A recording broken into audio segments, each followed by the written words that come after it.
So, good afternoon, everybody. Welcome to track one and the first of three sessions. So, my name is Don Burbridge. I'm a director of the Carbon Trust.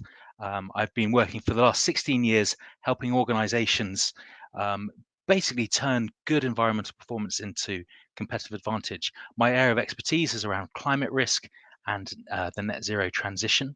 And that's what we're going to be talking to you about today. It's all about how do you manage climate risks and develop your transition plan so as to accelerate your transition to net zero. Today, I'll be joined by my colleagues Marcello and also Francesca. And if we could just go to the next slide. Brilliant.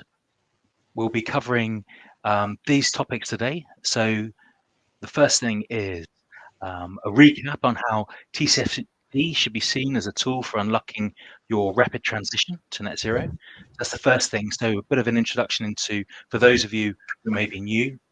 And then the second topic we're going to cover is very much an overview to our five-step process, how we tackle this and how we've helped organizations on their journey to making the most of this opportunity. After that, we're going to do a deep dive into scenario selection and also the financial impacts of climate change, how to do that detailed analysis, and really make sure that you're focusing on those issues that are most material to you and your business. Once we've done that, we're going to also introduce very much some practical recommendations around how to develop your transition plan and bring together all the things that you've been doing, whether it's from science-based targets, TCFD, product footprinting, all of those things together so that you've got a clear, investable transition plan that the business can get behind and accelerate that transition. And then finally, once we've covered all this, so we're going to talk for about 20 minutes. And then for the last 15 to 20 minutes, we're going to open up to the floor very much to have some questions. So go to the next slide. So before we launch into this, what I wanted to do is really try and find out who's in the audience today. So we've got a couple of questions that we'd like you to just engage with, and just so we know who we're talking to today. So if we could have our first question. Now, hopefully that will be coming up on your screen soon. Brilliant. So exactly. So what our first question was very much around, have you to date quantified the financial impacts of climate change risks and opportunities? So I think what we're going to cover today is that often you've got a good idea about maybe some of the big physical impacts or maybe some of the transition risks, but it's the sort of diving into the detail where it becomes interesting, where you're trying to do that materiality assessment and say, is this an urgent, important problem that we need to deal with now, and over what timescales will it develop? So thank you. So it sounds like about 10% of you have, 2/3 of you haven't, and some of you are not really aware. So let's have a look at the second poll.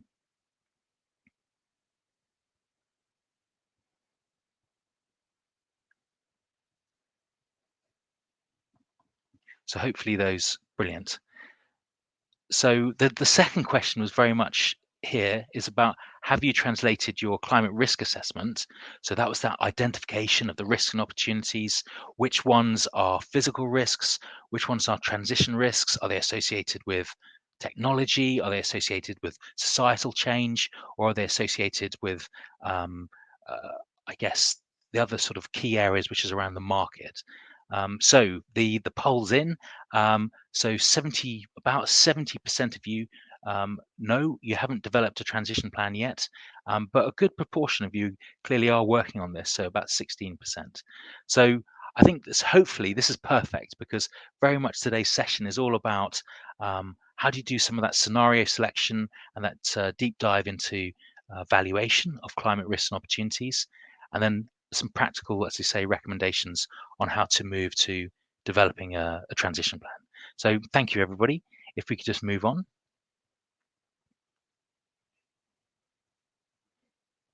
So before I hand over to Marcello and Francesca, I thought I'd just kind of set the scene a little bit.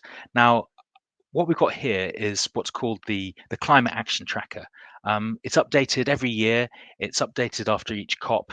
For me, it's really insightful because it gives you a really good idea of to what degree is the global, all the countries of the world, organized around delivering, keeping average global temperature rise to below 1.5 degrees.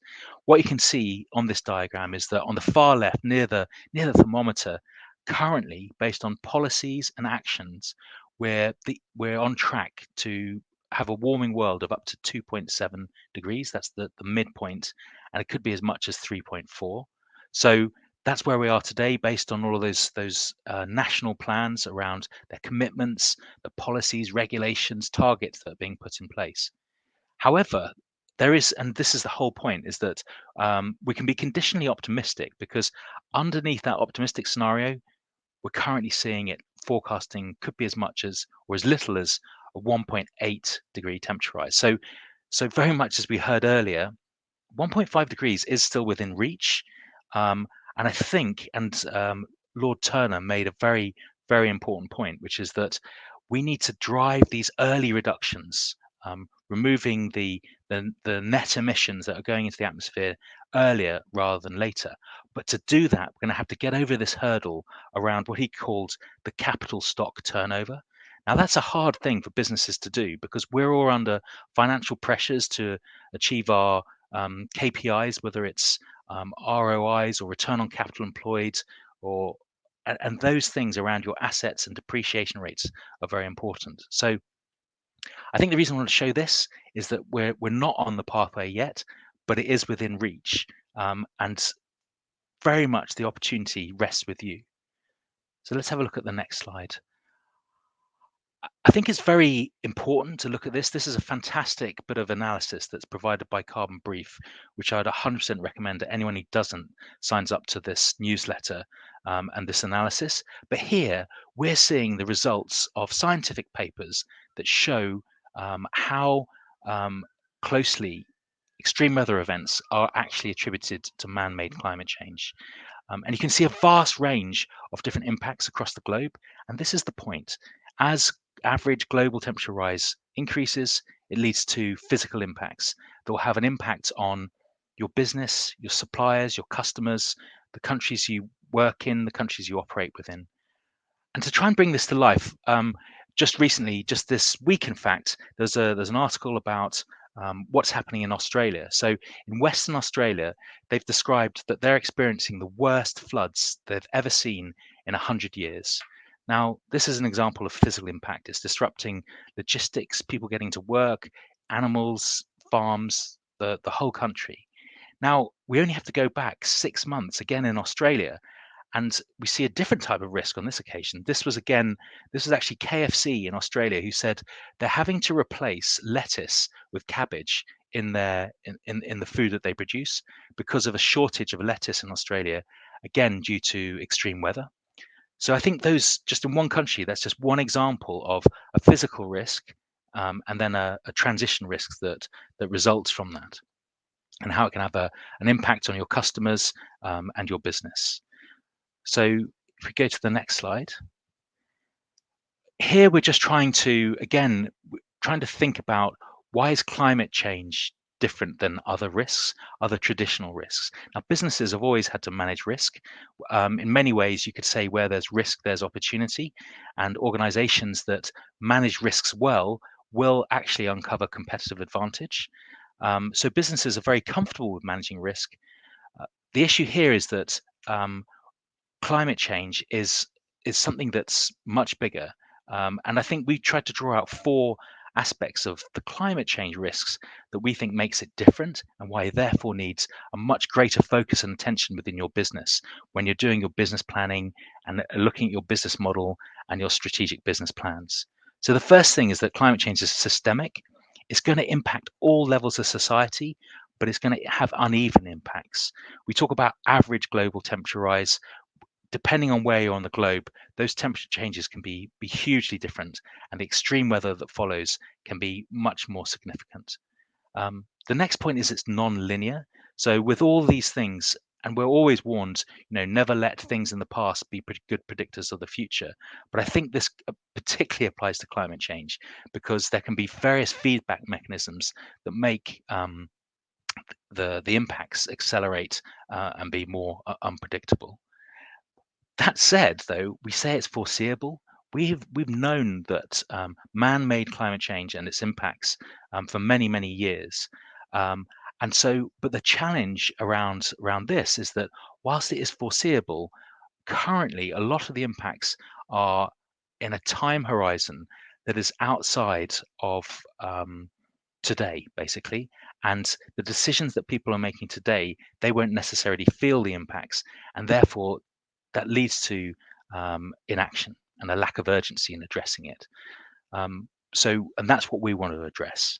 And then the most important point, unfortunately, is that climate change within our lifetime is irreversible.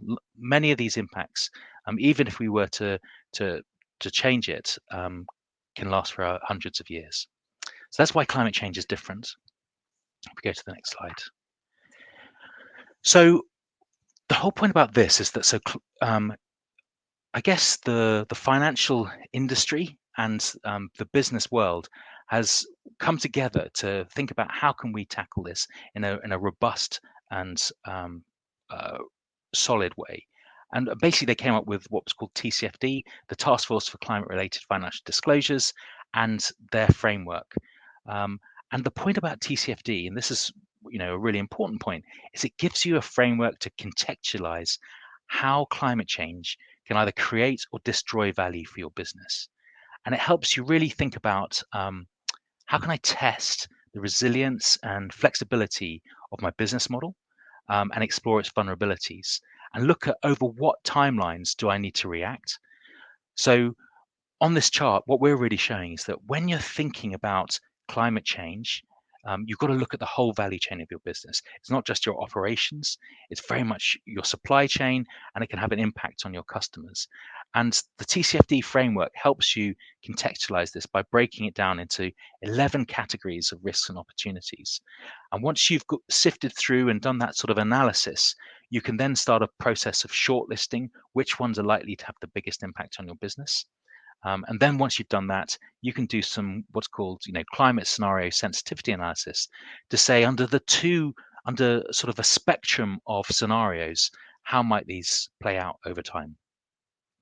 So hopefully that helps show why TCFD is important to your business. And then if we go to the next slide, what I want to show here is that what we're trying to do on the route to accelerating to net zero, there's a lot of tough decisions that need to be made. And when responding to climate change and thinking about the TCFD framework, the first question to ask yourself is really based on, I guess, what do I need to do today to make sure that my business remains relevant in a net zero world? Because a lot of things are going to change, whether it's regulation, societal expectations, or technology. As I look out to 2050, how does my business need to adapt to those?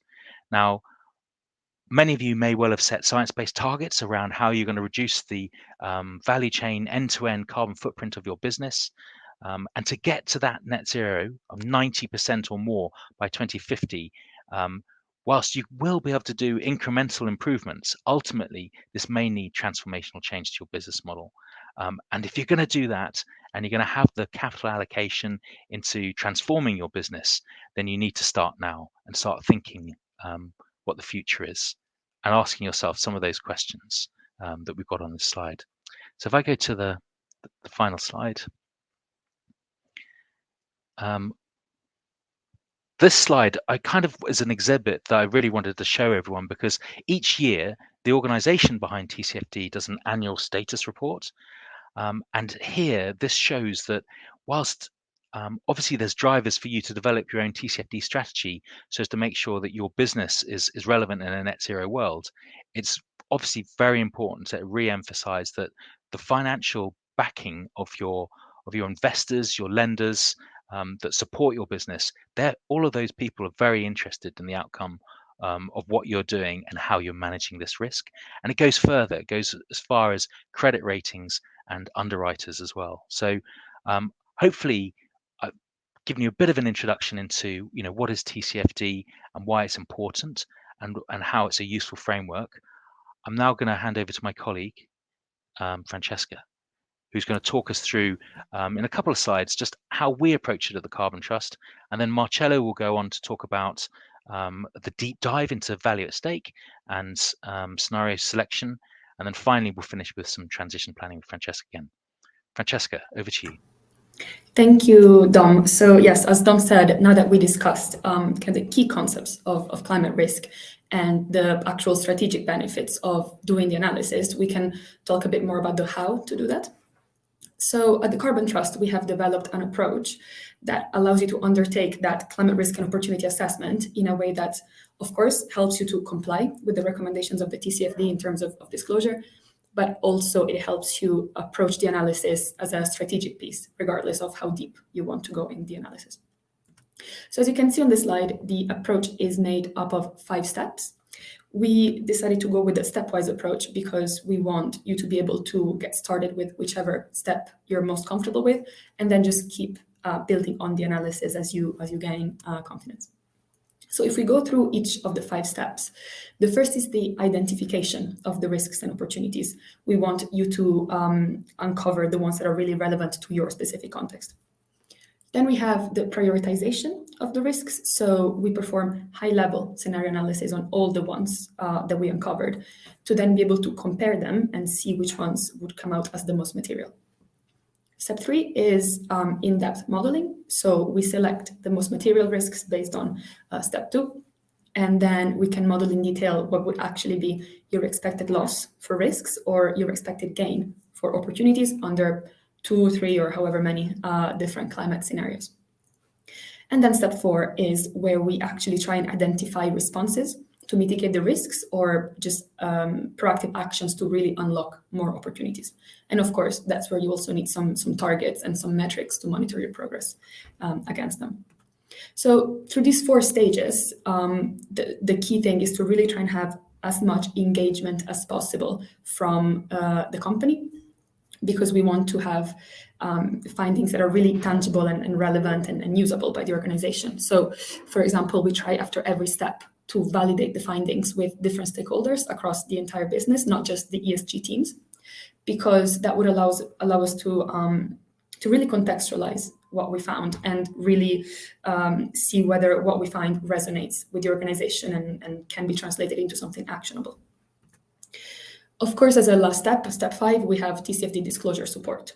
This is still a disclosure exercise, so we can help you produce maybe deliverables that can be included in your reports, reviewing disclosure, or maybe doing some benchmarking analysis and road mapping. That's something that kind of depends on the company's needs and how they go about their own reporting and their own external stakeholder engagement.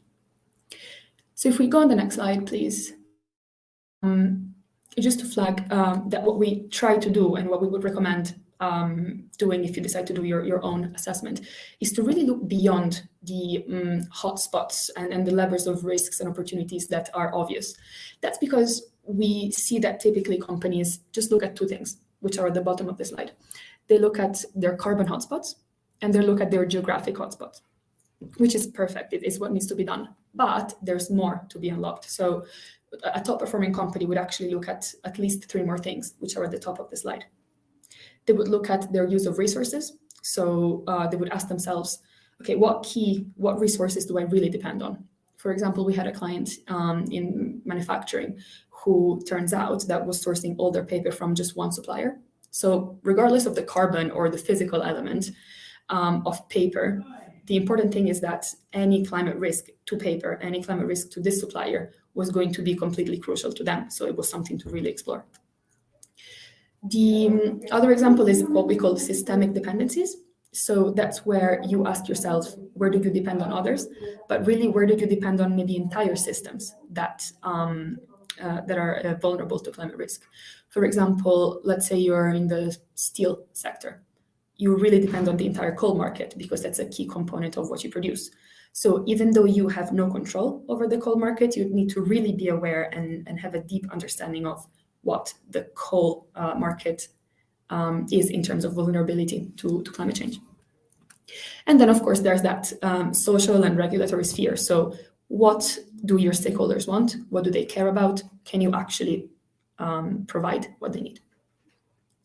So all of this is what, from experience, we see would really help a company get that 360-degree picture of what their business would look like in net zero or in a climate breakdown scenario, and really build resilience and grow in any scenario, basically. So let's hand it over to Marcello for more detail on that. Thank you, Francesca, and good afternoon, everyone. My name is Marcello Gatti. I'm Climate Risk and TCFD Technical Lead here at the Carbon Trust. In this section, we will have a look at what scenario analysis is and how it can help organizations quantify the impact of climate change on their business model.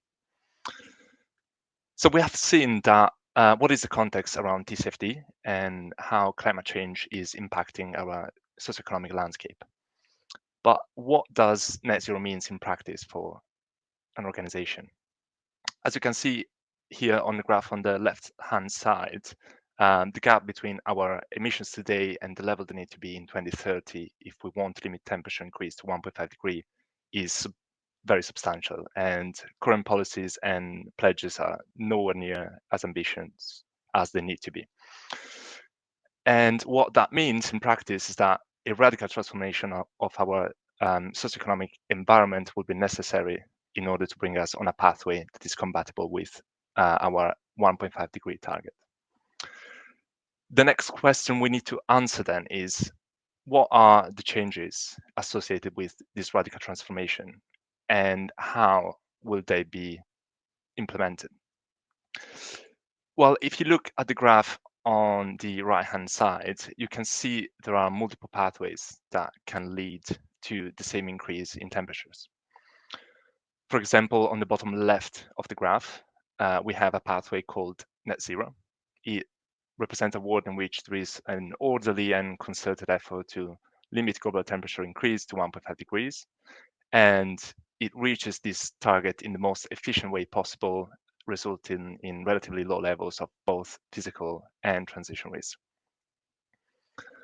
But at the same time, we can also get to the same or similar endpoint in a very disorderly and inefficient manner, still resulting in relatively low level of physical risk, but at the expenses of a substantial increase in transition risk.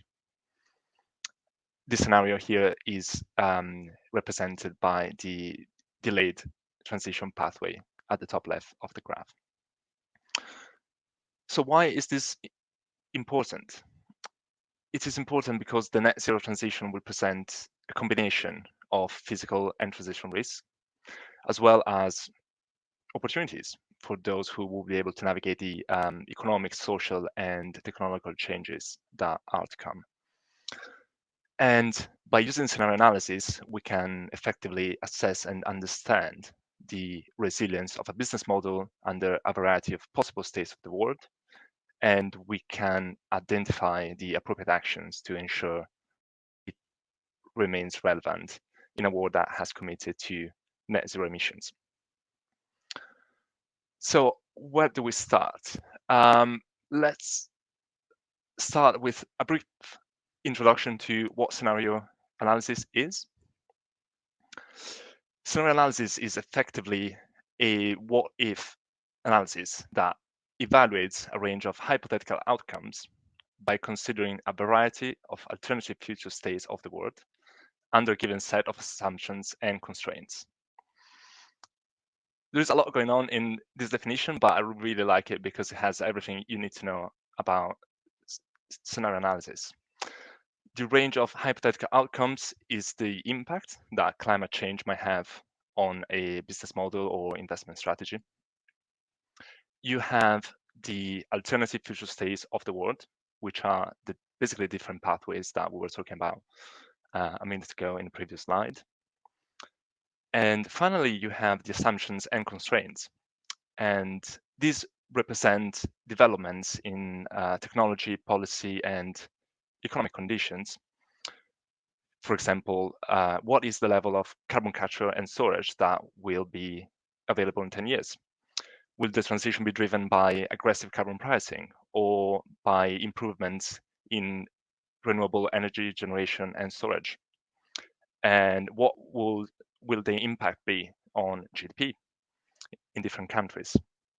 And the answers to all of these questions and many, many others is what defines the underlying foundations of our scenarios.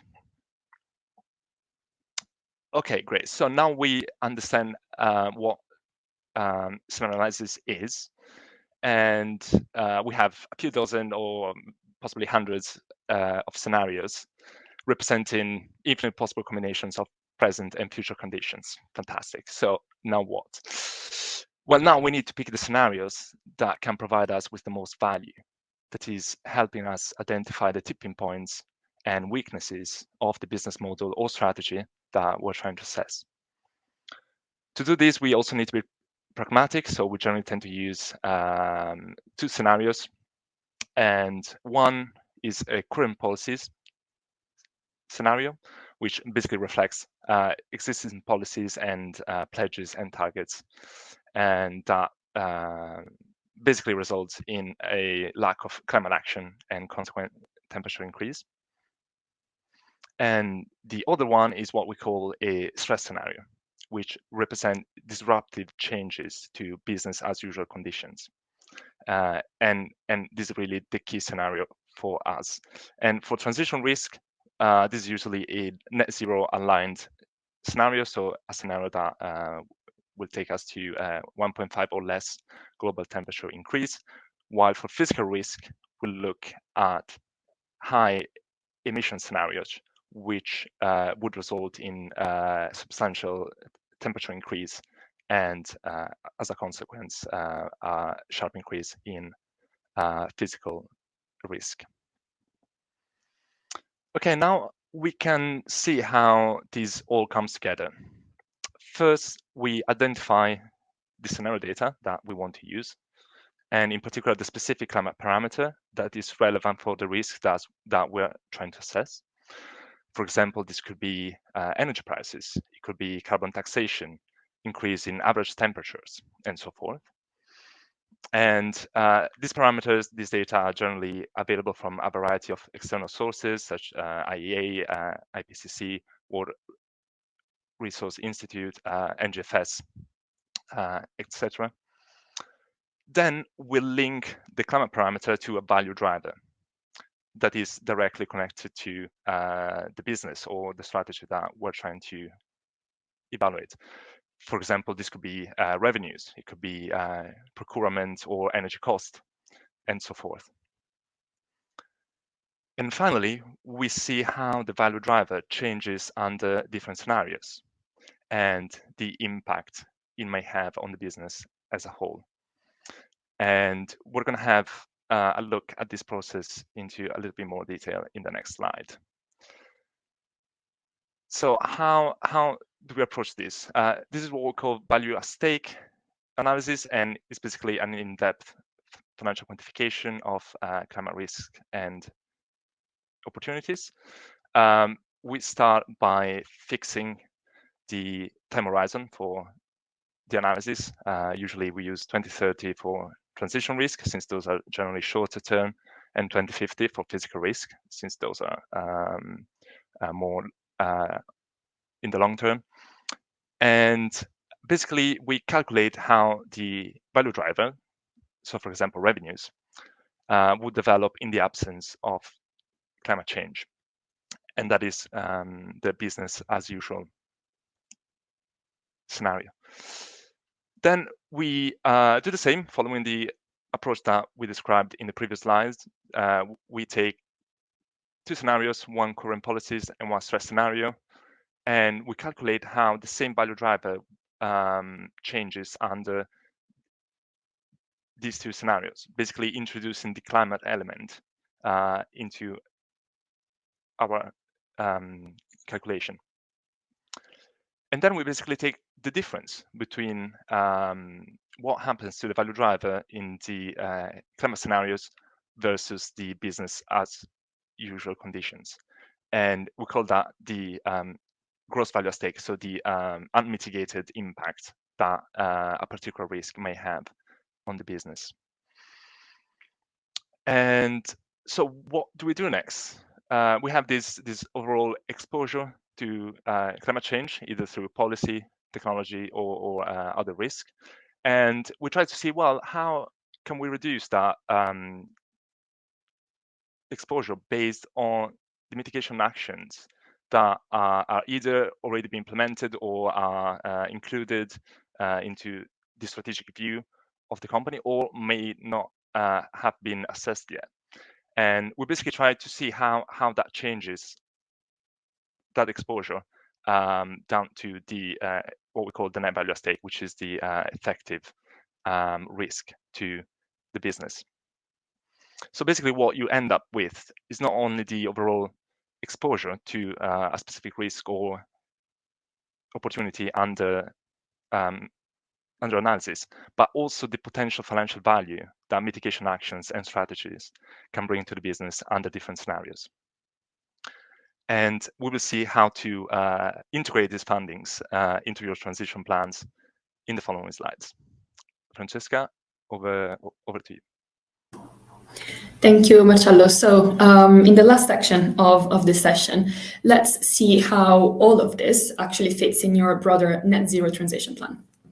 So we've developed on the next slide what we see as the ideal journey to a transition plan that's sustainable, but also feasible and logical. So it's made of 3 overarching steps. So the first is to measure. So of course you measure your footprint, because that lets you have a good understanding of what your business looks like from that carbon point of view. Then you do your TCFD assessment to understand how much you actually have to lose or to gain in the next 20 to 30 years. Then there's setting the target and planning. So you set your target to understand how far off you actually are from where you need to be, which is that net zero point. And you develop a roadmap to see how you actually can get there. Then there's implementation and monitoring. So you set some metrics, set some KPIs to see how you're faring, but also you want to communicate that externally, because what's crucial here is to really engage your internal but external stakeholders as well, because you want to create a situation where everyone's actually joining you to net zero, so that everyone can move coherently to the same target. So if we go on the next slide, just quickly to say, we understand that it's a lot to do, but again, it's something that you can start doing small and then just continuously improve. So on this slide, we've put some indication on what we see great as looking like, and kind of some indications on where you can aspire to be. So we won't go through that in detail, but what we want to show is that we also have our route to net zero standard, which helps you do exactly that. It checks where you are versus where you need to be, and helps you understand exactly where your organization's focus can be and how to plan for best net zero planning. So any questions on that, of course, you can get in touch. So we have some time left. I'll hand it over to Dom to wrap up, and then you can ask any questions.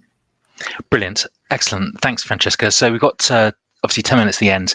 Before we go, I just wanted to kind of maybe draw out some of the key takeaways, which hopefully resonate with you. So for me, the first thing is that, don't be daunted by the TCFD approach. The fact that you may have never done it before, or that none of your peers have, and therefore it's not clear exactly how you should respond, because it's an invaluable tool, and it really will unlock this net zero transition plan that you need to make that transformational change that's needed. I guess a key thing also, just to reiterate, is that if you're in the sustainability team, this is not about doing it on your own. You've got to bring together finance, risk, procurement, operations. Every team has an invaluable role to play to give you that whole end-to-end value chain viewpoint. And then ultimately, really all you're doing, I mean, this is just a way of prompting you when you're doing a strategic business review to say, what am I exposed to? Am I more exposed to business disruption through physical impacts of climate change? Or is it more about changing market dynamics? And are those changes in market dynamics is it around technology innovation? Is it around societal changes and what they want from you and the services or products that you provide? Or is it around about governments? So those are the questions to ask yourself. And then ultimately, it's then just about bringing this into your normal strategic planning cycle and making it part of your everyday business. And ultimately, I would literally just say that ultimately this is about sort of, in some ways, it's about holding a mirror up to your face and just asking yourself those questions. Will my business still be relevant in a net zero world? How flexible and resilient am I today, my business model today, to these climate-related financial impacts? And how much time have I got to respond? Because if it's not now, it's going to be soon. And then ultimately, and I think this is the most important one, is really what you want to be able to do is communicate internally to all of your managers who've got lots of other important things in order to make you a successful business, and get them to start asking themselves, how do my day-to-day business actions either increase or decrease the magnitude, likelihood, and velocity, i.e. speed of impact of climate-related risks and opportunities? And if you can do that, this is going to give you your compelling transition plan for net zero. So before we open up for questions, I guess my last thought is that with growing concerns around inflationary pressures, rising interest rates, and the cost of capital, this whole approach, net zero, TCFD, responding to climate change, is a great way to build a compelling narrative that actually could help you tap into the increasingly abundant amount of capital flows that are coming out of the green finance world. And this could be another way to help you unlock different ways to protect and grow margins in these volatile times. So hopefully I've given you the case to act. We've now just got 8 minutes, and I'm going to just have a look at some of the questions that have been raised and just see if we can answer some of those. So just having a look, I think this is a good one because so maybe Francesca, we've been asked that in some ways we haven't started our journey yet. So what advice do you have for organizations that are still in the process of identifying risks and opportunities? Yeah, it's a great question. I'd be happy to cover that. So, of course, as per the 5 steps that we went through, the first step is to identify them, to know exactly what matters to the organization. So, probably 2 main recommendations. So the first one is engage your stakeholders. Don't leave the exercise just to your ESG team or your risk team or your accounting and disclosure team. Mm-hmm. So you can select some representatives from all business units. We suggest, of course, ESG and risk, but also strategy, product development, procurement, sales, etc., because they will really know a lot about the organization and what really matters to them. And yeah, I mean, you can explain to them the key concepts of climate risk. Of course, everyone needs to be aware before they can give you insights, and then you can just have a discussion about what they think climate risks are. We always uncover new things when we do this exercise with our clients. The next recommendation I would say is to formulate your risks and opportunities in a way that is specific. We too often see risks as vague as we will lose because of reputation or something like that. Well, actually, what you want to do is to really spell out a good narrative. So what event are you talking about? Where exactly will it affect your organization? And how will you be impacted financially? So a risk could be, for example, storms in Siberia will interrupt procurement of steel, increasing our procurement cost. So that way you've created a story, and that's much easier to kind of analyze and discuss with everyone. So that'd be probably the 2 main things for a good list of risks.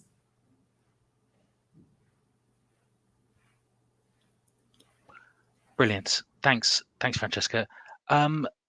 So another question that we've got would be around, maybe Marcello, this is something we get asked quite a lot actually, is how do you choose the right scenario? Yes, that's a great question. We get asked that quite a lot. And what I want to stress is that really there isn't one right scenario. We're not trying to forecast what is going to happen.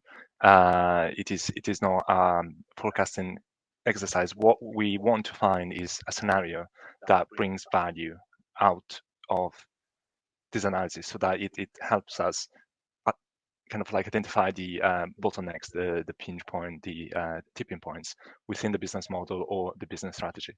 So really, the best scenario is one. Well, obviously, it needs to be plausible. It needs to be a possible scenario, but it also needs to uncover those weaknesses within the value chain or the business plan. So so yeah, really, yeah.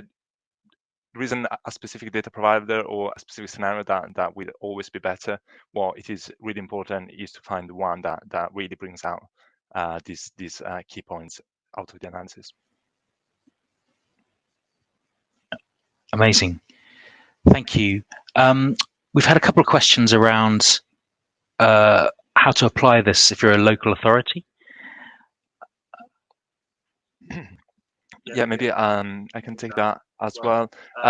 So the overall approach is going to be a bit different depending on the kind of type of organizations. Obviously, you know, it's going to be different if you're a corporate, an international organization, local authority, financial institution. So there is going to be some nuance in the analysis and which parts of what we've seen today you will focus on, but the overall approach it will still be very similar to what we have described today. A couple more minutes, and we've had another really good question, which is, I'll just read it. It says, we have a global business, including operations in the US.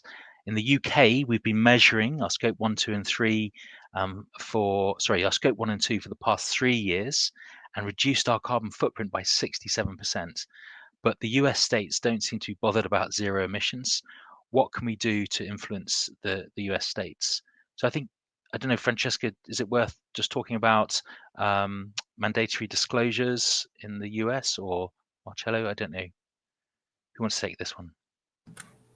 I'm happy to say a couple of words before we wrap up.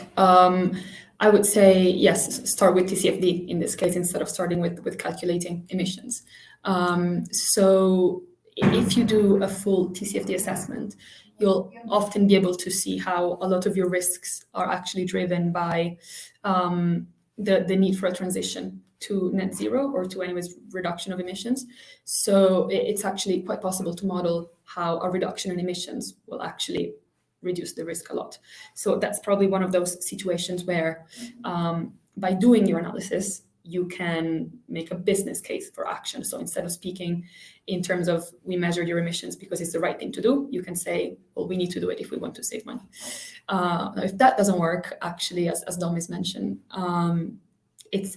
TCFD reporting is becoming mandatory everywhere, including in the US. There's currently a proposal from the SEC, which is likely to go ahead, if not has already gone ahead, on mandatory reporting of emissions. So TCFD reporting, which also includes reporting scope 1, 2, and 3, is going to be the requirement everywhere. So it's good to just get started because it takes a little bit of time to do it perfectly. So the earlier you do it, the less work you have to do later.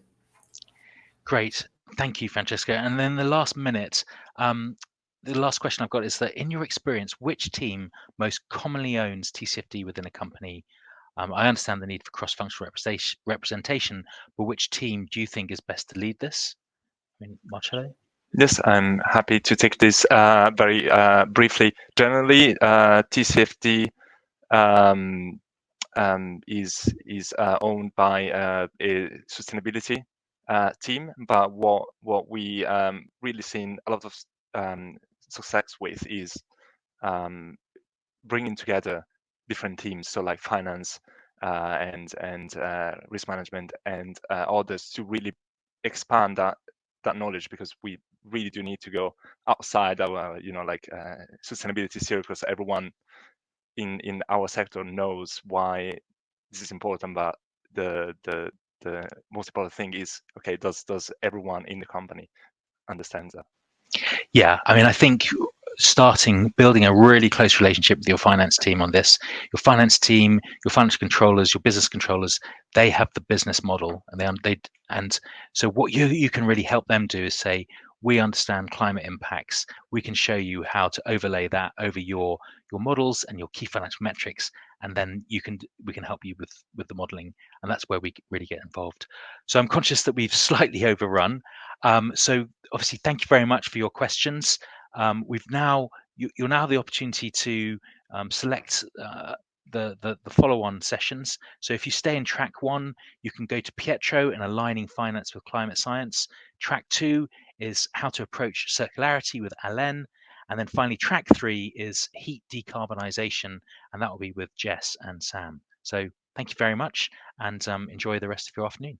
Cheers.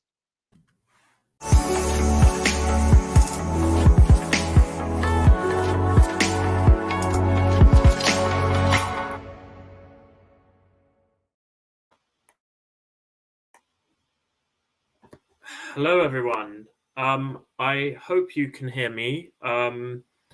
And welcome to the second breakout sessions. I hope you've had a great day thus far, listening to some very interesting presentations from my colleagues and some of our partners in this space. I'll spend probably the first half of this session discussing the alignment of finance with climate science. But before we sort of dive in, I'd just like to introduce myself and two of my colleagues, Carolina and Toby, who'll be joining for the Q&A at the end. So my name is Pietro Rocco. I'm the acting head of Green Finance here at the Carbon Trust.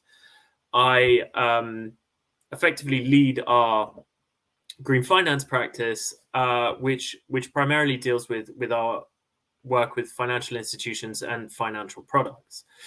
So we'll spend probably the first couple of minutes on describing a bit who we are and where we sit, and then dive into the meat of the session on the alignment of finance with climate science and with the Paris Agreement. So who we are? Well, the Green Finance team is a bit of a cross-cultural, cross-business line practice area at the Carbon Trust. We're the experts in-house that really understand the intersection of technology, markets, and the impacts that underpin green asset classes. We like to act as objective, mission-driven, and critical friends to financial institutions and encourage them on their sustainable finance journeys. And finally, and really this is our sort of bumper sticker message, we work to ensure that green finance delivers genuinely green outcomes. So how do we do that? Well, we do that through two very separate but very linked up lenses. The first is the more inward-looking greening finance, where we help the financial sector identify, measure, understand, and manage climate risks and opportunities. And the second is that more outward-looking aspect, helping our clients to create and leverage green financial products for genuinely green impacts. And that's a little bit more sector agnostic, and we work very closely with the full spectrum of partners, whether financial institutions or corporate entities, or even public sector entities, to bring our experience and our expertise on best practice to bear. So the main reason I think most of you are here, and certainly why we're very happy to have you, is to look a little bit about the alignment of finance with climate science. And the way we see it, the first step in that is really defining what alignment means. In our view, there's quite a lot of ambiguity in this on exactly what alignment is and how we respond to that. But these are our definitions. And Paris alignment is really the alignment of public and private financial flows with the objectives of the Paris Agreement on climate change. And it's making those flows consistent with the pathway towards low greenhouse gas emissions and climate resilient development, with the aim to scale up the flows that are needed to strengthen the global response to the threat of climate change. So how do we situate finance in the climate equation now that we've thought a little bit about the definition?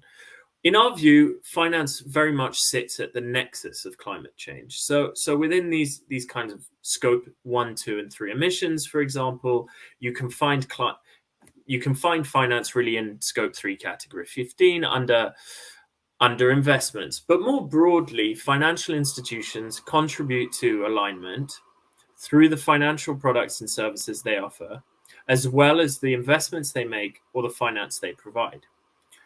And these institutions, and particularly the private finance sector, needs to take climate change into account in all their financial decisions. And that requires the right framework so that the sector can allocate capital to manage the risks and seize the opportunities that a transition or an acceleration to net zero presents. So if we take a look at where we're at today, the main theme is the ramping up of regulations and initiatives leading to pressure for action. Financial institutions are increasingly expected to disclose their own progress towards alignment, and Lord Adair this morning described that, and also described some of the difficulties they encounter, given they sit perhaps one step removed from that sort of direct corporate action, and play, I would argue, perhaps more than a supporting role, more of a catalytic role where they can. Financial institutions are kind of expected to follow procedures and development agendas where the measures that they undertake should seek to express how the investments are aligned with the transition to net zero, and those should be forward-looking. They should be anchored in real-world climate targets, and finally, they should be dynamic. If the sector itself can't disclose how it'll be aligned to net zero, our view is that clients in the medium to long term will reallocate capital and will likely divest from companies they hold that fail to disclose their own alignment. You've got a number of initiatives here at the bottom that I'm sure most of you will have seen and that are really proliferating. The Science Based Targets Initiative, TCFD. Those are perhaps more of the standards and methodologies on the technical side. You've also got PCAF, which is the Partnership for Carbon Accounting Financials, and then some perhaps broader industry initiatives like GFANZ, and you'll also see the Net Zero Asset Managers Initiative.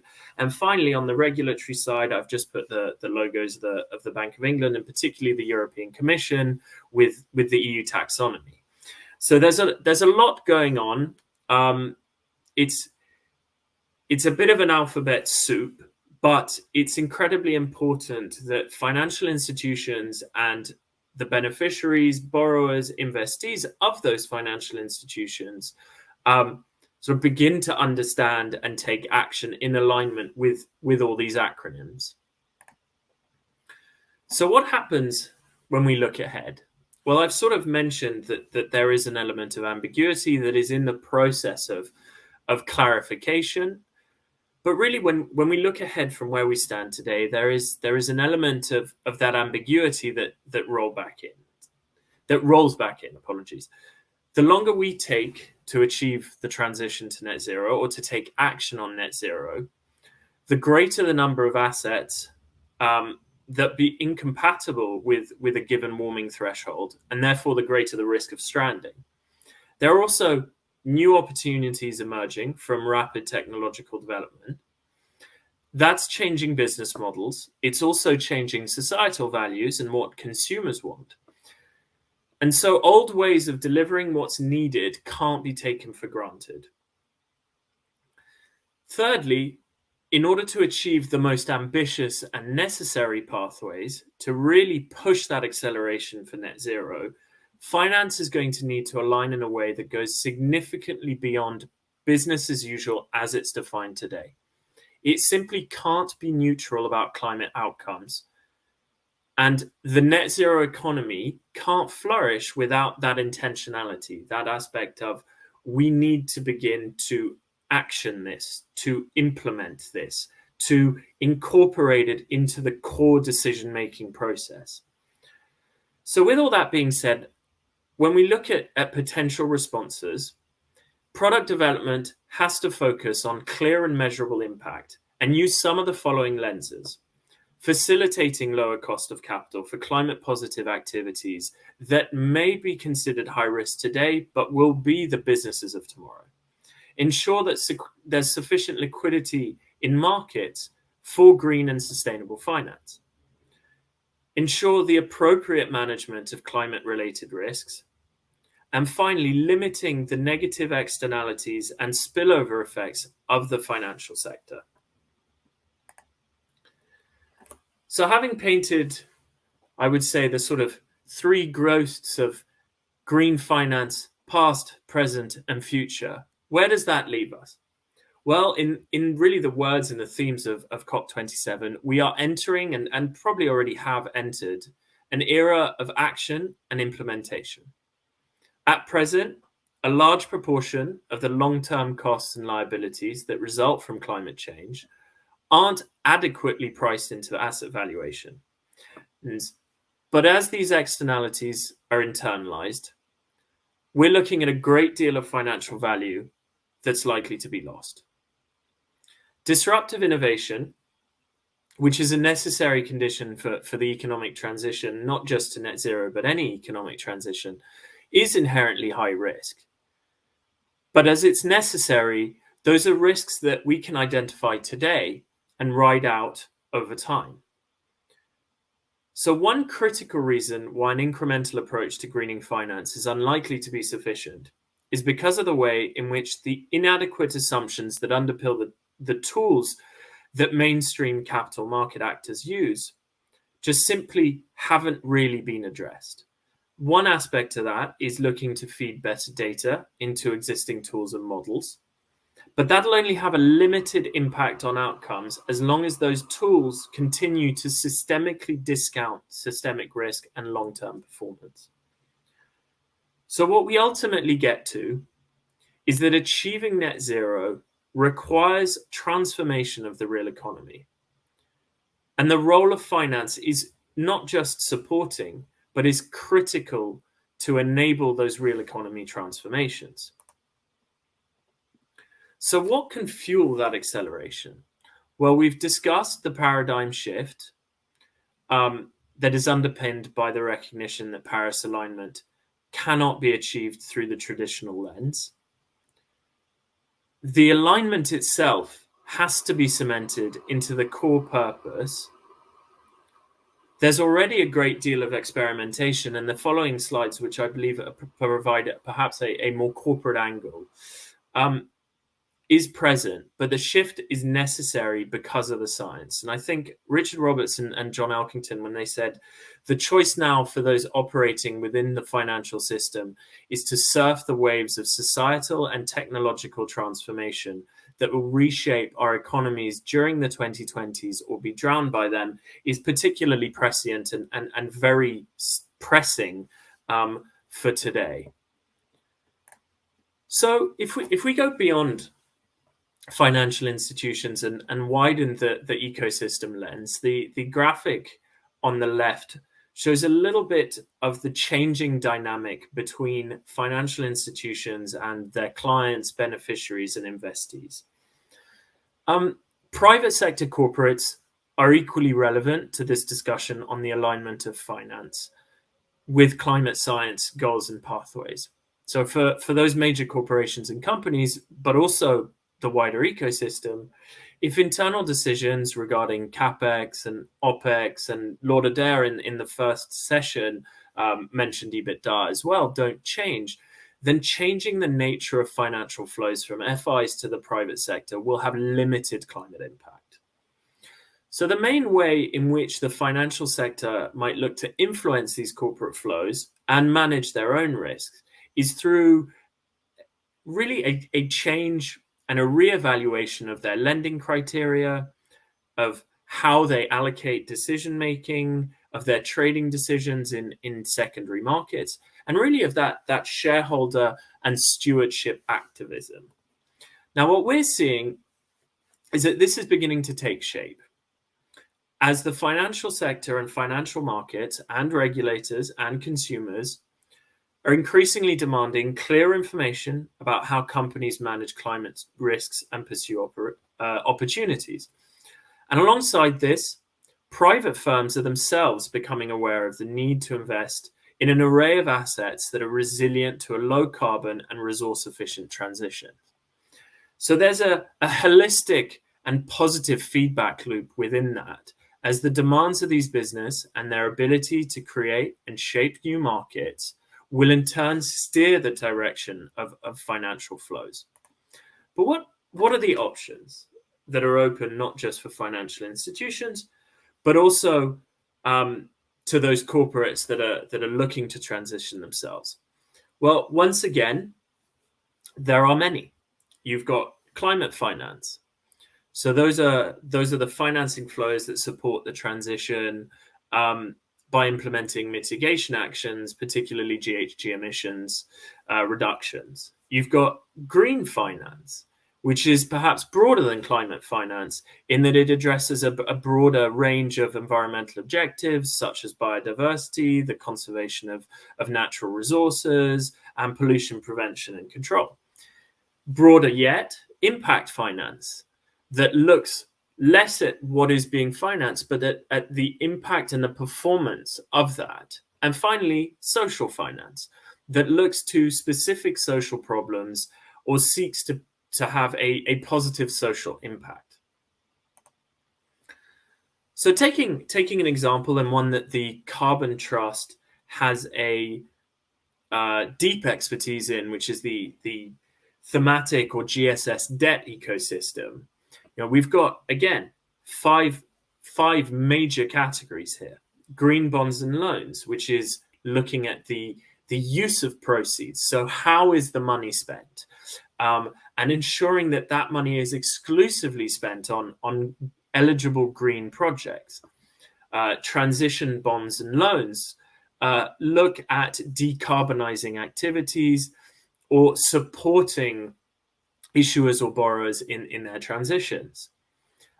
Sustainable bonds and loans that have as a goal generating a positive environmental and social impact. Sustainability linked bonds and loans, which use KPIs and sustainability performance targets to allow organizations that may not have the ability to pre-select or identify specific eligible projects to undertake green financing or undertake measures that will help them improve their emissions and be more sustainable. And then finally, back to that social bonds and loans aspect that is quite specific to the social side and very much like green finance or green bonds and loans has that specific eligible use of proceeds. Now, just a real final slide to look at how we can map the sustainable finance universe and how this is aligned with the Paris Agreement. Really, the question is, where does it do it, and how does it do it? And really, we split that along two kind of overarching classrooms, if you will, the social and the green/environmental. And there are a number of areas. We've discussed debt in quite a lot of detail. And here you can see where it really fits into the sort of subcategories of, what is applicable perhaps for adaptation and resilience versus mitigation or even yet that sort of broadest category of other. We're also seeing developments, particularly in private equity and venture capital, but also certainly an exploration of green public equity. Certainly risk management through green subordinated debt, but also guarantees and on the insurance side, climate risk insurance. A mixture of funding sources through blended finance or project finance that leverages both public and private capital flows. And then finally, the emergence of really specific climate-related asset classes and solutions like payment for ecosystem services or carbon offsets and credits. So I realize I've sort of gone on a little bit and covered quite a lot of ground, But I think at this stage, I'd like to thank you all for your patience and really open it up to the Q&A. And if I can invite my colleagues Carolina and Toby to join the conversation, that would be great.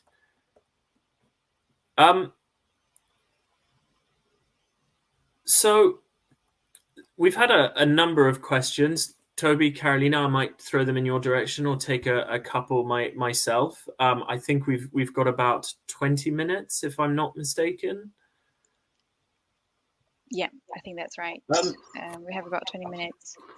I think, yeah. Carolina, there's a really good question here on what's being done to increase the quality of data feeding into tools and calculations, and is there or will there be standardized requirements? And for those of you in the room, Carolina leads on most of our work with the asset manager and asset owner space, and the question of measuring emissions and how to use data from corporate investee companies is one that she faces on an almost daily basis.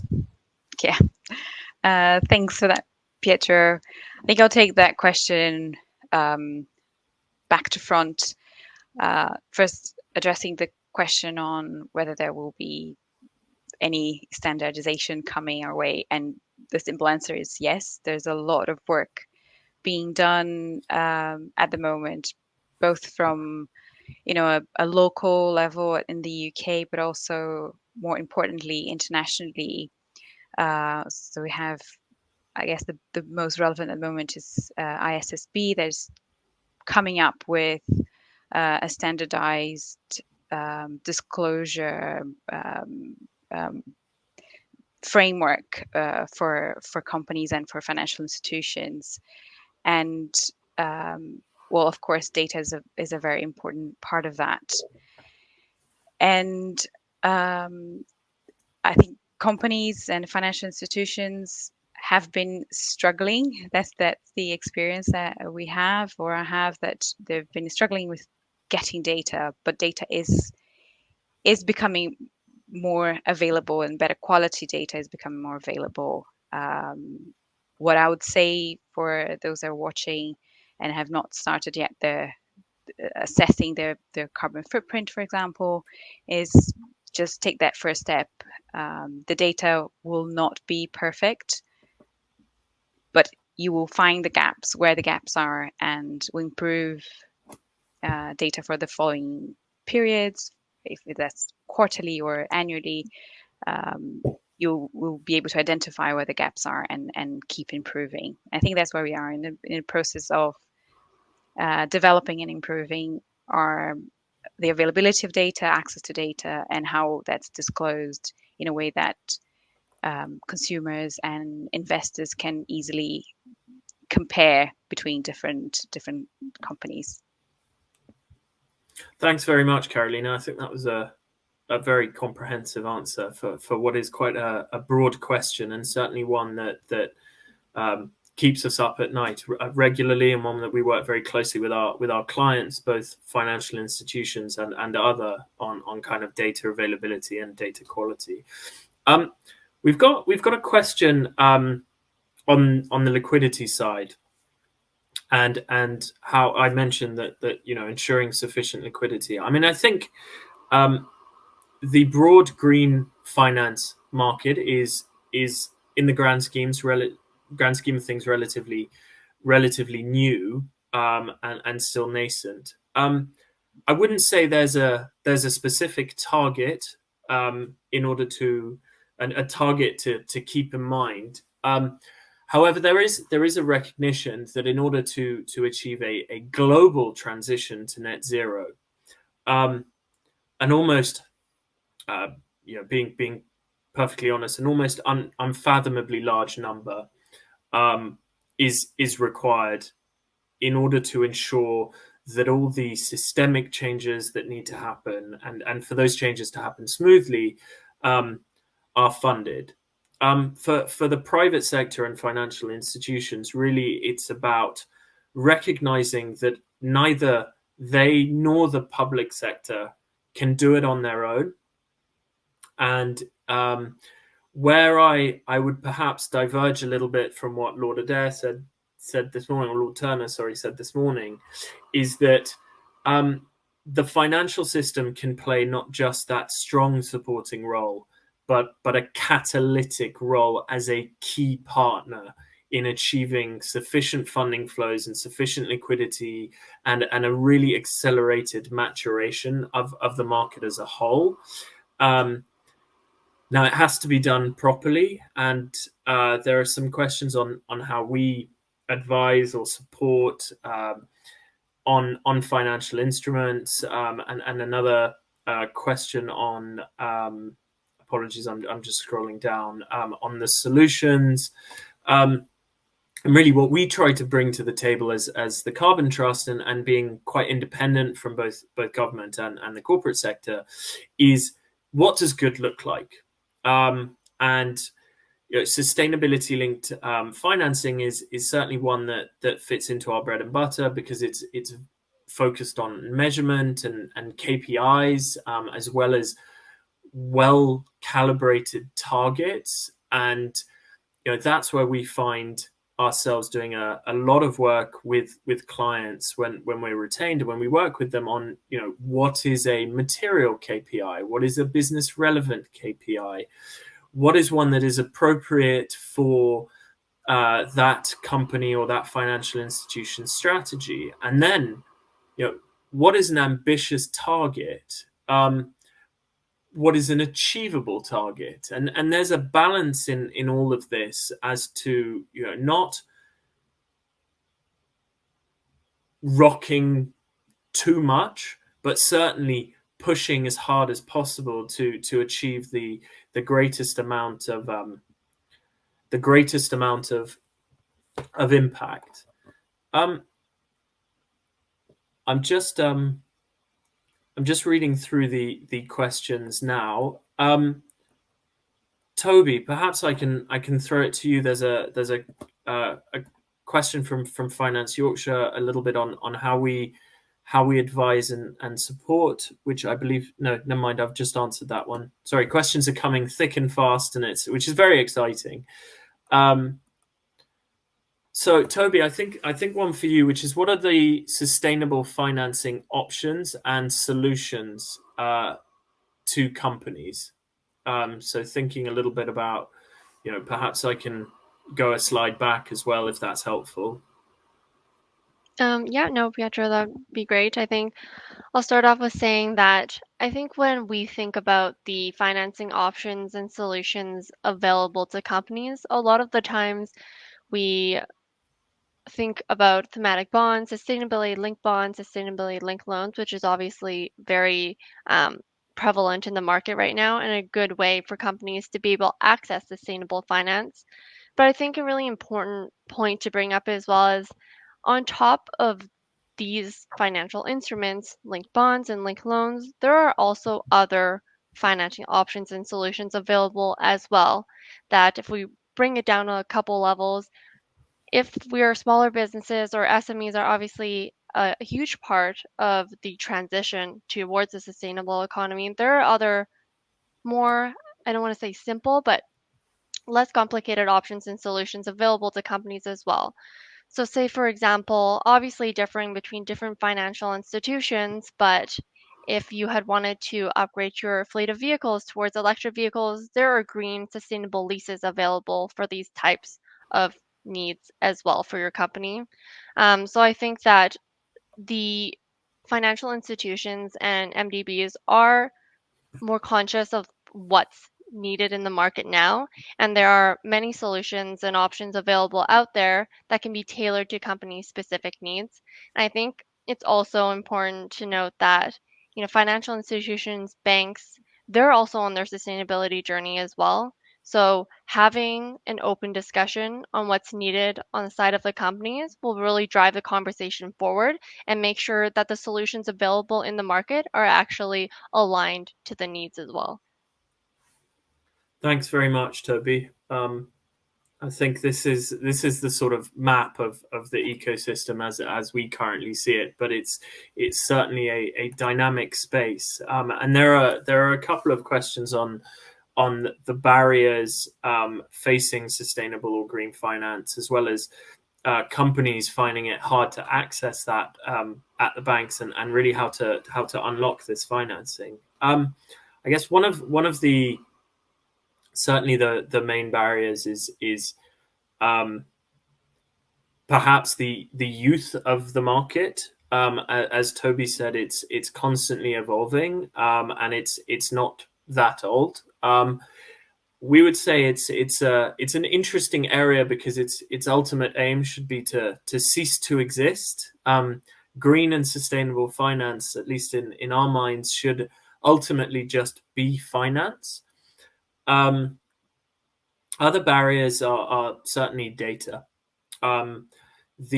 The lack of data quality makes it hard to quantify the risk to financial institutions, and there's certainly been a reticence in the market, or perhaps a starting point in the market to approach larger corporate entities and then go down the chain.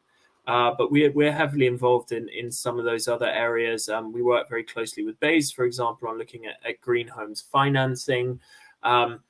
And certainly how to measure that has been a bit of a barrier into broadening that sort of mortgage and energy efficiency financing for retail customers.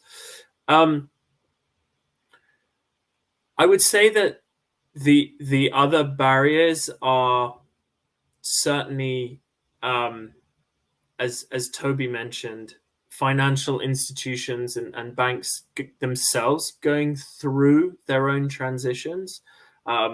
So with our work, especially on Category 15 and financed emissions and setting targets, really the strategies for decarbonizing lending portfolios and investment portfolios present some quite major business challenges and decisions around.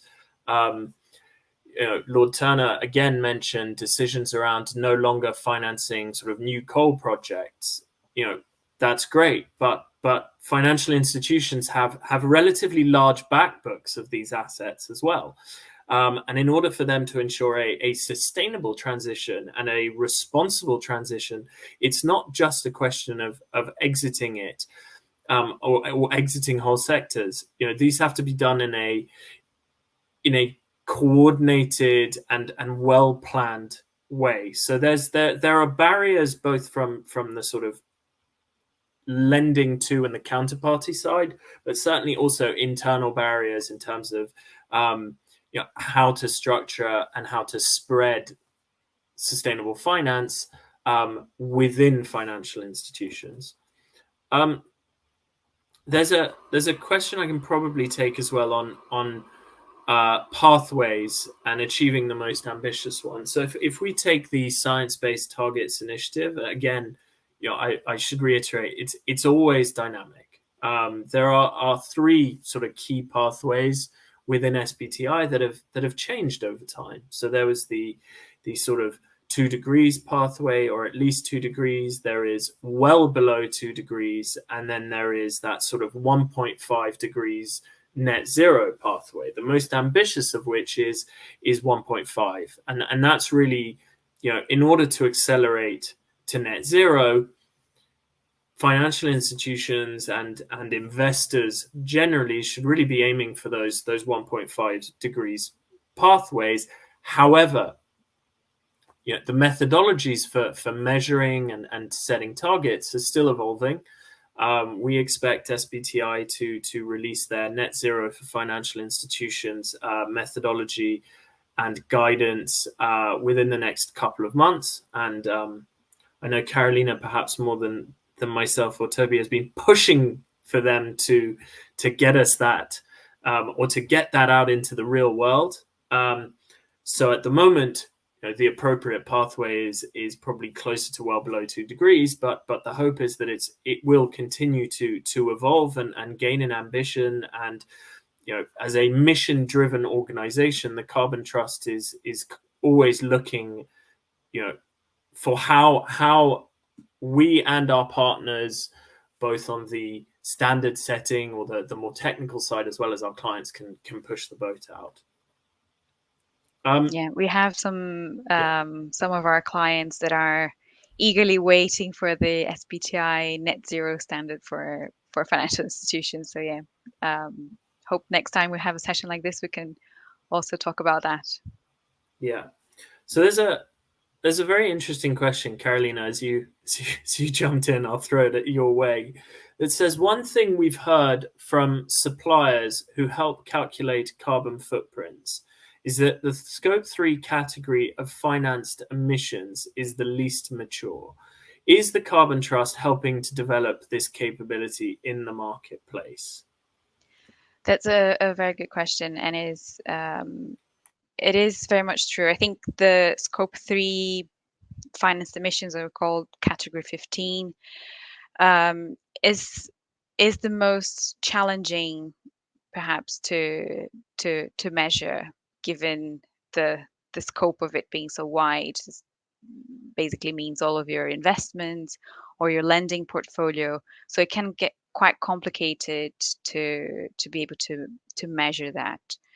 There are some methodologies available at the Carbon Trust. We use very often the PCAF methodology, which is also in development. Is growing. By the end of the year, last year, they've released an updated version of the methodology, including more asset classes. But it is a challenge, and that's where, like Petra said, we spend a lot of our time and effort helping our clients with our financial institutions to measure that, to get data either from the investments themselves or from databases. They have a number of databases that are either open source, or you have to there's a paid subscription to get access to some databases. But it is difficult, and we do work with our clients, financial institutions, to assess that, and we develop models to calculate those financed emissions. And the way we try to do to help the markets to get on their own feet and not rely on external advisors is providing that know-how, the knowledge that we develop with the client, and for them to take it forward. Yeah, and I'd just add on the kind of maturity question that, again, PCAF has very robust methodologies, and there's also the joint impact model that are evolving. So financed emissions is probably the most developed. Recently launched was insured emissions, so for the underwriting sector, and we expect to see at some point later this year what are defined as facilitated emissions, so off balance sheet activities of banks around debt capital markets, where perhaps they face their biggest challenge is on the data. They are reliant on data coming from the investee or borrower. So if that borrower doesn't have verified or unverified actual emissions data from their consumption, using emissions factors to get a GHG or a carbon number, proxies have to be used, and so that's really where the biggest challenge is, and perhaps where that, I would say, perception of immaturity comes in, which is, FIs are minded to assess their portfolios from a carbon angle, and we field a lot of questions on that, and have been involved in many conversations with clients and the standard setters. But ultimately, the reliance on company data is where that gets a little bit more complex, and gets a little bit more certainly high touch for a financial institution to engage directly with their portfolio or with their borrowers to improve their own data quality, so that it will pass through to the financial institution and lead to more accurate financed emissions. I don't believe we have any more questions. That was very efficient. So perhaps we can wait a couple more minutes, or let you all have a sort of extended coffee break before the next session. Just as a brief pitch for our colleagues, those are on technology and innovation for net zero, how organizations can ensure that they are credible and transparent on climate change, and finally, enabling net zero transitions and the role that digital plays within that. So from us in the Green Finance team and the wider Carbon Trust, thank you very, very much. And do enjoy an extended tea or coffee break.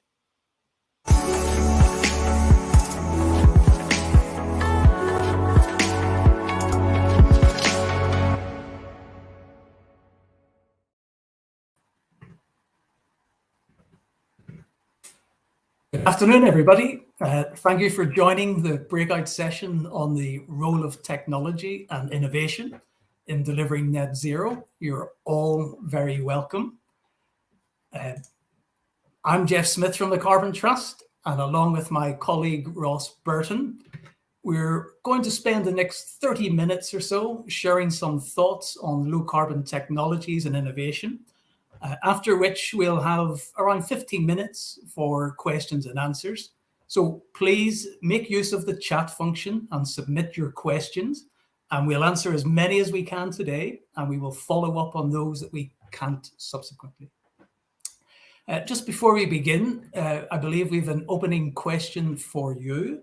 So grateful to the facilitator if they can display that question, and we'll give you a few seconds just to respond to that. Thank you.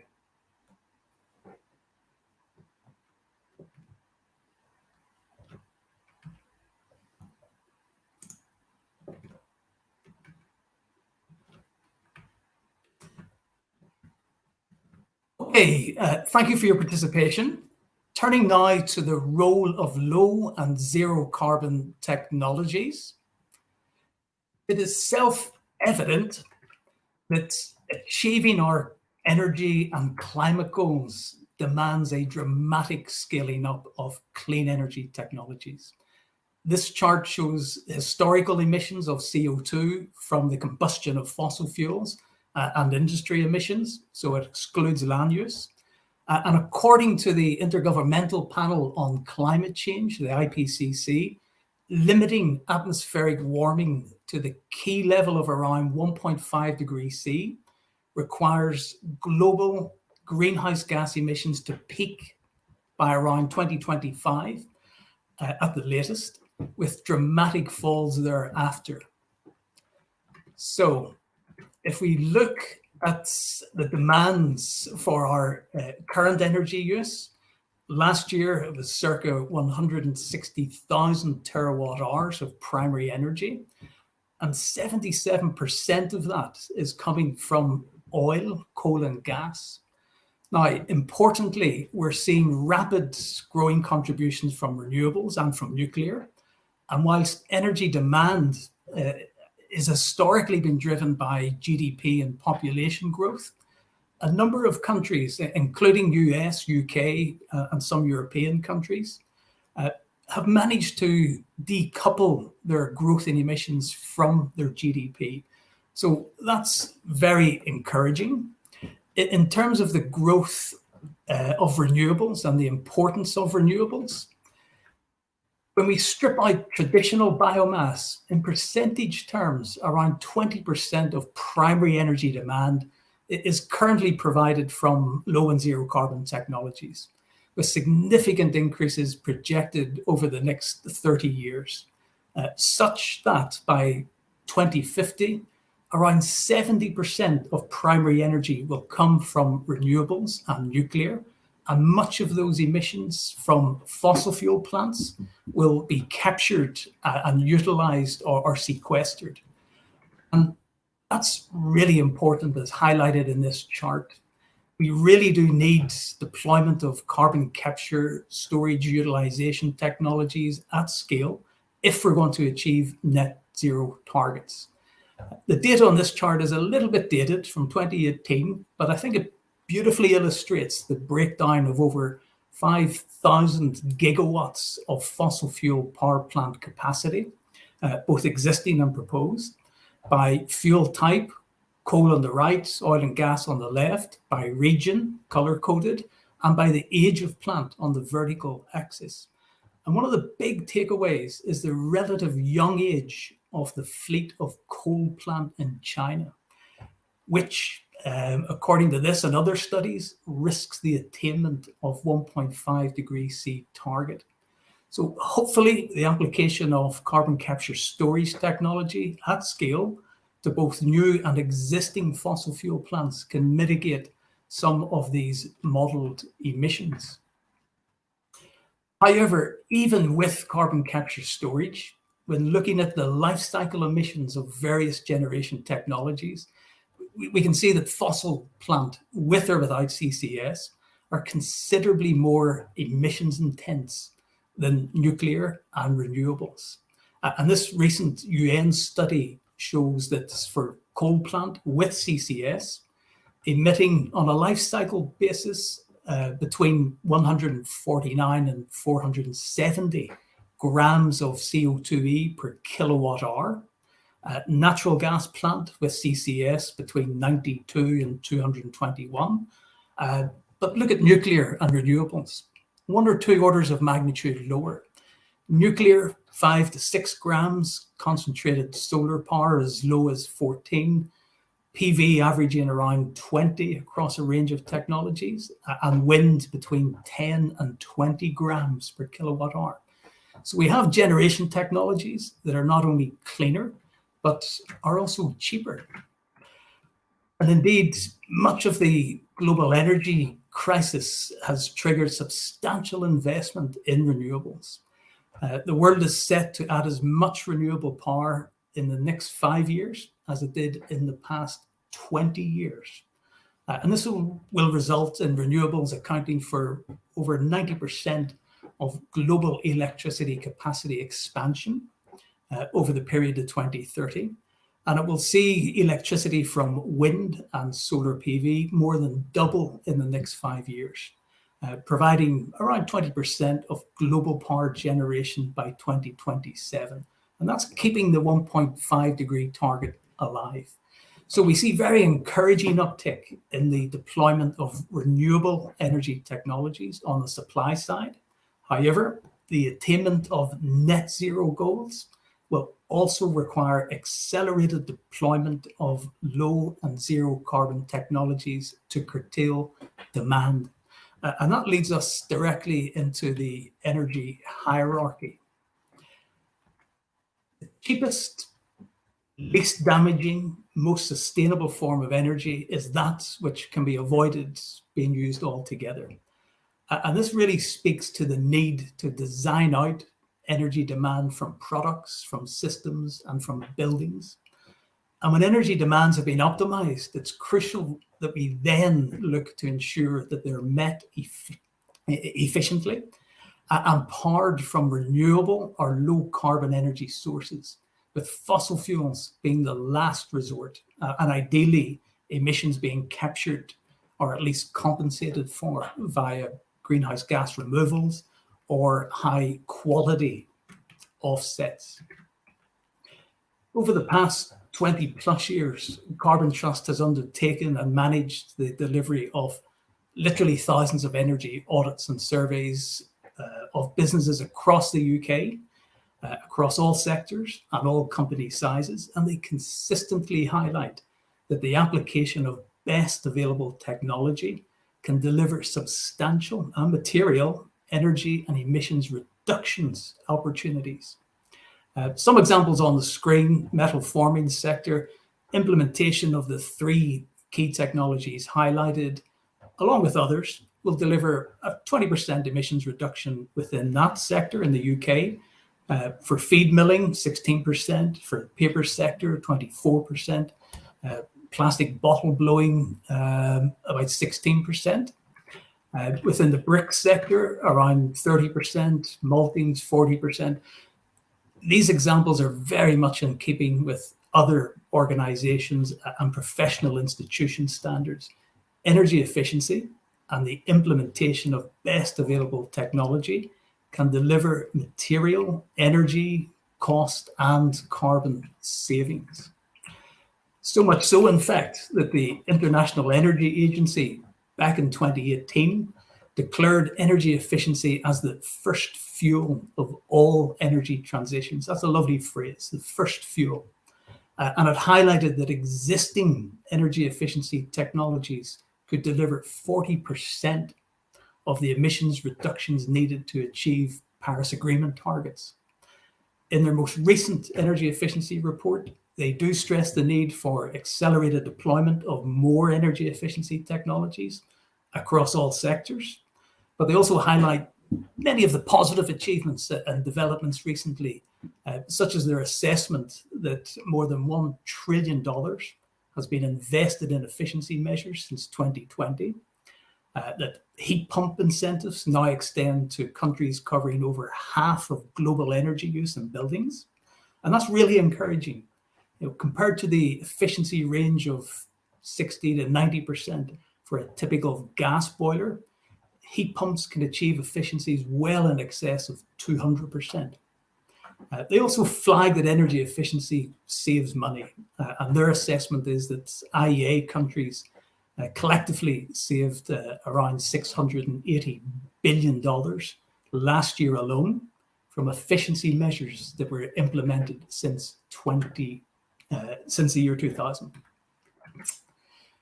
We also see from that report the very significant improvements achieved by manufacturers of significant energy using appliances and equipment, driven by regulation and driven by energy labeling schemes. These are designed to push energy efficiency technologies into the marketplace. Just to single out a few examples, we see a 62% reduction in pump energy usage in the longest running programs. For transformers, 56%, for electric motors, 34%. And these offer incredible savings potential. When you consider just electric motors account for around 50% of global electricity demand, there are many, many millions of such motors operating today that are a long way from IE4, IE5, super premium or ultra premium efficiency motors that represents current best available technology. It's also really encouraging to see several important initiatives developing to pull new technologies into the market. For example, the World Economic Forum's First Movers Coalition has identified 7 key energy using sectors and difficult to decarbonize sectors. And they've recruited companies prepared to commit to the purchasing of goods and services that achieve low emissions through the application of nascent low carbon technologies. So they are effectively using the purchasing power of their members to give confidence to breakthrough technology developers, which is terrific. Also encouraging is the growing number of corporates committing to science-based targets and net zero targets. Over 2,100 have science-based targets set, and over 1,600 have committed to net zero. And this is really important because in order to achieve these targets, it will require action to improve standards of energy management, energy efficiency, and the deployment of renewable technologies. And in order for corporates and organizations to understand the potential for reductions, they will need to systematically assess their current operations and invest in best available technology. Within Carbon Trust, we often use a bespoke diagnostic tool to help companies assess their operations against best practice. So we would typically collate a library of between 200 to 300 best practice measures, standards, criteria across relevant sections to the business, relevant processes, and provide feedback on the indicative level of energy savings that could be achieved. For example, a recent client operated compressed air systems across their global fleet of factories of around 100 factories.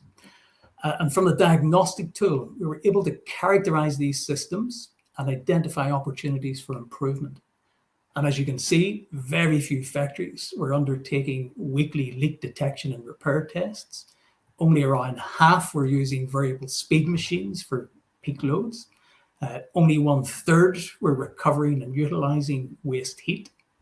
And in total, we identified a 44% saving, and that would have been worth a reduction in annual energy costs of around £3 million per annum, and deliver a payback in just over 3 years. Just a quick point on the capital needed to invest in low and zero carbon technologies.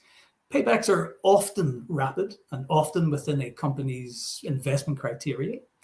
However, there are a growing number of technology providers offering utilities as a service, such as lighting, compressed air, cooling, thermal energy, data, computing, pumping.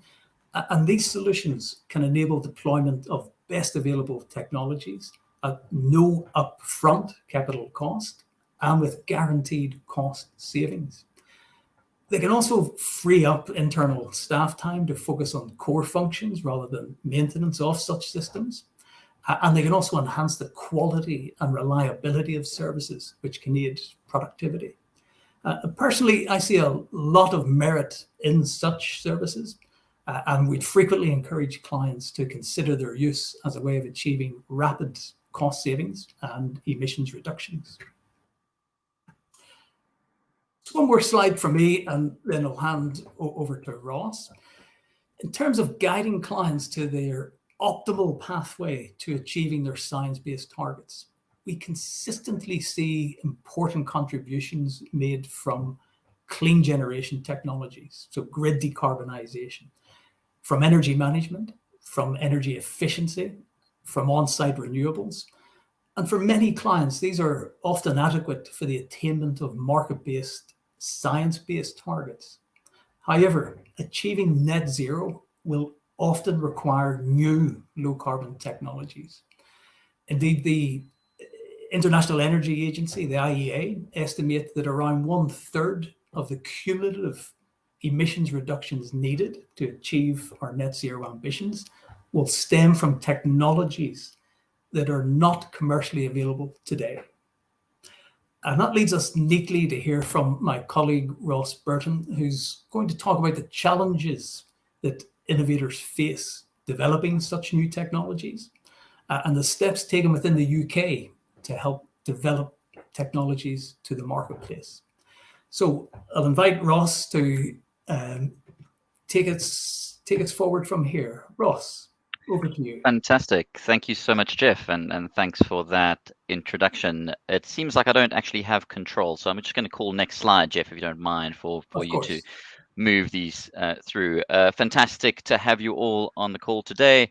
I'm going to talk, as Jeff indicated, I'm going to take us really to the next step to take some examples of the work that the Carbon Trust does in supporting commercial innovators within the UK and abroad. We run a variety of accelerator programs for early and late stage climate tech innovators, both within the UK as well as internationally.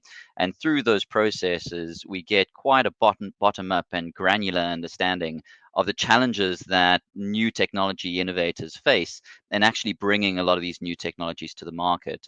A lot of the technology categories that were mentioned and those important sectors around CCUS, achieving energy efficiency, energy storage and flexibility, how hydrogen is going to play a role in the market at large, as well as a lot of the productive technologies such as offshore wind.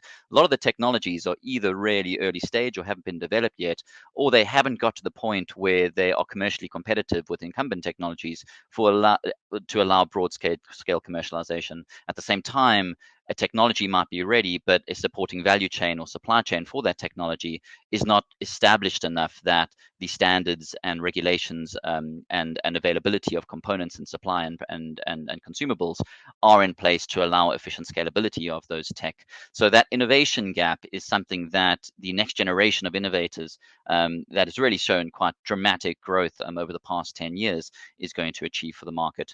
To bring a bit of color to some of those points, this first slide is talking around the work that the Carbon Trust does, as well as within a consortium of partners, to deliver the acceleration program for what is called the Net Zero Innovation Portfolio. Some of you may be familiar with this.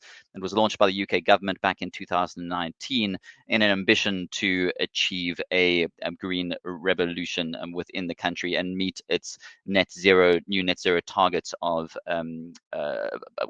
its new net zero target of 2050 and the target of 80% reduction on 1990 levels brought forward to 2030.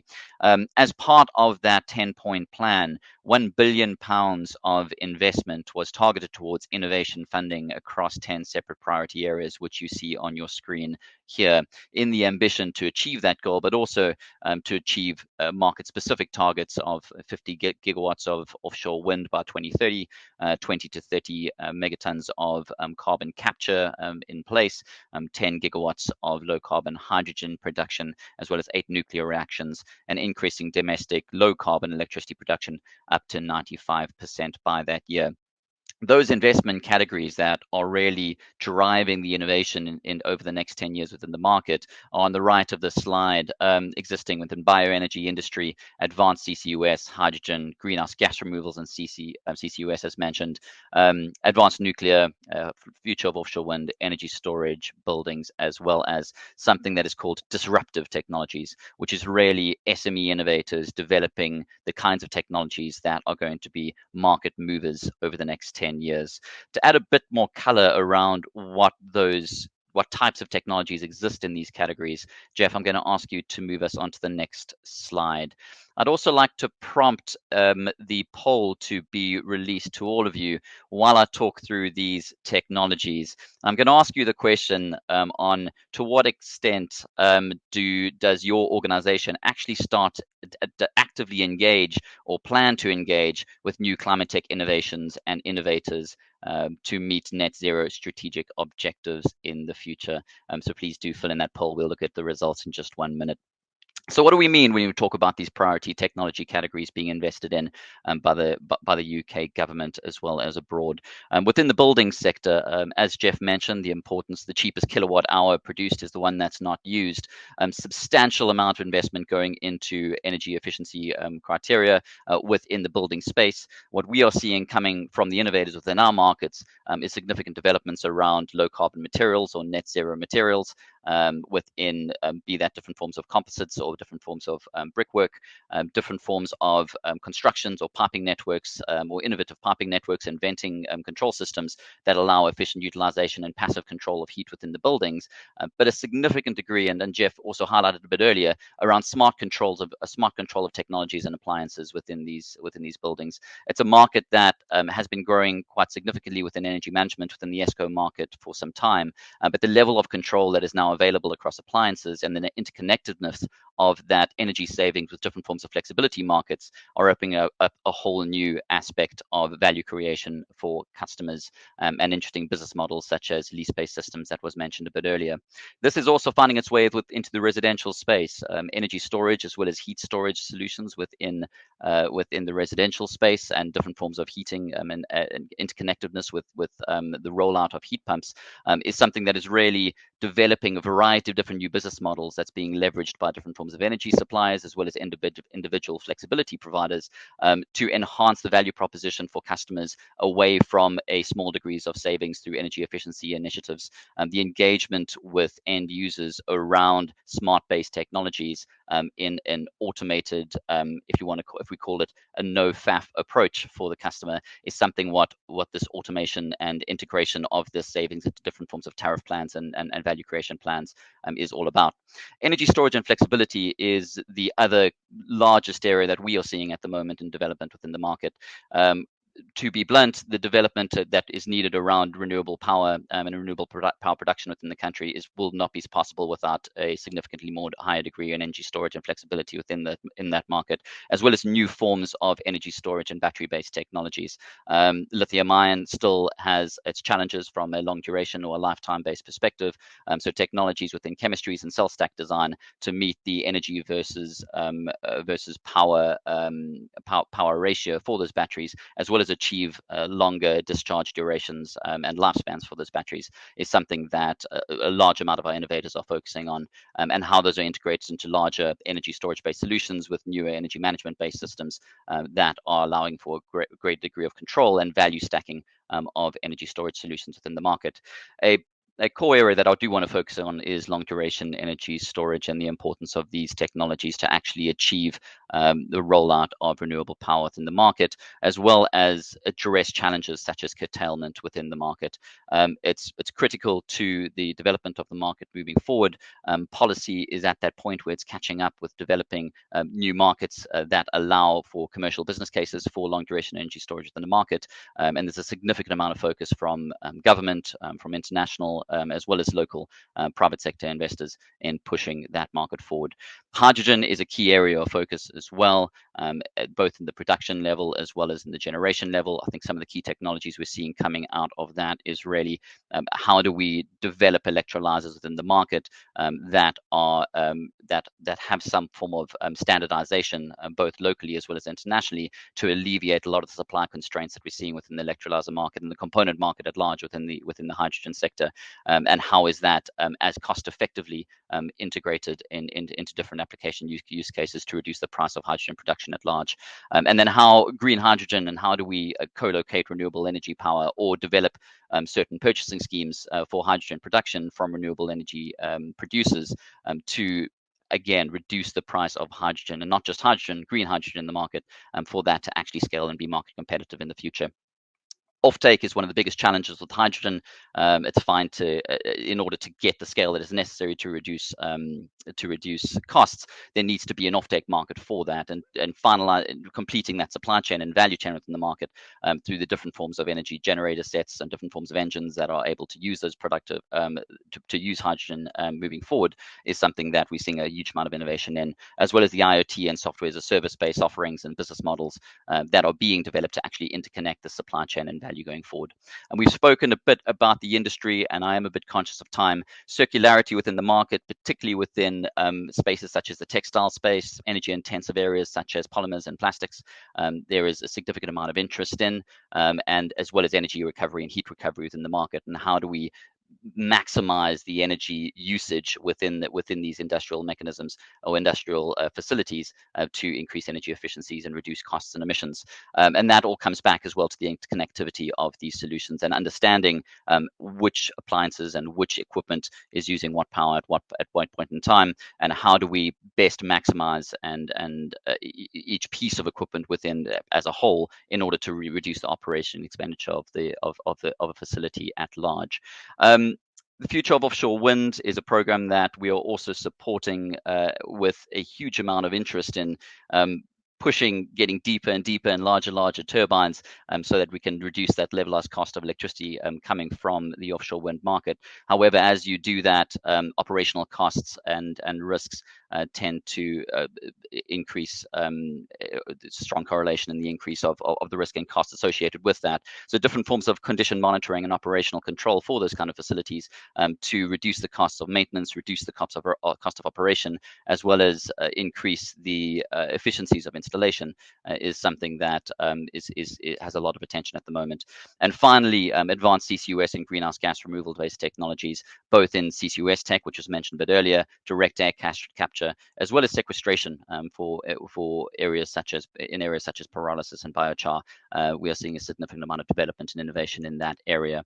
I think with that note, I would like to, if you have an opportunity for the facilitators, if you can release the results of the poll so we can get a sentiment from the room.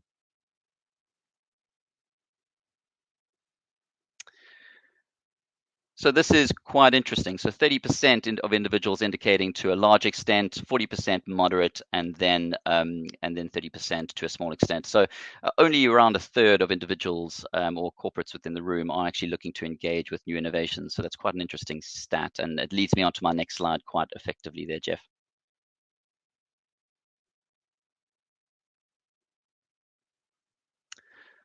Fantastic, thank you. I think if we can go to the next slide, Jeff, in the interest of time. In our work with innovators and the challenges that they face in bringing their new technologies to market, we typically face three separate, what we call, in a rather macabre way, valleys of death for these innovators. And it really sits within early stage product development for those organizations, where they're really trying to find market fit.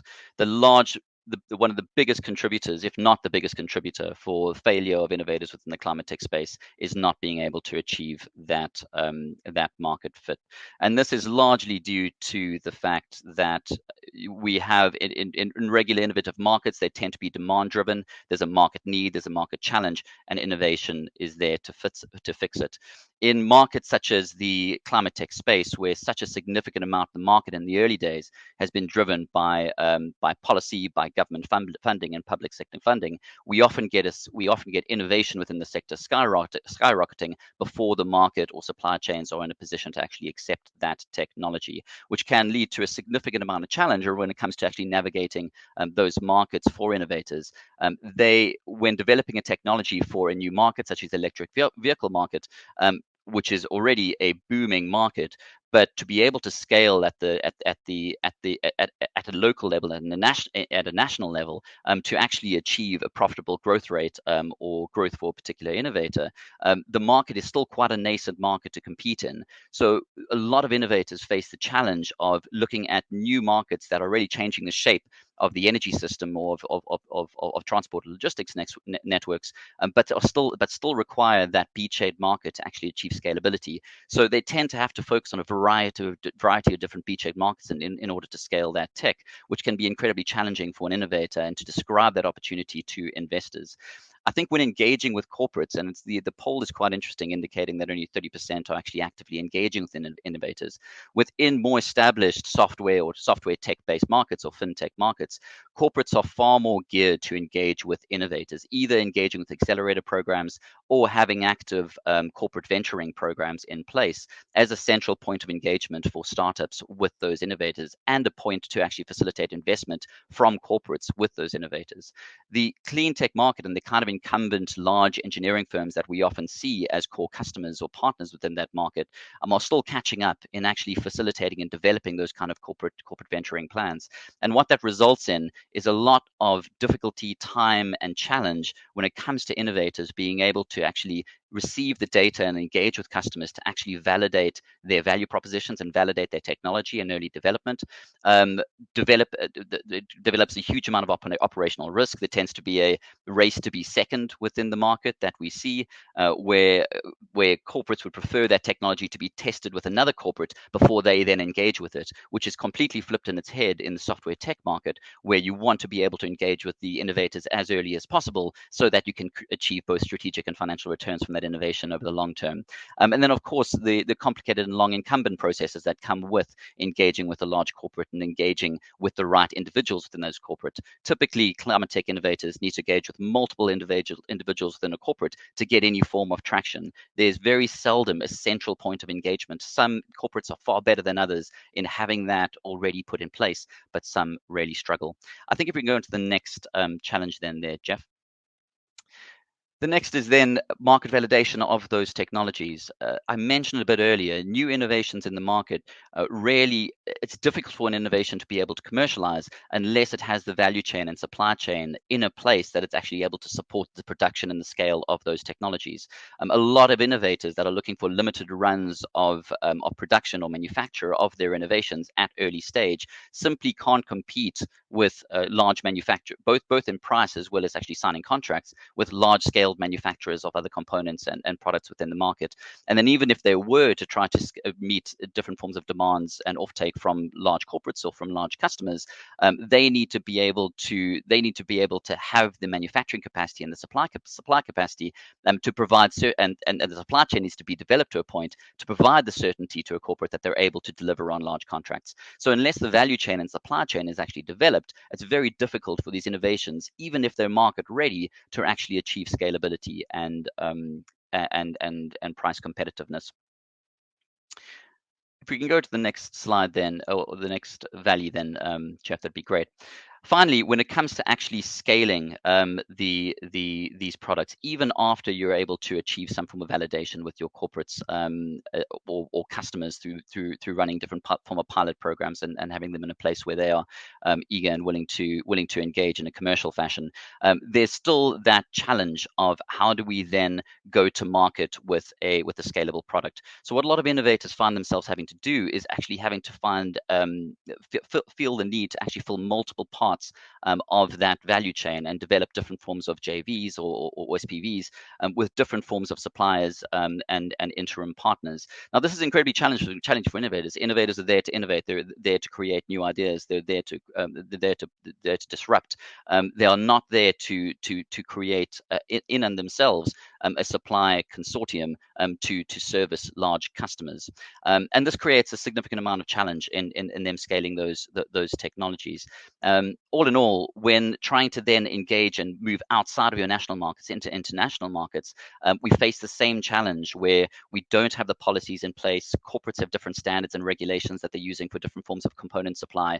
So it makes it very difficult for us to standardize products, share data, and validate technologies, not just for one corporate, but for multiple corporates based locally and internationally.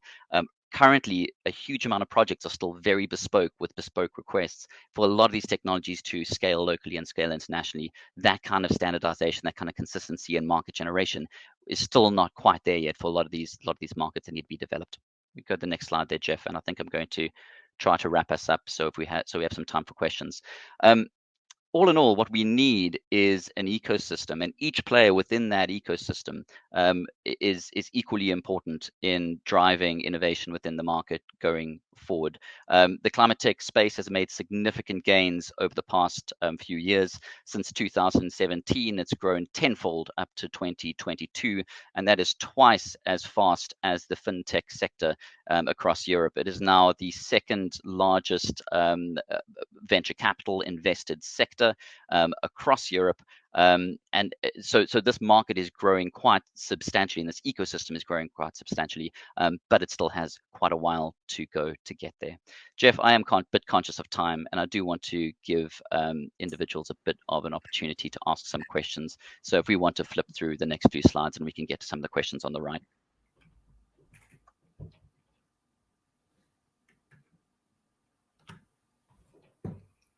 Super. Is that okay, Ross? Are you happy with that? I think that's fine, Jeff. I think we can go straight to questions.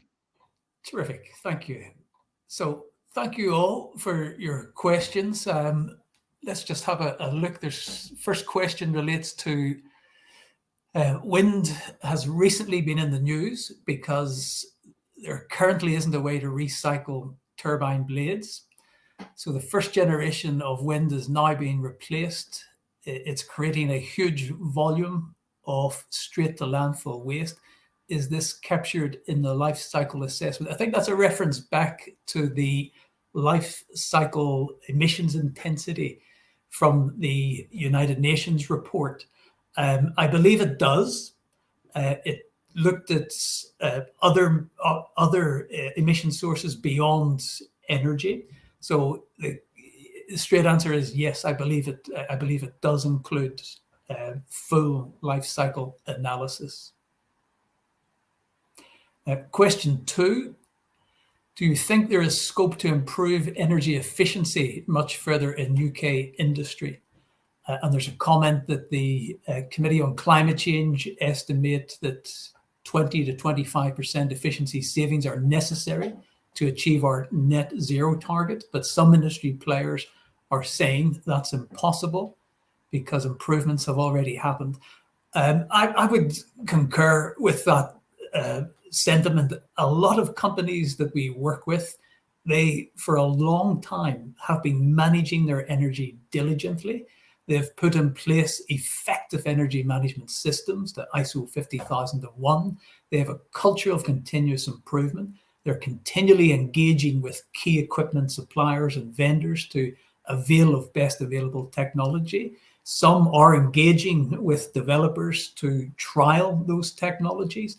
So I absolutely agree that for many companies that have been paying attention to energy efficiency, there likely isn't an additional 20, 25% opportunity within those companies. However, they're the exception in our experience. And it's fair to say that in all the companies that we have audited over the past few decades, we've yet to audit a company for which there was no opportunity. So I think it really comes back to the starting point. For companies that are using dated old generation equipment, we're not surprised to see at times opportunities in excess of 25%. For those companies that run a really tight ship, it's often in the single digits. So I think it really just depends on the starting point. Ross, I don't know if you have anything to add to that. No, I think that's fine, Jeff. Okay. So question 3, your session has focused on net zero in the energy sector largely, rather than the broader picture. The UK has lost more than 8 million trees due to storms last year. How can carbon offsetting, capture, storage be developed without the need for tree planting? Must confess that's not an area of expertise that I have. What I perhaps would say is that the focus on the energy sector principally arises from the fact that around 75% of anthropogenic greenhouse gas emissions originate from our use of fossil fuels. Important other sectors such as agricultural, land use and change. I don't think it's a case of either or. I think we need everything to align. So I think we need best practice on land use. There's certainly a requirement for afforestation. I'm not an expert in it, I do apologize. And I invite Ross, perhaps he has more insight into the benefits of tree planting than I do. If not, we'll engage with colleagues outside of this and follow up with a more substantive response.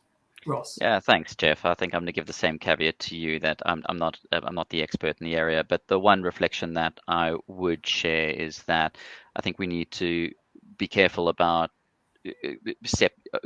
including carbon offsetting. They're all part of the same solution when it comes to carbon capture and storage, and carbon offsetting. The idea is obviously that we would reduce carbon emissions and global warming at large. However, it's going to require both.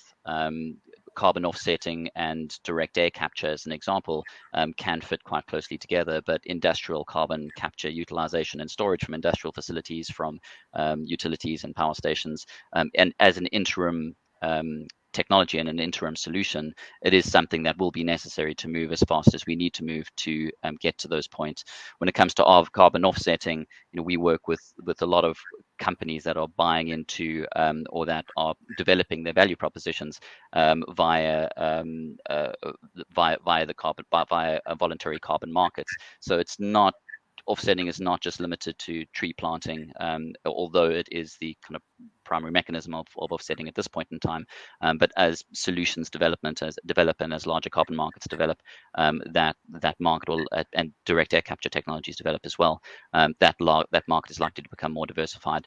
But it's a good point. I think the regulations and stipulations around land use is something that's going to become largely scrutinized in the future.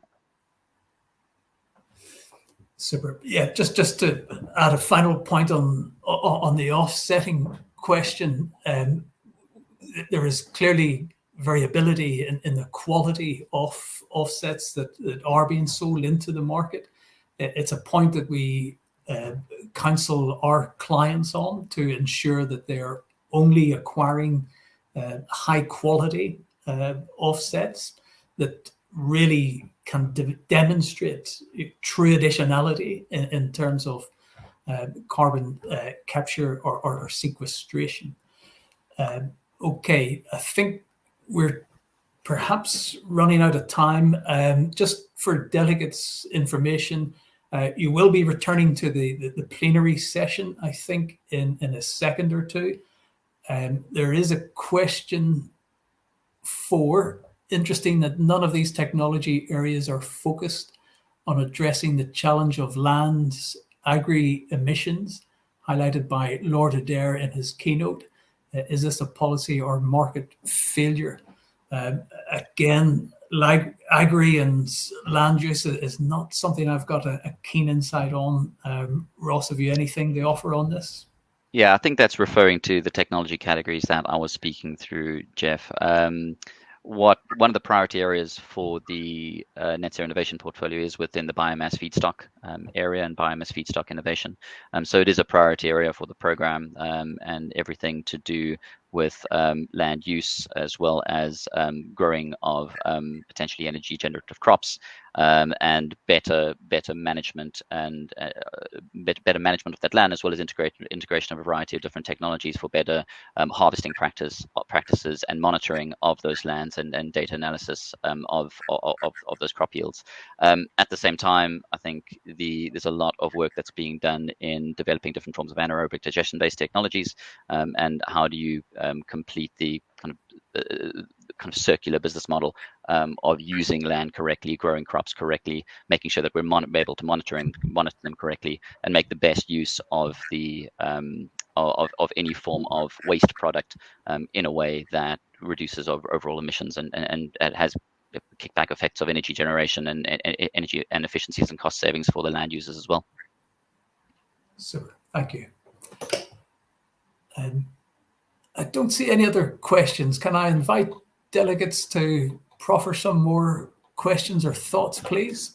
I'm advised we've got 3 or 4 minutes left, so there's still an opportunity to pose a question. Just while you're maybe contemplating a question or a comment, might just be worth adding in terms of the investment in energy efficiency. It does at times pose a bit of a dilemma to businesses that have got perfectly serviceable operational equipment and systems that still maybe has 5 or 10 years of life, but they're aware that there's a more efficient piece of a kit that will deliver operational energy savings and emissions reductions. And it's not always a straightforward decision to plumb for the best available technology immediately. Consideration should be given to the sunk energy and emissions within the existing product, and ensure that there's no unintended consequences in retiring out perfectly serviceable kit with new, more efficient equipment. It is worthy of consideration, but directionally, we always encourage companies to ensure that they've got adequate standards of asset management and procurement, and ensure that they do procure equipment on a whole life cycle basis. And that often helps guide the optimal point to invest in cleaner technology and retire out equipment that has got still economic serviceable life, but not as energy efficient as others. So just a thought. I don't know, Ross, I'll invite you to offer any closing thoughts. I think from the closing thoughts from my side, really, Jeff, is I think from the presentation is when it comes to, and I was struck a little bit by the poll. I think the poll is intentionally designed as well, indicating that companies that are actively plan to engage as well in innovative tech snacks, not just are currently engaging. And I think looking at 30% of that poll, it is quite interesting and quite interesting metric to look ahead to see how companies are actually thinking about these net zero strategies. The way the innovation market or any form of venturing market exists within other markets is that technologies represent both a strategic as well as a financial benefit for organizations over the long term.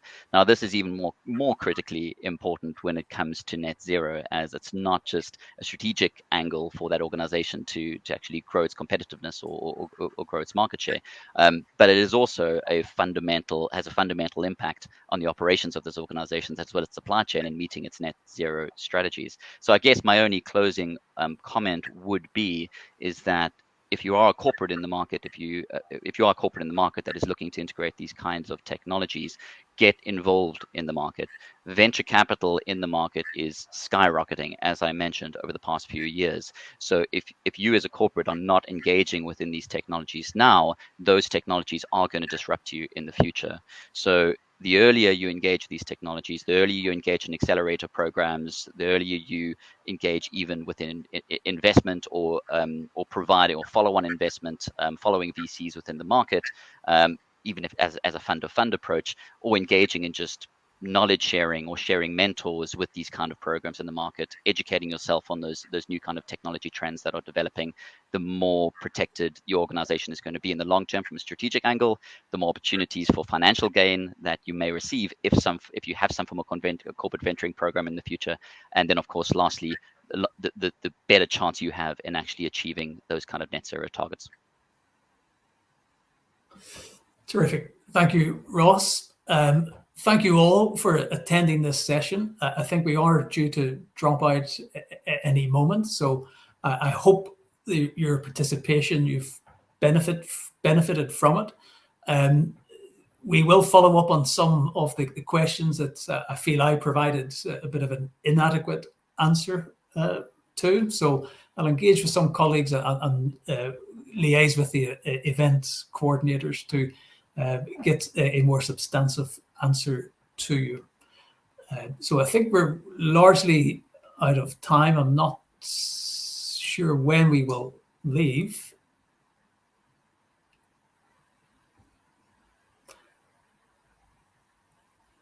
Yeah, I think it's coming to an end now. So thanks again for your participation.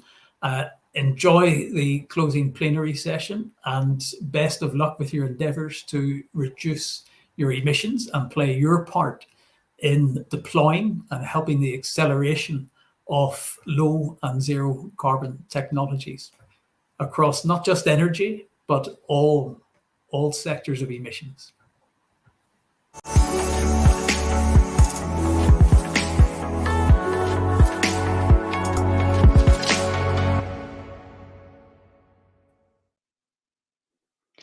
Afternoon, everyone. Welcome to your first breakout of the Accelerate to Net Zero UK event. I hope you found the first introductory session useful. So this is the Scope 3 and Supplier Engagement event. My name's Oliver Patrick. I'm a Senior Associate in the Cities and Regions team at the Carbon Trust, where we do a lot of work with, or almost work exclusively with, public sector organisations on their decarbonisation journey.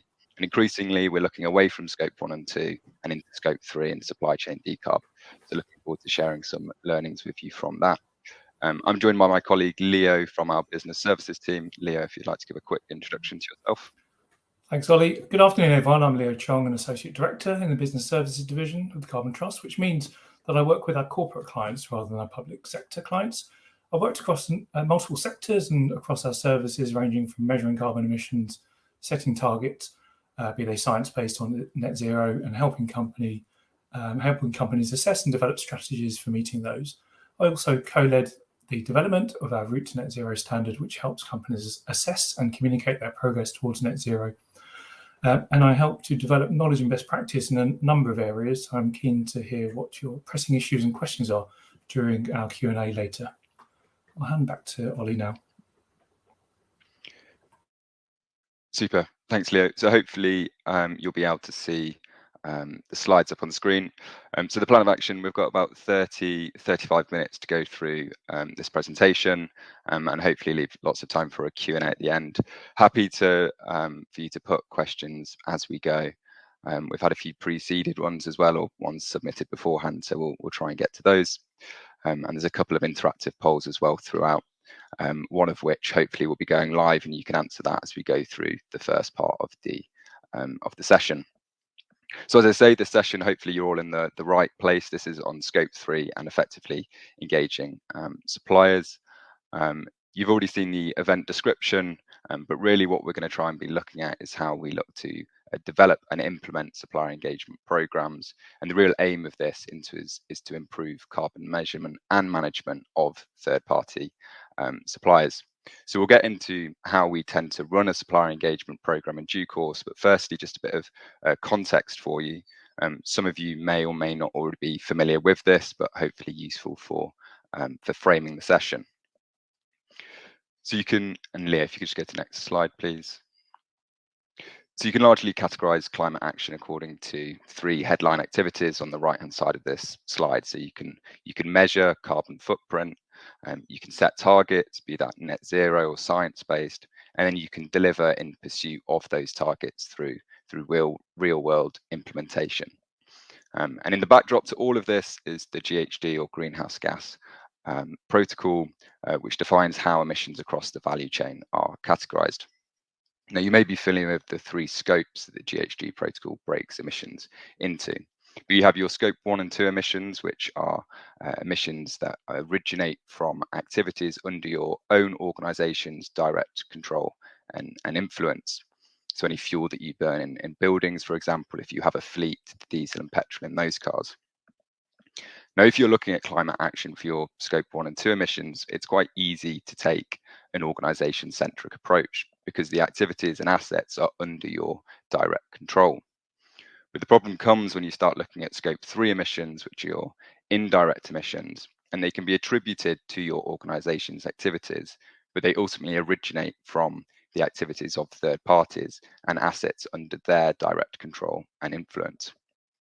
Now, these third parties can be upstream of your organization and your suppliers, so things that you're buying into your organization, and they can be downstream as well, so your customers and how people are interacting with any products that you manufacture, how they dispose of those products, or any franchises you have, for example. And if you're wanting to take a look at climate action for these, because the assets and activities are outside of your direct control, you really need to collaborate with your suppliers and customers. And it's not possible to just take an organization-centric approach. You have to look beyond your own organization. And this has really important implications for net zero, in that all credible and robust definitions of net zero say that full value chain emissions have to be included. So what your suppliers are doing and also what your customers are doing.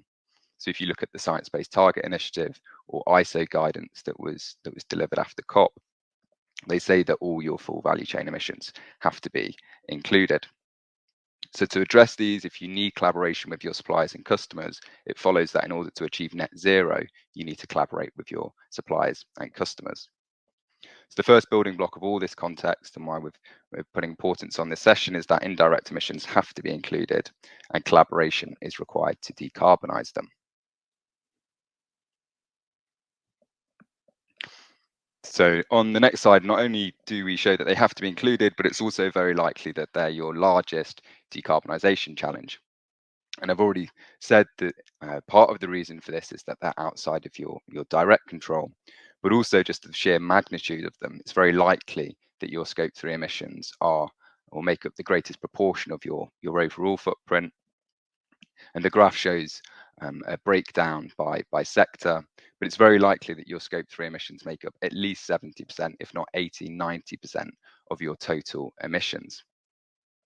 Now, with relevance to this session, as you can imagine, supplier engagement becomes increasingly important as your share of upstream emissions, so that green bar on the left-hand side, increases.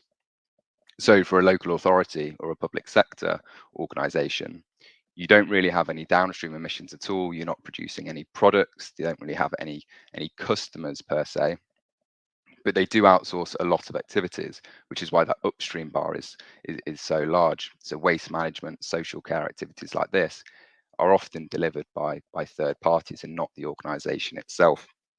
So supplier engagement is absolutely crucial for these sort of organisations if they're going to be on a net zero trajectory. At the other end of the scale, you have home appliances. If you're a manufacturer of home appliances, a lot of the emissions or your overall emissions will actually come from the in-use phase of the appliances that you're manufacturing and how consumers interact with them, which is why downstream proportion is so big. And supplier engagement is still important for these organizations. You can imagine what comes into your own operations will influence what you're doing, and also downstream of you as well. It's all connected. But increasingly, as your downstream proportion of emissions increase, supplier engagement should be complemented by other measures looking at addressing value chain emissions. So we're talking about product design, consumer awareness campaigns, things like that. But this session really is focused on actions to manage and decrease that green bar and your upstream emissions as much as possible. So we've established that Scope 3 emissions have to be included in net zero target, and that this session is focused on your upstream emissions. And on the next slide, we show that we're really talking about two emission categories here, which is your purchase goods and services and capital goods, which can be considered a subset of the former. And these are often an organization's largest upstream emission source. So these are the emissions attributed to the goods and services that you buy, and can be attributed to demand for goods and services that your organization has. But they can also be the most uncertain, so it's unlikely that you'll actually have the core activity data that you will have for your own organization, as it's a third party delivering these goods and services. So you might have a heavy reliance on benchmarks and proxies in the absence of that activity data, which is, whilst it gives you a number, it has more uncertainty attributed to it. And it's also complex. So supply chains can be very long. The supplier that you're actually getting the goods or services from, they might have a supply chain of 2 or 3 suppliers previous to them. So trying to get an understanding of exactly where the emission hotspots in your supply chain are can be quite a complicated task. And this is why we place a lot of value on supplier engagement, and why it really should be a central part of an organization's net zero strategy and approach to upstream emissions. 2 main reasons, both linked to the statement above. Firstly, improving the accuracy of emissions measurement and reporting. So trying to get away from benchmarks and proxies and replace that with activity data, and also driving emission reductions. So ultimately what we need to do to get to net zero is achieve emission reductions. And it's through collaboration and engagement with these organizations that will be able to happen.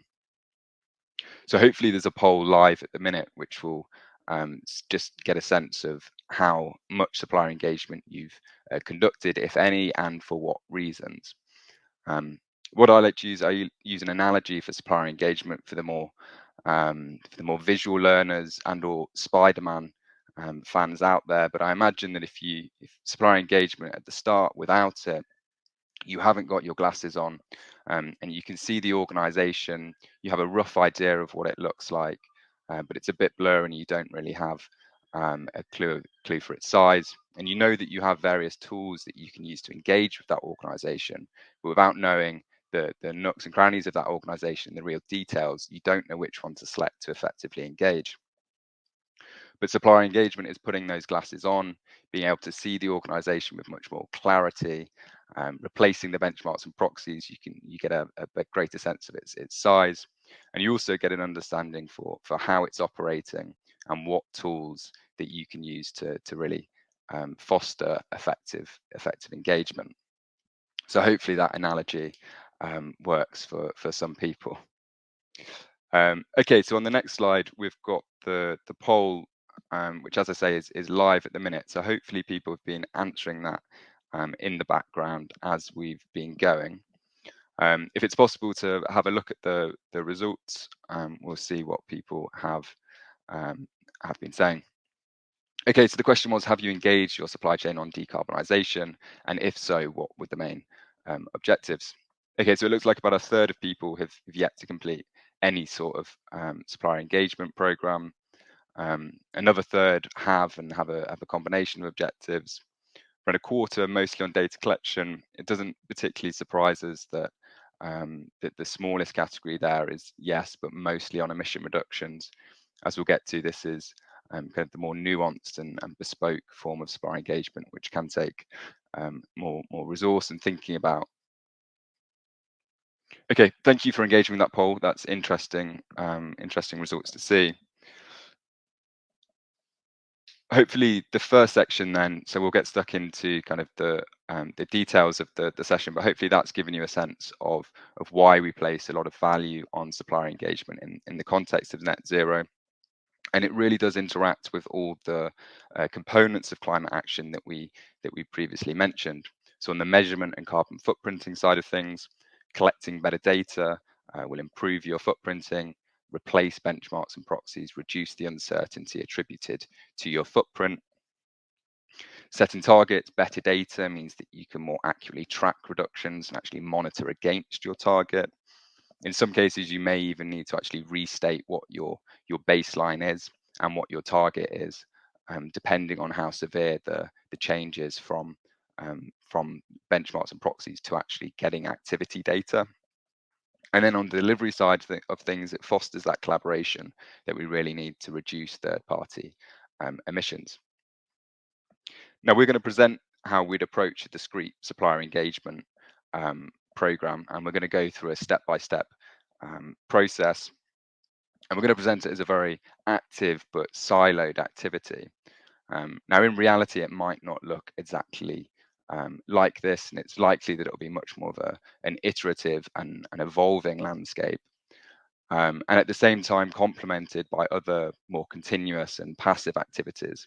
So, for example, at the same time of conducting a supplier engagement program that has a set start and an end date, say like a project, you should also be doing things such as integrating carbon management into procurement processes to help address upstream emissions. So this could take the form of integrating environmental credentials into tender requirements and evaluations, integrating carbon management into contract management and how you're engaging with suppliers on a day-to-day basis. So what we're presenting certainly isn't the be-all and end-all, and it shouldn't be everything that you're doing to do with upstream emissions, but it is a very useful step to take. So we'll go through these steps in turn, and the first step is on identifying suppliers that you want to engage with. So the aims here is prioritize suppliers to actually include in the supplier engagement program. It's unlikely that you're going to be able to engage with absolutely everyone in your supplier base, and also get a sense of what engagement strategy to take. So we're expecting that the path looks something like this. You are here on the left-hand side as a starting position. You have a list of suppliers, you know who's supplying your goods and services, and you have procurement data attributed to those suppliers, so you know how much you're spending with each of the suppliers. And you may or you may not have already performed a Scope 3 footprint. And what we're trying to get to on the right-hand side is this prioritized list of suppliers, and also a sense of what engagement strategy you want to take with those suppliers. So there's two main tools that we use to get from A to B. The first of which is the materiality assessment, which, as the name suggests, is really aiming to identify high-emitting suppliers or materials in the supply chain. The next slide shows how we'd roughly approach this, and the main mechanism that we use to do so is using economic proxies. And these are sector-specific proxies that allow you to convert your pound spent with a particular supplier on a particular goods and services into a ton CO2 equivalent figure. Now, these are really good at assessing hotspots in your supply chain, so it gives you an indication of the carbon intensity of the sectors that you're procuring, and scales the pound that you've spent in that for you to be able to glean how much carbon, or estimate how much carbon you think you're spending in each area. So it's a process of grouping your suppliers into the categories that that you have for the sector proxies. And the outputs that you get from this is really this estimate of emissions by supplier. A graph like this on the right-hand side shows an indicative example. Now, this in itself is a bit of a natural prioritization in identifying suppliers. As you can imagine, engaging with suppliers that are hotspots and that are kind of emission or concentration of emission in your supply chain will lead to maximum carbon savings and impact of a supplier engagement program. So already there's a bit of a natural prioritization going on. And the graph, as you can see, so there's the supplies and materials on the x-axis. On the left-hand side is the absolute percentage of that supplier for your supply chain, and on the right-hand side axis is the rolling sum of all of that. So as you go over and encompass all of your supplies, you reach 100% of your supply chain emissions.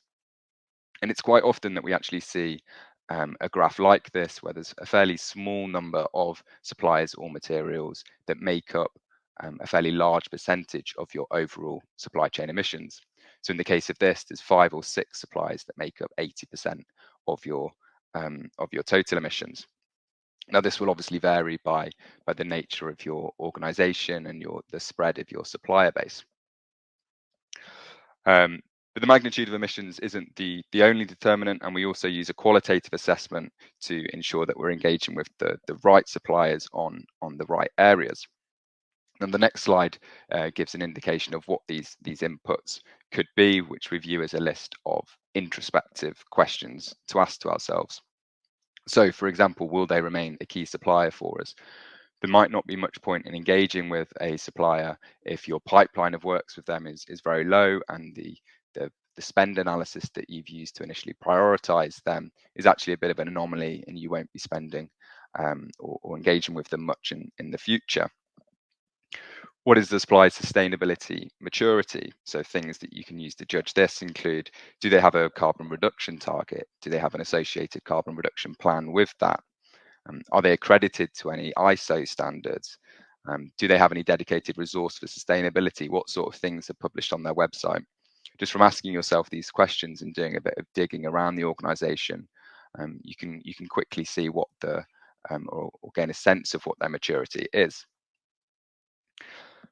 What data do we have for the organization? So some of this might be linked to the first question. If they're very mature, they might already have a lot of carbon data. But what are we going to need to request from them when we eventually engage? And also, how confident are we of their operations? So when we're looking at engaging on them, particularly to drive reductions, do we actually know what they're doing? Do we know where their potential hotspots could be? And then finally, perhaps a more an obvious one is, what ability do we have to actually influence the organization? Are they going to listen to us when we do engage? So things here include, are we a major customer for them? You'll know your spend with them and that overall revenue. What percentage of their revenue does your spend make up? But also, away from spend, do we actually have established relationships with them that we can leverage in this engagement? Now, the answers to all of these questions will shape the form of engagement and the nature of engagement that you take. And the outputs that we typically get from this is a graph like we show on the right-hand side here, which is a plot of supplier sustainability maturity and ability to influence on the x-axis. And it doesn't have to be particularly quantitative. It can be a RAG analysis of low, medium, high, 1 to 5, for example. But what it does allow you to do is to shape the form of engagement that you'll take with them. So suppliers with a high sustainability maturity, for example, they will likely are publishing a lot of carbon data already. And the challenge that you might have is largely logistical in actually collecting that data from them and establishing the data flows so you can incorporate it into your footprint. If they've got a lower maturity, then it may be that you need more of a mentorship role in actually supporting them with carbon calculations, a calculation of product carbon footprints, for example, so that down the line they can share that with you. And likewise on the ability to influence, a higher ability to influence, you're much more likely to have foster relationships and actually collaborating on reductions, and they're more likely to actually listen to what you're asking of them. But on the lower side, it might just be more of a transactional and data collection. So hopefully that's useful in helping to frame how to prioritize suppliers, and also what type of engagement that you'll be taking with different subsets of suppliers within that. So we've just got one more interactive poll, which we're going to make live to you now. And this is just getting you thinking about one of your key suppliers. And there's the 4 quadrants of this graph. So there's the one, which is high maturity and low influence. 2, high maturity, high influence. So you're probably looking at collecting good data, but also collaborating on reductions. 3, low maturity, low influence. And 4, low maturity, high influence. So if you just think about one of your key suppliers, maybe a supplier that comes to mind immediately, and if you were to assign them in one of these segments, there's obviously lots of grey areas and in between, but where would you put this key supplier that comes to your head? So just leave the poll open for 10 seconds more. Hopefully that's all available to you, and then we'll have a quick look at the answers.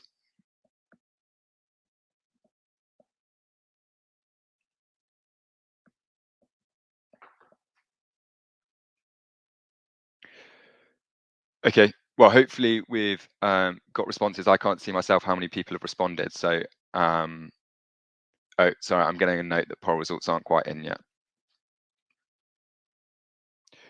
Do keep your questions coming as well.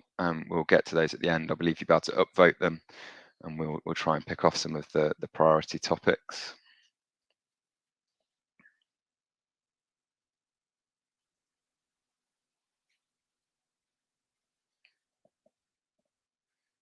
Okay, so results are in, and I guess in a sense they're relatively encouraging in that over a half of suppliers that you're thinking have a high maturity, which is obviously good in itself. Quite interesting, the split between high maturity, high influence, and low influence. But very promising that 40% of you at least think there's high maturity and high influence, which is obviously a good foundation to engage and collaborate on reductions, and also collect a lot of data. About 30% of people with low maturity, and a pretty even split between low influence and high influence. But hopefully that's helped frame in your head a bit where these suppliers sit and what first steps could be taken on engagement with them. Obviously, when that exercise is repeated for all of your suppliers, you can start to put together a bit of program of works and engage across the board. Okay, I'm going to hand over to Leo now. He's going to take you through the next 2 steps of a supplier engagement program. Great, thank you, Ollie. So I'll be taking you through these steps, and as Ollie said, it's not necessarily these will fall in a linear flow, but the way we've categorized it is the second step would be to engage with, collect data from your suppliers based on the prioritization. It won't be all your suppliers. You will no doubt have done some sort of framing and selection of suppliers to engage with, and then through to improving the Scope 3 footprint ultimately. The first 2 steps of this would be, of course, to engage with and collect that data, and this will be largely on a one-to-one basis with your suppliers, and then finally, ultimately, to update the Scope 3 footprint. The key step in there is to assess the data. Not all data that comes in from suppliers will be good, will be complete. So we'll go through some risk areas around that you may have found already. It's encouraging to see that so many of you, about 2/3, have already embarked on supplier engagement program. I think the numbers were about 1/3 that had done data only, but also 1/3 which had done a combination of things. So it sounds like within the audience there's quite a high level of experience already with at least this framing of engagement to collect data and update the Scope 3 footprints. The update of the Scope 3 footprint is ultimately to improve that management information, of course, to move from estimates that may sit within your Scope 3 assessment and footprint within your, say, category 1 emissions, and convert them to more accurate, more representative numbers that are able to track reductions ultimately, and you're able to use as valuable management information on which to base decisions and actions, and ultimately drive reductions in future. So I'll go through each of these 4 steps here in the collect and improve Scope 3 footprint. So first of all, engaging with suppliers. It's not all about collecting quantitative data. A big part of this is to share your ambitions with your suppliers. What we found is most useful is to use the existing relationship that you have with your suppliers, i.e. your procurement managers, with the supplier contacts, and have sustainability, although in the background it might be sustainability led, have leveraged that key relationship between your procurement and suppliers, and have them be joined by sustainability managers where appropriate. What we found useful is to ensure there are meetings, ideally face-to-face, if not virtual, but also follow up with written documents such as data requests, forms, and information that the supplier can fill in and return to you. Part of the engagement, a key part of the engagement, is to really ensure that the reasons behind it are clear. So whether you've got what carbon reduction targets in terms of SBTs, science-based targets, or longer-term net zeros, it's good to share that with your supply base and emphasise the need to collaborate, as Ollie has outlined earlier, and really to start getting that level of understanding of your suppliers' level of carbon management and maturity. So to help you really kind of map the suppliers in the exercise you've just done, and understand key things which will affect the assessment of data quality, such as the range of products your supplier sells, any future targets, reduction targets that they themselves have, and data availability, etc. The key outcomes for this stage is to ensure that you've got a shared level of understanding with your suppliers, and to confirm or adjust that view in terms of the supplier mapping that you've just performed. This also helps to inform the step 3, engage with key suppliers to drive reductions. And as Ollie said, there may be some overlap. It may not work in such a linear fashion as well. So the next step is to collect and assess data. The diagram on the right might be familiar with you. It's taken from the Greenhouse Gas Protocol Scope 3 calculation guidance, and there are some key things on the slide to point out in terms of the emissions that come through from your supplier. It's made up of 2 broad areas to formulate a cradle to gate, as we call it, or sometimes known as an embodied emission, for the products that you buy. That's made up of your supplier's Scope 1 and 2 emissions, and all the upstream emissions from the production of the materials that they themselves buy as well. And what we're potentially looking at is to increase the quality from the bottom of the range of data that you might have based your emissions calculations on initially. So you may, for example, have based it on spend, as Ollie says, where average data from databases are used, or even if it's tons or kilograms, you might have used, again, some average emission factors from databases. Ideally, you want to replace the orange average data with the purple supplier-specific data. And ideally, at the very top, receive product carbon footprints from your suppliers relating to the products that you buy from them, which includes their emissions and the upstream emissions.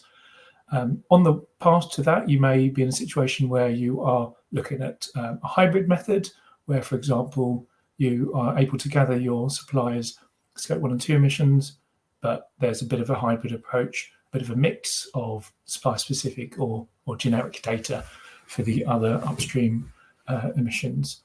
So that's part of the assessment and collection, is to understand where on this spectrum the data that you've collected from your suppliers sits, And part of the assessment is to make sure that you can rely on that data and use that within your footprints. Even if at the very top, even if it is a PCF, it's still very much worth assessing the data. Sometimes it's PCFs can be drawn with the incorrect boundary, or the PCFs for products that relate to and represent the products that you buy. It's also useful to have PCFs from current years, but also older ones as well. We'll come on to that when we talk about rebaselining, for example. So it's useful to know what that trend, hopefully downwards, of the product carbon footprint is of your suppliers. This on the right left-hand side here shows some of the areas where you would want to focus on in terms of the data quality assessment. So ideally, you'll have verified PCFs from different years, but also you need to make sure that they are complete. So in the case of Scope 1 and 2 emissions, you may find Scope 1 and 2 emissions from a variety of sources, from sustainability reports, from other sources.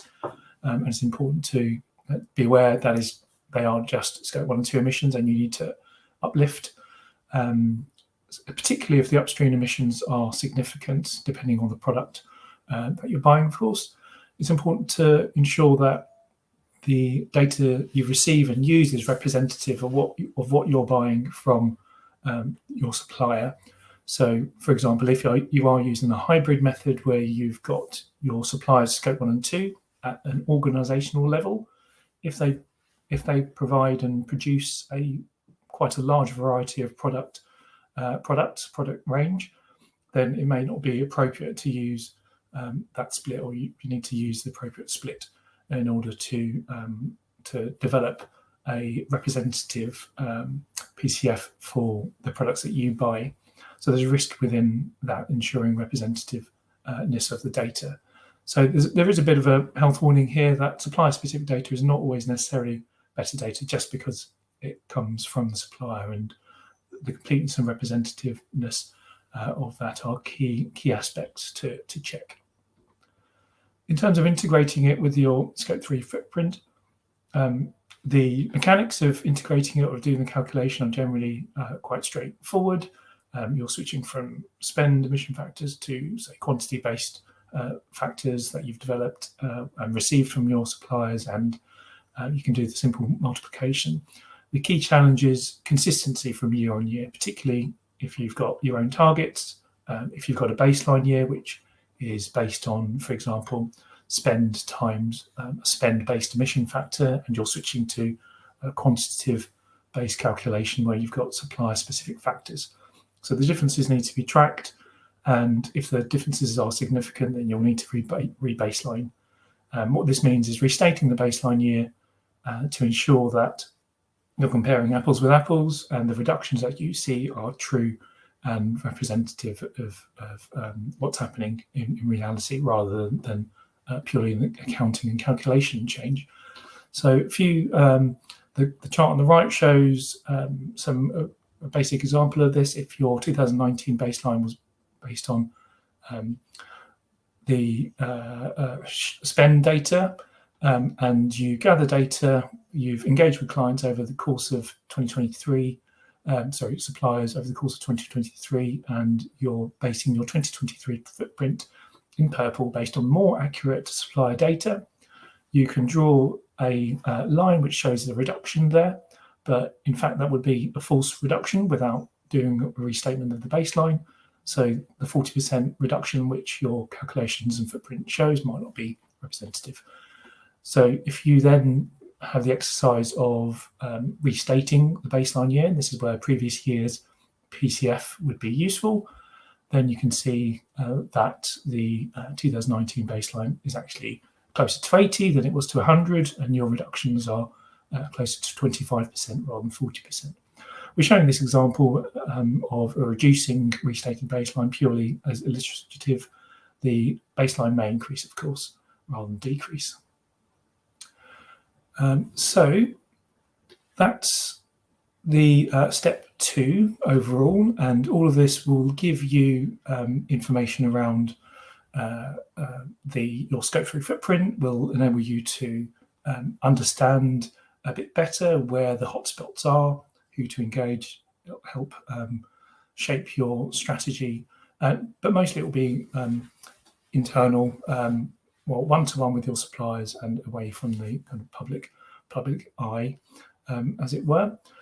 The next step of engagement, in terms of engaging key suppliers to drive reductions, is the follow-on step from this. So the overall aim of this is really to engage with potentially a more slimmed down version of slimmed down number of suppliers to help collaborate with them more closely to reduce the product emissions that they supply to you and ultimately reduce your upstream Scope 3 emissions, but also to influence wider change throughout the sector as well. So all companies will need to collaborate with their suppliers and also other stakeholders to reach their net zero targets. So driving that ripple effect of change is very important as well. So typically, companies may be addressing these steps in order: step 1 and 2 first, to gain that knowledge, to restate their footprints, to redo the supplier mapping, and move on to step 3. However, as previously stated, step 3 elements of step 3 may come in sooner rather than later. One key thing, or some key things to focus on, though, is something Ollie mentioned before about the interaction between all the elements of the business that value chain analysis and supplier and better supply data provides you.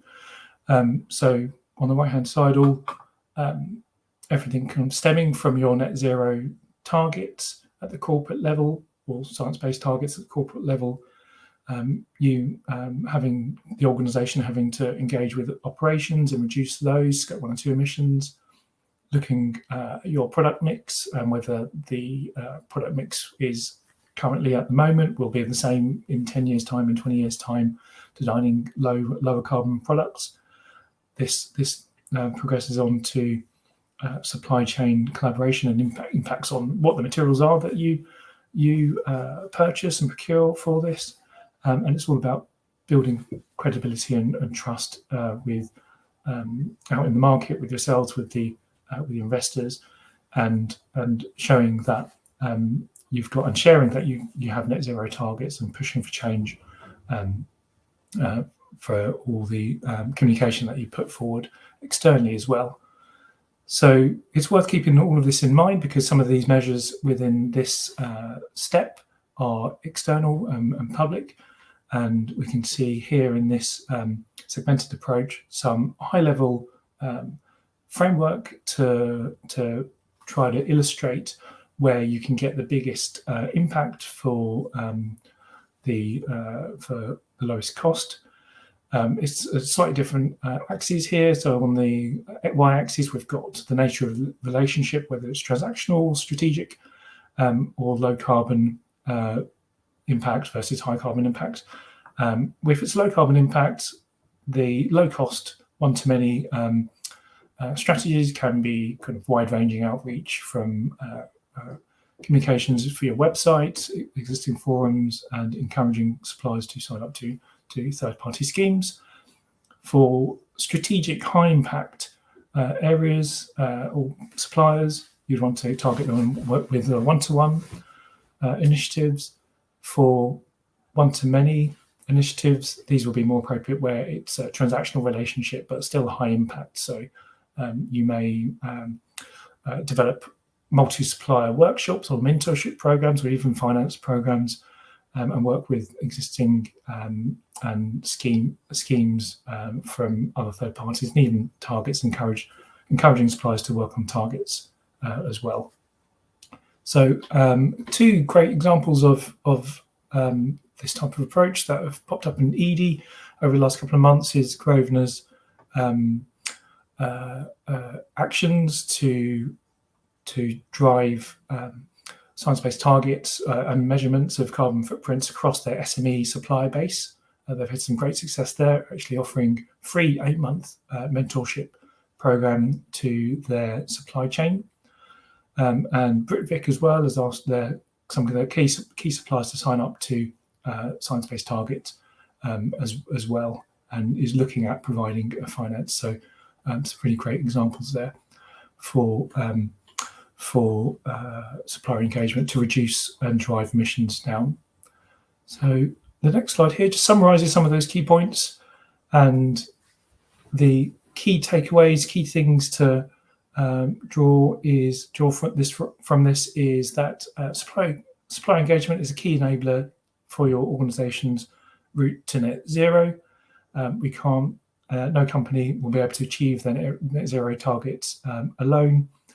So supplier engagement is absolutely key, but it's also key for your upstream emissions, but is also impactful on your other areas of your business. No one size fits all. So the strategies and approach that we've showed here are a guide or a framework, but it's an ever developing area, and you should tailor these strategies to your business and your objectives. It's not a one-time thing either. It's definitely not done in year one when you've done your stakeholder engagement. It's an ongoing and iterative process which should be continuously improved. You can see from the need to re-baseline the need to do that and potentially restate your targets. It's a ever-changing and improving area. So you should take a long-term view with your suppliers at the outset. And it does take dedicated and specialist resource on both sides, yourselves and your suppliers, to nurture that productive collaboration. So I'm going to move now. So that's the end of the slide. So thank you for your attention. I'm going to move now to some of the Q&A. So hopefully there's been questions that you have been entering and they've been voted on. So we'll get to look at the questions now. I think if none of those have come through yet, we can look at some questions which have come through beforehand.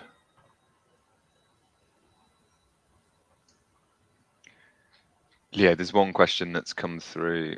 So how would you approach supplier engagement beyond the tier one supply chain from a software/tool perspective in terms of gaining appropriate data sets and differentiating between them? And I think this speaks to kind of the complexity of supplier engagement and supply chain accounting in general. As it might not just be your tier one supplier that you have to engage with, but it's kind of going beyond that. And I think there's, as Leo says, there's no one size fits all scenario to this. It depends a lot on how many suppliers are behind your tier one supplier, the exact makeup of them. But it's certainly about trying to identify hotspots within your overall supply chain and prioritizing efforts towards them.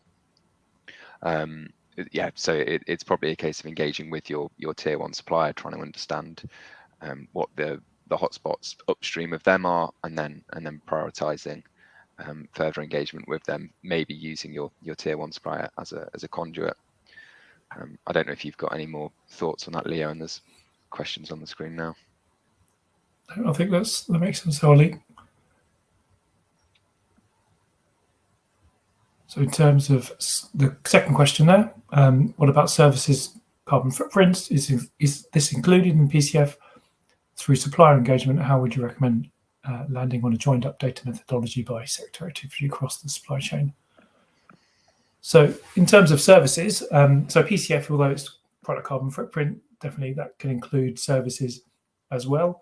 The approach to develop that would be a similar methodology, but obviously there'll be no kind of material physical aspects to that necessarily. But there are, in terms of PCFs, there are kind of rules and standards to follow, Greenhouse Gas Protocol, among others, in order to develop that.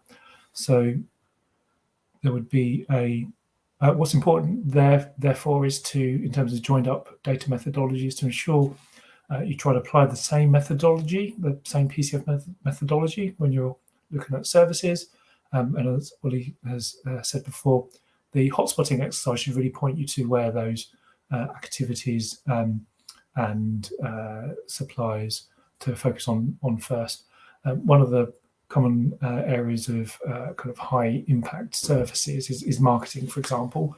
So taking that as an example, it may be a case to break up the, say, one lump of big marketing spend that you might see in your Scope 3 footprint into kind of what makes that up. So there would be a big difference between, say, digital online ad spend versus physical billboards or anything else that is events, corporate events, etc. So first and foremost, it's to segment and break up the data that you have to a bit more granularity to see where your hotspots are.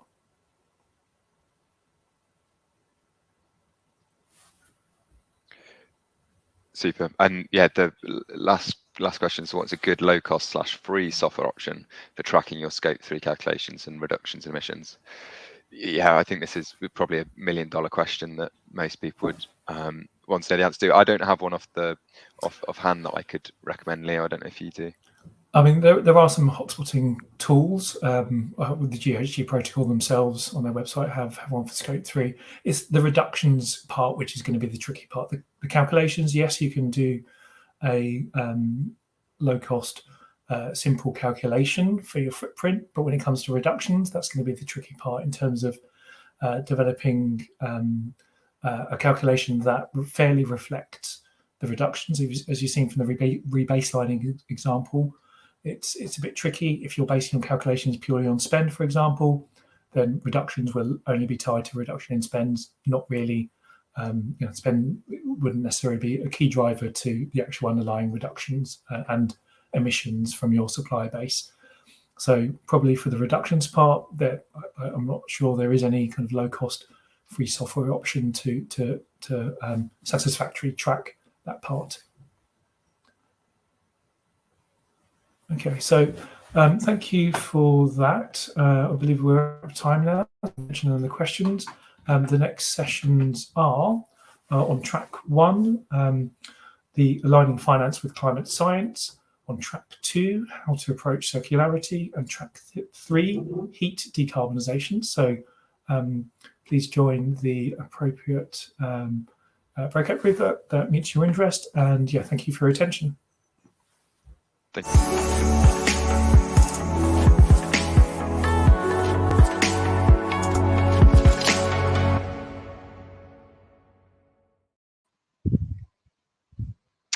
Hello, everyone. Welcome to this next session on how to approach circularity.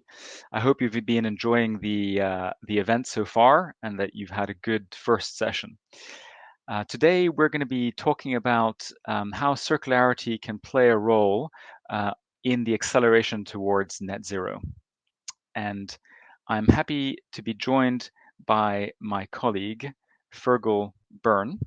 And the two of us will cover a number of points around circularity, around what it is, how it can be applied, and we will also be having a Q&A at the end of the session. And I would invite you to please post any questions as they come to your mind during the course of the session.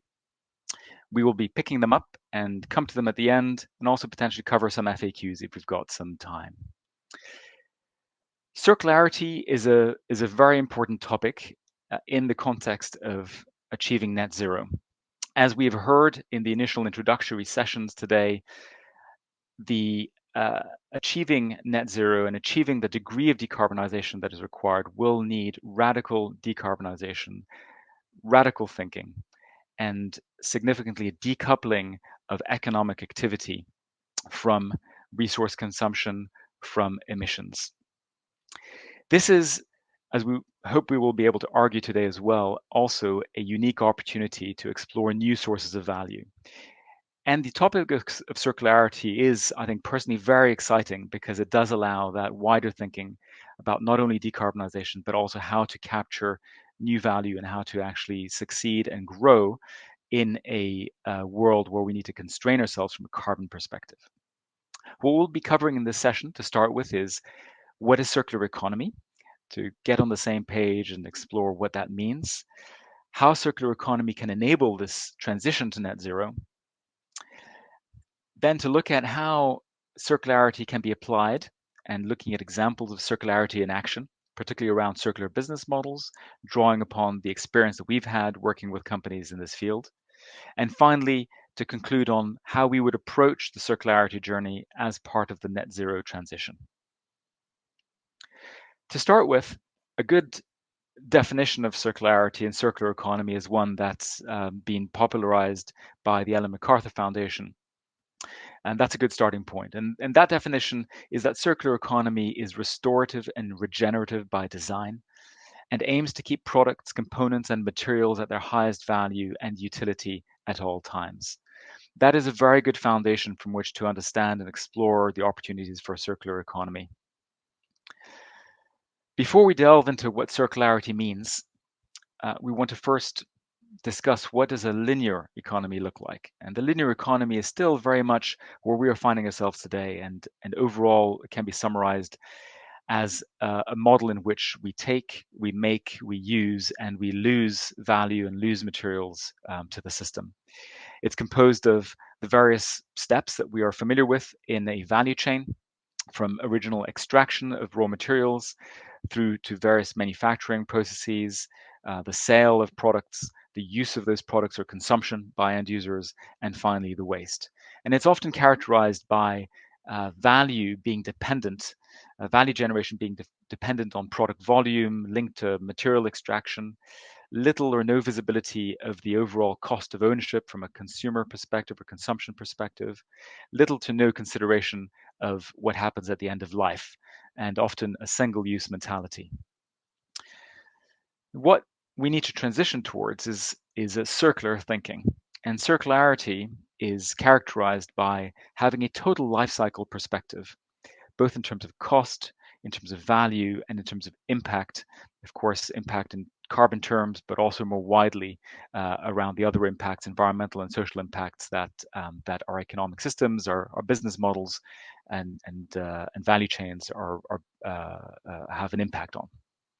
This requires embedding into design thinking the changes to customer propositions, to delivery and operational models, and to the overall business model. What this looks like, going back to the original linear view, is multiple approaches to circularity. Firstly, looking at models that enable the same product to be reused multiple times, or to looking at whole lifetime performance of the product. Looking at reconditioning products so that they can come back into production, or more in-depth remanufacturing of those products. Looking at resource recovery at the end of life of products, bringing them back into productive use, again into the same supply chains, which is often called closed loop circularity, or open loop, where that same material will go into a different value chain and add value there. Circularity can also include substitution of, for example, high carbon, less sustainable materials with lower carbon materials, and then also looking at the recovery of potential waste streams and turning those into inputs, valuable inputs, which are relevant for models, for example, that are called symbiosis. For example, industrial symbiosis is an example of that. The biggest potential is to actually combine those different pathways together, and looking at these as an overall business model. And so we will explore actually some examples of how this is done, but it's important to bear in mind that the most powerful way to look at circularity is to actually combine these different models and different pathways together. That actually increases the amount of value that you can deliver, the value that you can also generate and capture in transitioning to a circular model on the route to net zero. Now we'll look at how circular economy can enable net zero. As a recap on some of the things you may have seen so far, emissions are categorized in terms of scope 1, 2, and 3. And the reduction across these three scopes is essential to meet science-based targets, whether you're committing to them or you're trying to deliver them. They're also very relevant for in the context of TCFD and transition planning. And there's an increasing and wider focus across many geographies, and that also has an impact on UK companies, for example, operating in Europe and who are to deal with European requirements as well. The important thing is to understand that Scope 3 emissions are by far the largest amount of emissions in the value chain of companies, typically speaking, especially on a range of different sectors, as you can see here, in particular around anything to do with manufacturing or in the agricultural space as well.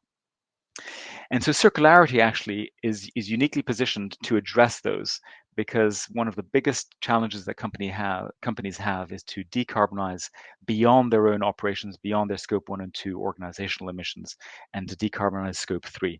And as we'll look at, circularity offers that opportunity.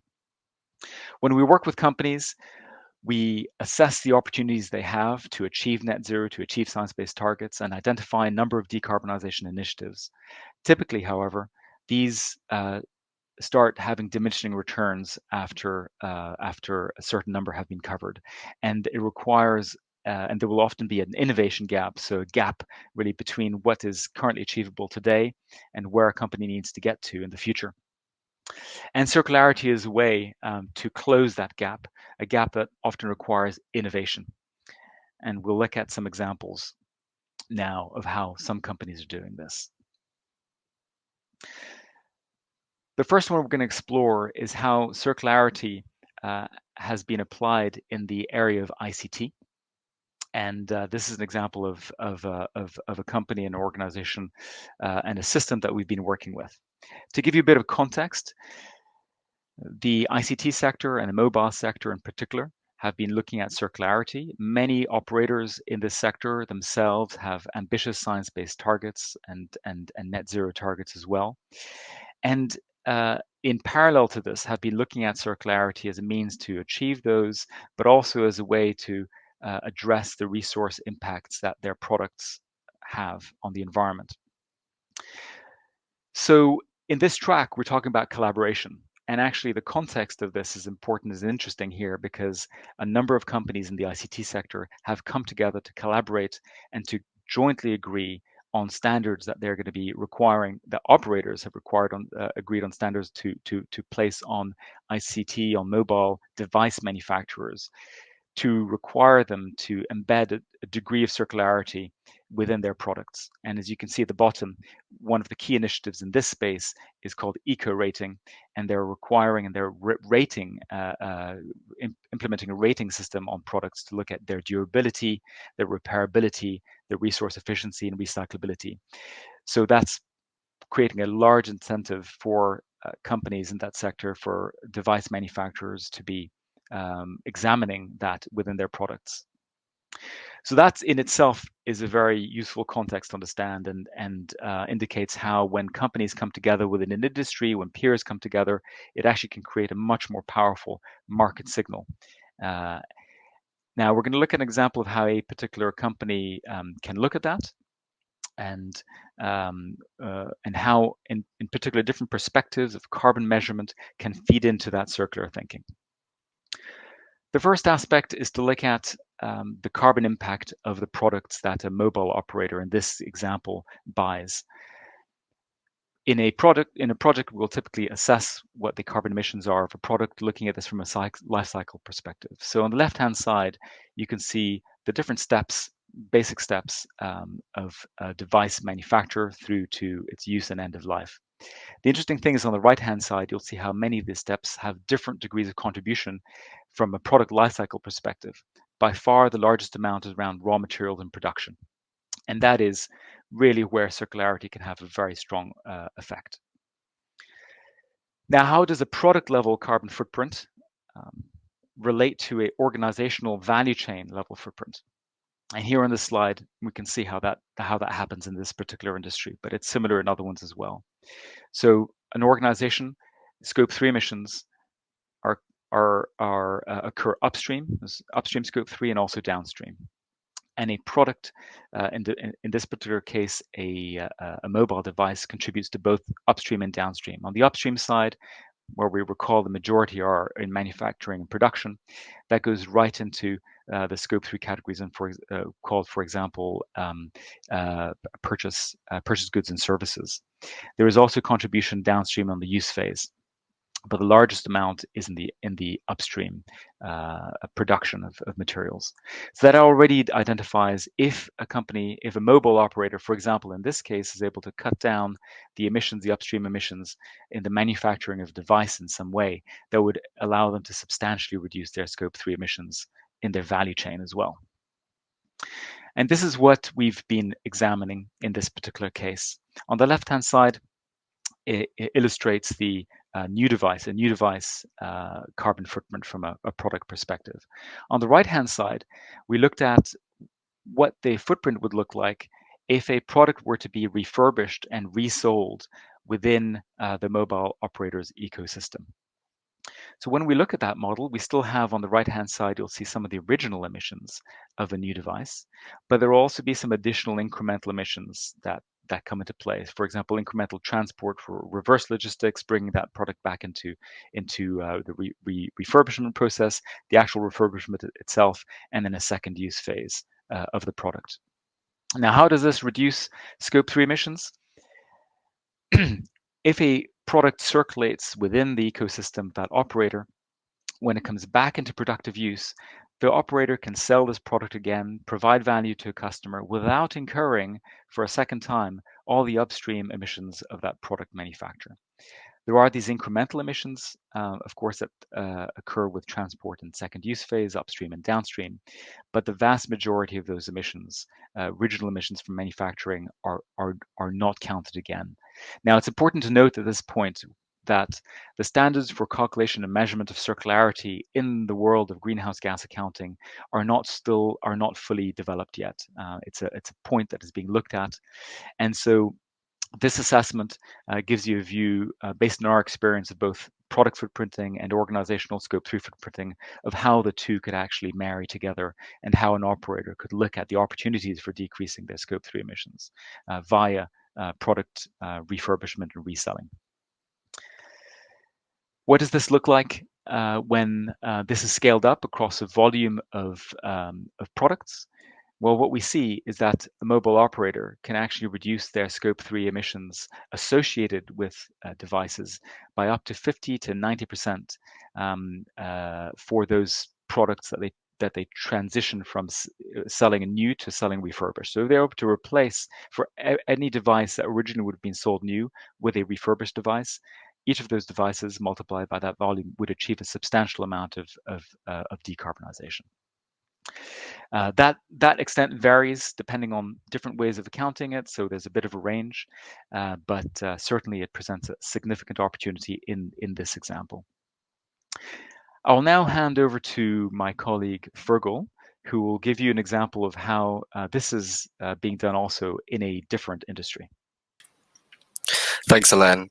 Yeah, it's good to be here with you all. I'm going to talk about a case study that we worked on in the footwear and apparel sector. So move on to the next slide, please, Alain. So apparel is a sector that have been looking at the sourcing of their materials and how to increase resource and material efficiency alongside their carbon efficiency. And through a TCFD project that we did within a power company, circular business models were identified as a way to decouple sales from GHG, greenhouse gas emissions. So the diagrams on this slide showcase the high-level process flow diagram of business as usual, and the way that business as usual produces and sells their products. So looking at the upstream Scope 3 emissions of the sourcing of both natural and synthetic materials, the Scope 1 and 2 processing into the final product, and then the Scope 3 downstream, including the distribution, use phase, and end of life of these products. So this is just the conventional life cycle. It's, as Alain talked about earlier, it's a very linear process flow. But when we consider circular business models, where the product does not reach its end of life and instead is recovered by the company to be repaired and resold, as you can see in the bottom diagram, the upstream sourcing of the materials is much lower compared to the production of a new product. So in this case, the company's category 1A emissions, which are the purchased goods and services and the embedded emissions associated with them, was the majority of their footprint. So any reductions within this category has a big impact on the overall Scope 3 footprint, as we'll see later on. If you could move to the next slide. Thank you. So 2 key business models were considered for this company, both defective products pre-consumer that occur within the distribution network, and then products that post-consumer products that reach the end of their normal life. So for defective products, these would normally be classed as waste within the company. However, using the circularity principle of waste as a resource, these defective products can be remanufactured and reconditioned into a new product, recovering the loss in sales that would have occurred in a business as usual scenario. And then for products that go through their normal use phase and have broken or worn down, the company can engage with their customers to return these items.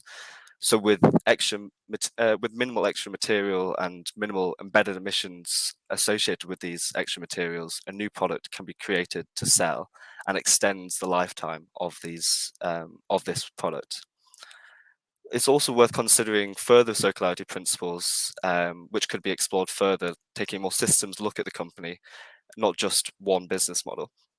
So with circular sourcing and material substitution, looking at more bio-based or renewable-based materials, or even looking at a products as a service type business model where the company could lease out their products and retain ownership over the product's lifetime.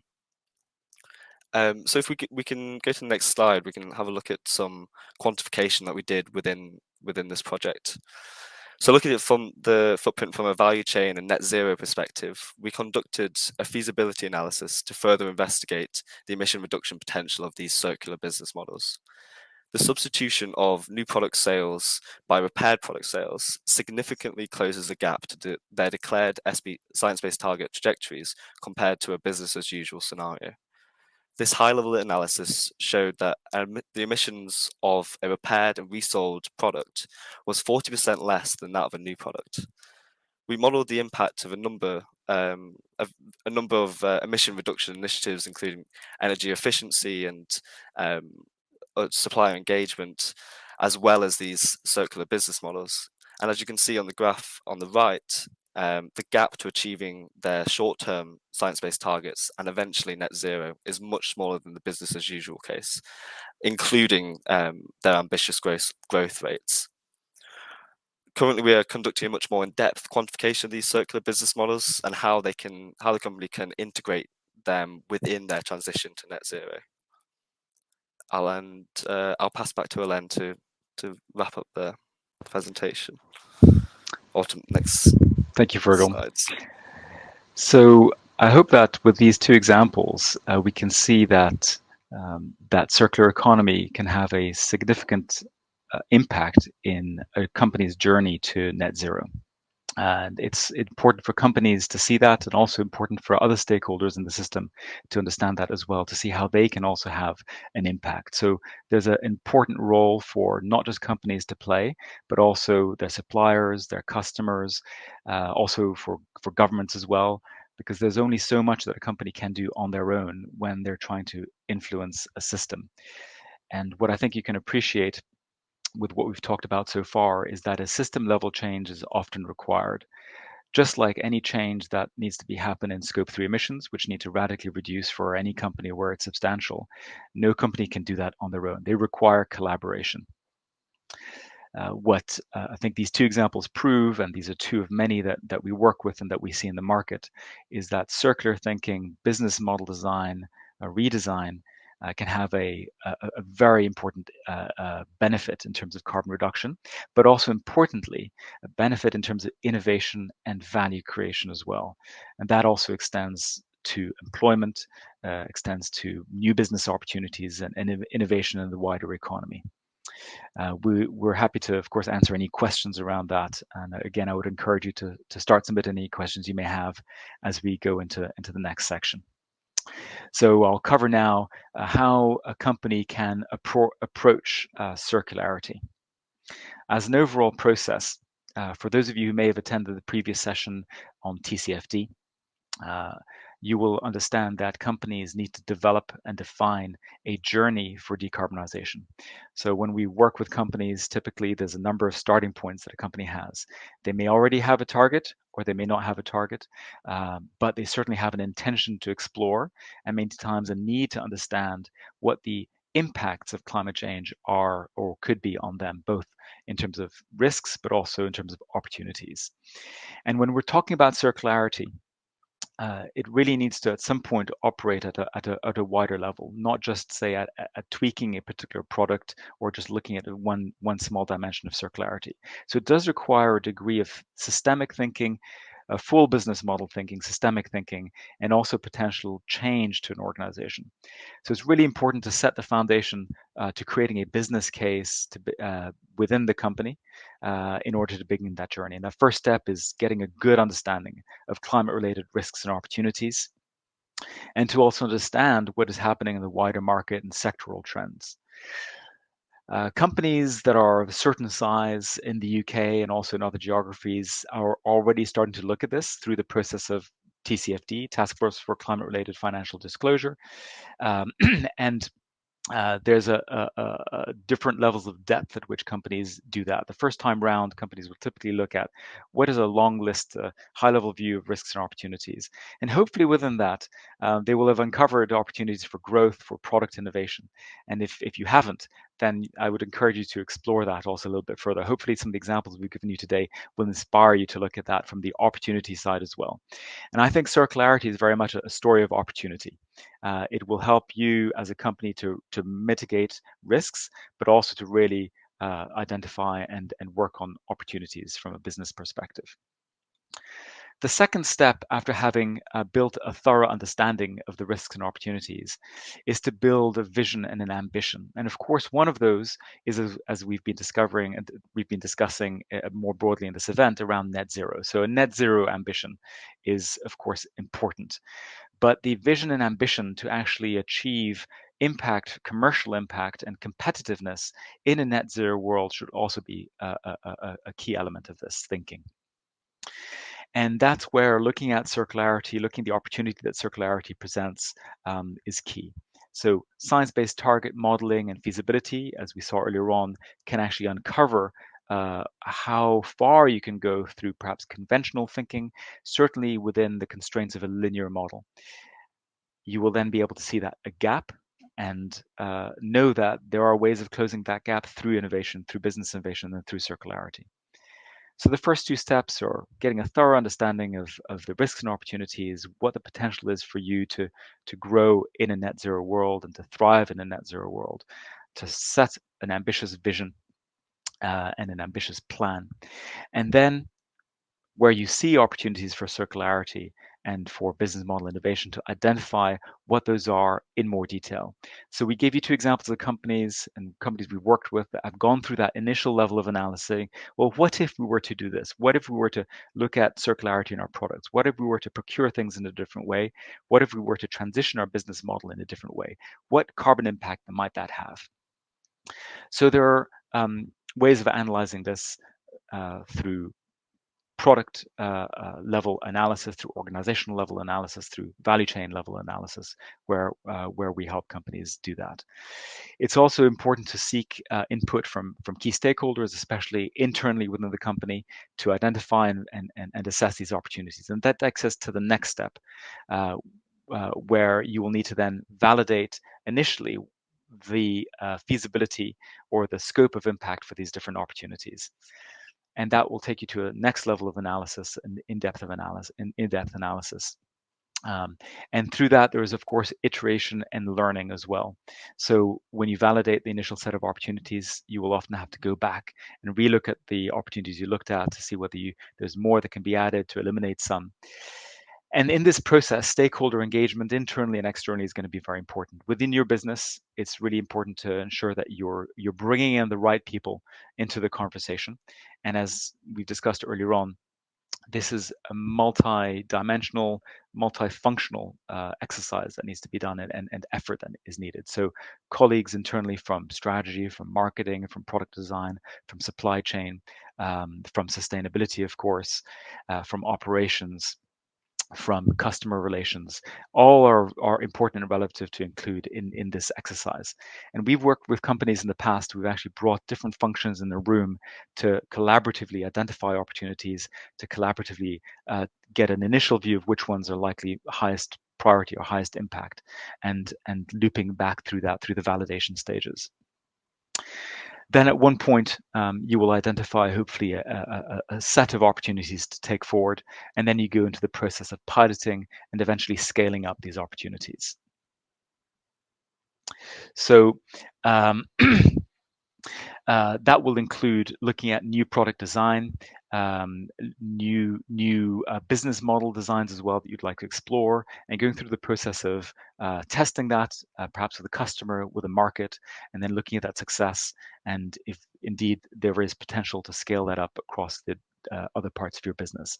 So it's actually not too dissimilar, really, to an exercise of new product development, new business development, and incorporating those colleagues within the business is going to be really important. Also very important is incorporating other stakeholders within the system, incorporating in the conversation suppliers, customers, and actually talking to customers is going to be very important for anything that has an impact in the offering that you give to your customer. It's also very useful to uncover new opportunities, to explore customer needs and how those can be met in a more sustainable way that can often drive innovation. To give you a taster of what a process might look like when you bring colleagues together in a room to identify opportunities and to validate them, the next slide gives you a sense of what this could be.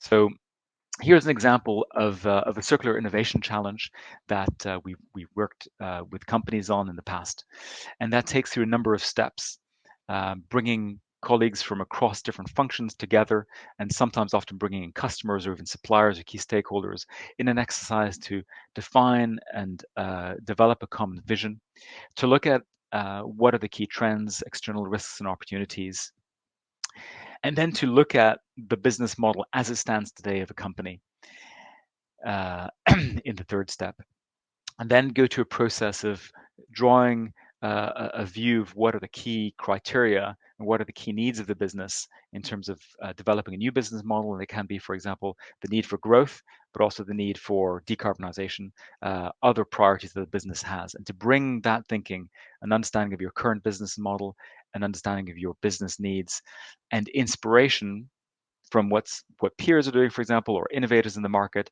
to then drive and develop a whole set of business model alternatives.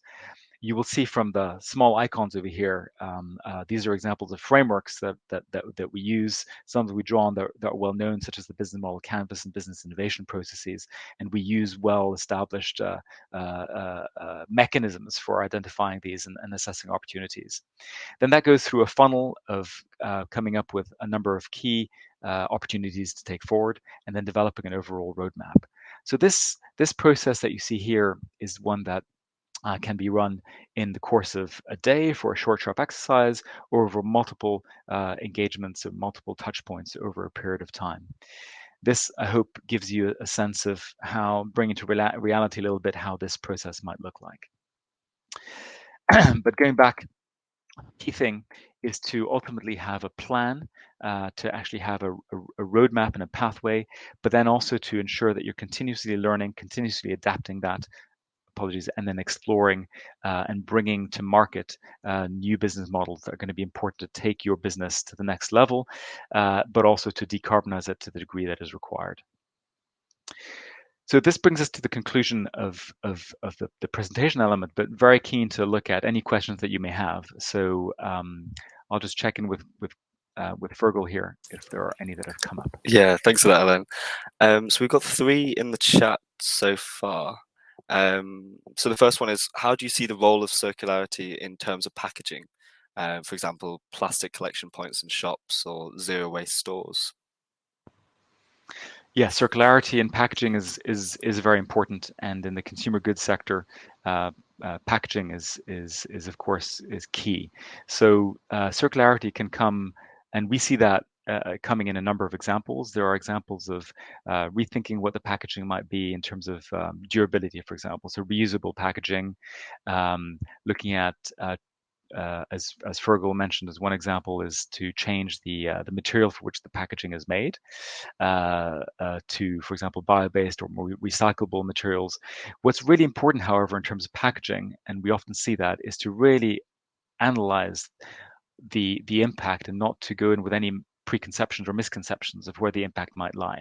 And so that's where, for example, they're often thinking about different material trade-offs, so plastic versus cardboard, paper-based, and so on. And so we help companies do that analysis from a life cycle perspective to see what the impact actually is.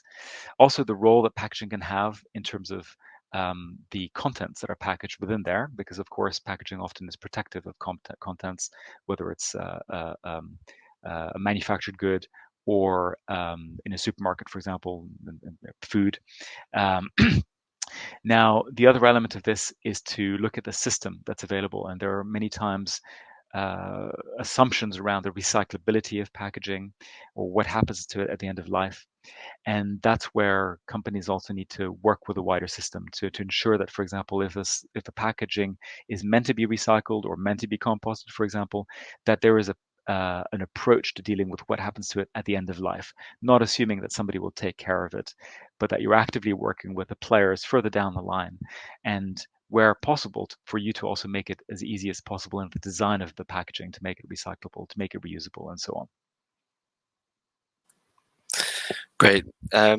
I think that sort of leads on slightly to the next question of how much the future of circularity will rely on government policy. Just to add sort of something to the packaging, it's really sort of taking that systems look of the stakeholders in there as well, so the private sector and the public sector. It's who can you make the packaging more recyclable, but then it's working together to make sure that that packaging is and ended up being recycled as well. So yeah, moving on, how much do you think the future of circularity will rely on government policy? Yeah, that's a great question. I think as we can see in the general climate agenda, government policy is very important, and we see policy action coming in a number of different ways. There are, for example, as you may know, policies, for example, to eliminate single-use items, single-use plastic. We're also seeing a policy, for example, in the EU, but also there's an effort in the UK, I believe, as well, to develop and to embed within taxonomies, for example, the concept of circularity, so that investors or companies can assess themselves and can also describe the actions that they're doing or the impacts that they're having. And that requirement for disclosure will also drive, just like disclosure in terms of carbon emissions, will drive scrutiny of companies who are not taking enough action, or drive opportunity towards those companies who are doing it. So there's, from a policy angle, from a policy perspective, the frameworks and the policies are creating incentives for that. And also, in some cases, mandating action. Mandatory action has its place, I think, in creating a level playing field for companies. So having a common standard for all companies to perform against, and putting in requirements for anyone who wants to play in that market. And we're seeing something similar in the carbon field. So, for example, with carbon border adjustment taxes in certain areas, again creating a level market for those companies within the EU in this particular case, who are taking action, and those who are outside. I think we'll be seeing that increasingly what more widely in, for example, in the area of circularity, where there will be standards that will be required. If you want to sell into a particular market, you're going to have to meet certain standards. There are also has also been action in collaboration between companies and governments or local governments to develop the system level change that is required in order to ensure that circularity works. For example, to ensure that the systems are in place for recovering materials, for recycling materials, and so on, collecting materials. and we see that, for example, in the requirements for electronic goods, to ensure that the players in the market contribute towards funding a system that allows the collection of electronic goods, a safe disposal, and so on. Now, many of these are still not at the level to ensure to develop really a very mature circular system. Many of them don't have the degree of reuse and circularity of products that needs to be seen, but they're a really good start, and that's where government can play a role. So actually, we saw as an example in the ICT industry earlier on, the mobile device sector, mobile operator sector, where companies coming together can create a very powerful signal to their suppliers.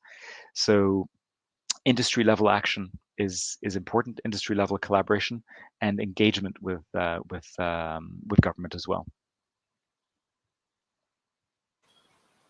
Great. We've got one more.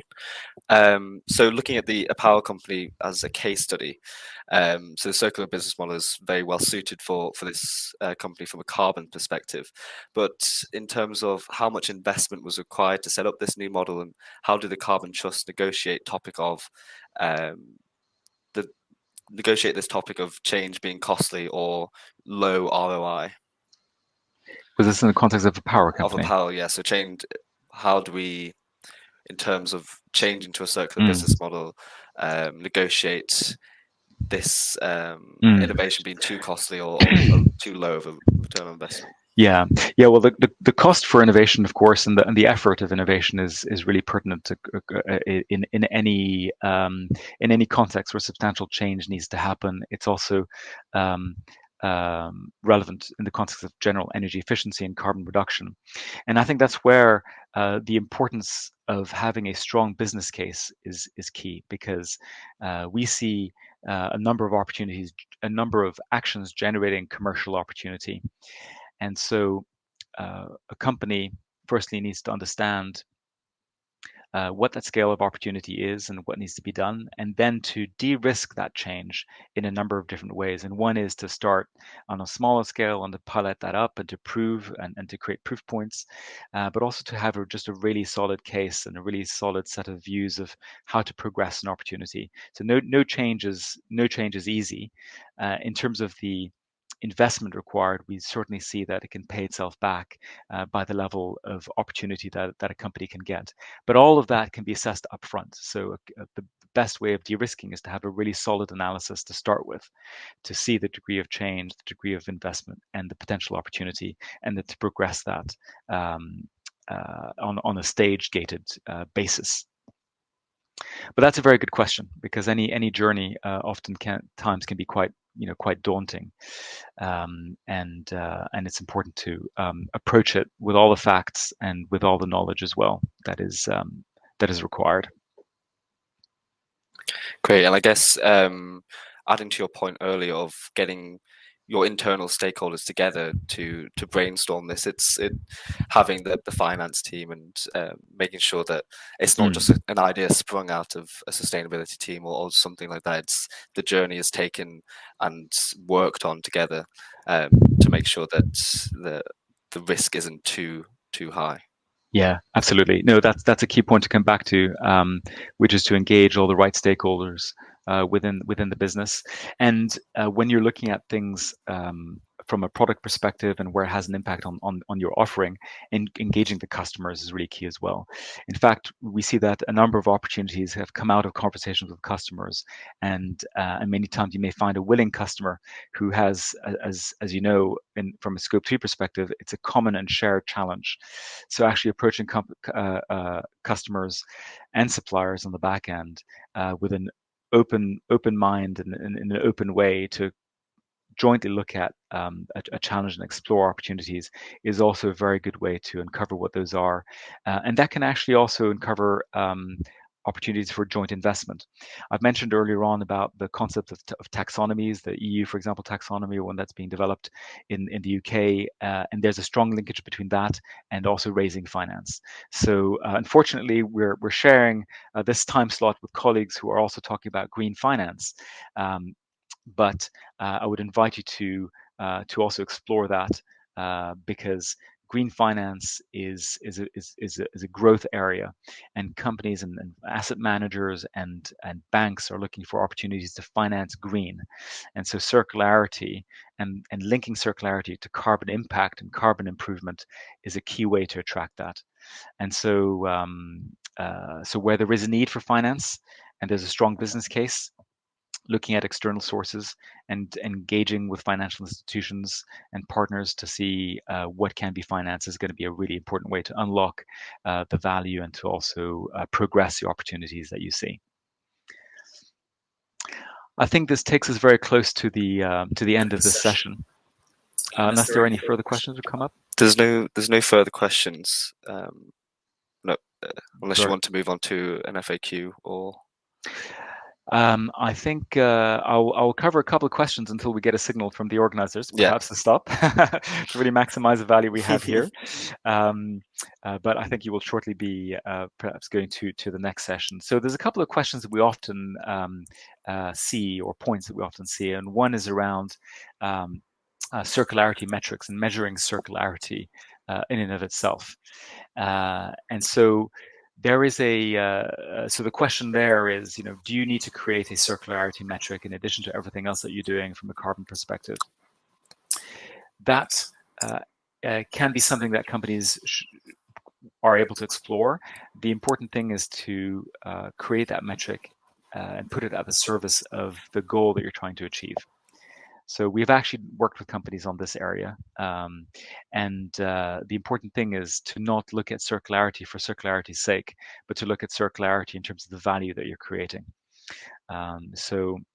If you have any questions on that, of course, feel free to drop them or any views you have. But one of the things that we would recommend is to firstly go through, not be driven by the need to create a circularity metric, but rather be driven by the outcome of carbon reduction or other sustainability impact you're trying to achieve, to go through the process of looking at the opportunities and looking at the changes in the business model or in products that will be needed, and to develop your metric on that basis. There is a concept of outcome matrix versus input matrix. Output metrics and input metrics.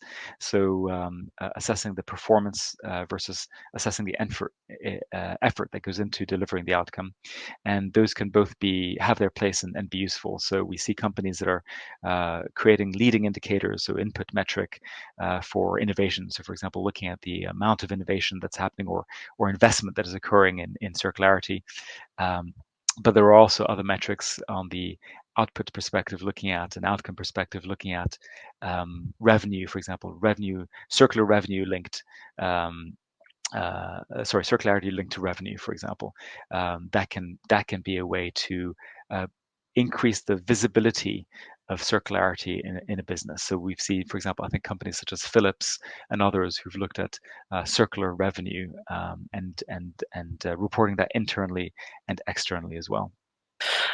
Just got two more live questions. We may only have time for one. We've got one saying, how do we stimulate short-term circular economies based on waste materials that may be abundant now, but limited in the future? For example, there are now recyclable carbon fiber composites, but current composites are difficult to recycle as processing methods produce low-quality fibers. Yeah, that's a great question. I think one of the big challenges around that and around materials that could be used for as a resource rather than going to waste is to actually create the market for that and create the visibility for them and the availability. But that needs to be thought of at the whole, again, the whole process of that waste. So there are companies, there are innovators out there that are creating markets or marketplaces for what would otherwise be waste products. That's one thing. And that should generate behavior, but sort of thinking proactively about this, companies who generate those what would otherwise go to waste, it's important that they actually then segregate it and actually have it in an available and easily accessible form, so that they can actually then be sold and traded on markets, to effectively be a secondary material market. But that is certainly an opportunity. industries have a role to play coming together to create those markets, and also government can sometimes play a role as well to, for example, provide seed funding for the development of that market, and to ensure that they have the systems in place, or being able to provide effective policies to encourage these resources to be reused as well in those marketplaces. Thanks, Elaine. I think that's all we have time for now. If I could remind everyone to choose their next session, which are in this track for collaboration and engagement, is how to be credible and transparent in the climate crisis. We also have the role of tech and innovation in delivering net zero, and as well enablement and the role of digital solutions. Thank you for all of you for joining today, and we hope that you found it informative. Great. Thanks, everyone. Thank you. Enjoy the rest of the sessions. Bye-bye.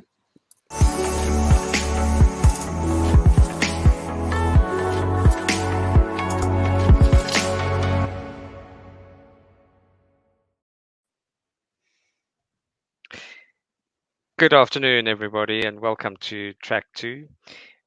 This is about credible communication, and there are two speakers today. We'll introduce ourselves. I'm John Newton. I'm the director at the Carbon Trust for, essentially I've been in the company since 2008. I've worked with hundreds of different companies, helping them to develop their sustainability strategies, but also to provide assurance services. So we provide independent endorsement for companies who want to make credible claims, and that's the work that I've been doing. I'm going to hand over to Anna, who will take over from me now. Thanks, John. Hi, everyone, and thanks for joining us today. Sorry about the slight delay. We had some technical issues. My name is Anna McShane. I'm a partner marketing manager at the Carbon Trust. So I work specifically with our corporate clients and helping them communicate accurately and transparently about their sustainability work. So hopefully you can now see the slides. If we can just go on to the next slide, please. Yeah, next one. Thank you. So I'll just run through what we'd like to cover in today's session, and then I'll hand over to you, John, to kick things off. So first of all, we'll start with an overview of the kind of current communications landscape and greenwashing context, that dreaded word dreaded by all sustainability professionals. Having a look at the common pitfalls and how to avoid them. Then we'll look at some communication principles and some best practice examples. And then we'll touch briefly on the importance of third-party assurance, and then we'll end with a Q&A session. We should have about 15 minutes for Q&A, hopefully, and we'd love to hear from you. So if you can just pop your questions in the chat at any time throughout the session, we'll get through as many of those as we can. Over to you, John. That happened to me just last week, in fact. I went to a food retailer with my family. It's not a retailer that I knew at all, but very prominently as we entered the store, there was this sign that said, "Help us make a difference. Our retail stores are committing themselves to reduce their environmental impact on the oceans." Values that I think most people ascribe to and can share, which is wonderful. So we started by removing all plastic straws from our stores. Well, not particularly controversial, and not overly ambitious, but everybody's got to start somewhere. But then, importantly and slowly changing our packaging one small step at a time. Now, I know a little bit about packaging, and I know some of the challenges about the decisions between biodegradable and home compostable, looking at natural packaging, lightweighting, reducing excess packaging. Some of the more expensive, more natural options. So I went in great anticipation to look at the products on the shelves. And to my surprise, every single package was fossil-based plastic, and the majority were in polystyrene bases, which, if anybody doesn't know, are some of the least sustainable choices you could possibly imagine. To be fair, there were no plastic straws, but if we move to the next slide, they did actually have one product. Well, it wasn't even a product. It was a carry bag, a biodegradable carry bag, but comes in a non-biodegradable plastic wrapper. So instead of having replacing one product that would be in our oceans for the next 500 years, they're now replaced with two products, one which may biodegrade under certain circumstances, and yet another which will be in our oceans for another 500 years. So what did that leave me as a consumer feeling? Quite annoyed, actually, because I work with companies and I know the hard work that goes into some of these decisions, and I've shared that journey and that pain with them. And then here's a retailer that just goes ahead and just claims the sort of green credentials without actually doing the work. I felt quite let down. So if we move on to the next slide, and I'm going to ask the technical team now to launch the interactive poll. And I'll read the question to you that you're going to be asking. According to the results of an ED survey, what percentage of British consumers said that they had seen an example of greenwashing in the last month? What percentage of British consumers said they'd seen an example of greenwashing in the last month? Now, you've got the option to hopefully vote fairly shortly. The options are 22%, 42%, 56%, 71%, or 93%. I don't know if the poll is going to be going ahead. Great. So actually, for everybody who has, for everyone who has voted, anybody who voted, 93% was actually correct. So this sadly shows that greenwashing is not not restricted to isolated incidents. It's very, very common amongst us all. And if we can go to the next slide, we'll actually see that essentially we've seen that greenwashing is happening, and it has been happening for many years, and I suppose that's nothing new. What is new, though, is that the whole environment has changed. There's more stakeholders that are demanding better performance from companies, whether that be employees, whether that be customers. Many looking for products and services that are more sustainable, but it could also be investors. Investors are looking for more information, and anybody who knows anything about TCFD, where companies are required to report on the financial impacts of climate risk, or investors are looking for the long haul. They want to know that their companies are going to be around in 50 years or even longer. They like to know what the long-term plans for their investments are. Then there are policymakers who are looking to develop policy to help entire countries or regions move towards net zero. And then, of course, consumers, and according to YouGov poll, 2/3 of consumers think positively about brands that lower their carbon footprint. So all of these stakeholders are putting pressure on organizations. But then if we go to the next slide, you'll see that it's not just stakeholders, but actually there's a lot of activism that's going on now. A lot of consumers are quite engaged and, dare I say, a lot more sophisticated than they used to be. They understand greenwashing, they understand the concepts of being misled, and there's a lot more activism that goes on. So from a company's reputational risk, these are some of the reasons that you would want to avoid greenwashing, because ultimately the reputational risk will cost a lot more than the short-term profit you'd make from promoting a brand as a greenwashing one. And if we move to the next slide, you'll see that there's also standard bodies that are stepping up to tackle greenwashing. And in the UK, we've got the Competition and Markets Authority, the CMA, which has come out with the Green Claims Code, which sets out best practice in terms of ways to communicate credibly, not overstating claims, and how to avoid greenwashing. There's lots of other advisory boards. There's the International Sustainability Standards Board. There's loads and loads of guidance from all sorts of NGOs and other bodies. So there's lots of guidance of how to do it right. And if we go to the next slide, you'll actually see that the CMA has went through they did a global sweep of green claims that companies make. And they found that 40% of firms, and this is globally from their websites, could potentially be considered misleading, and some of them potentially even break consumer law. And these really revolve around typical themes that we see all the time when companies make really vague claims and use unclear language. And whenever you see things like eco or sustainable with no qualification of what it is, it's likely that the consumers are being misled. Or where own brands use their own eco logos and labels, but not associated with an independent organization or an accredited organization, that obviously is not a credible way of communicating the work that you've done. Or even worse, is hiding or omitting certain information. So highlighting some of the positives, but ignoring the negatives. And if we move to the next slide, a lot of organizations feel that, if I go and do all of if I want to avoid this greenwashing and avoid that kind of reputational risk, the opposite is quite appealing, and that's called green hushing.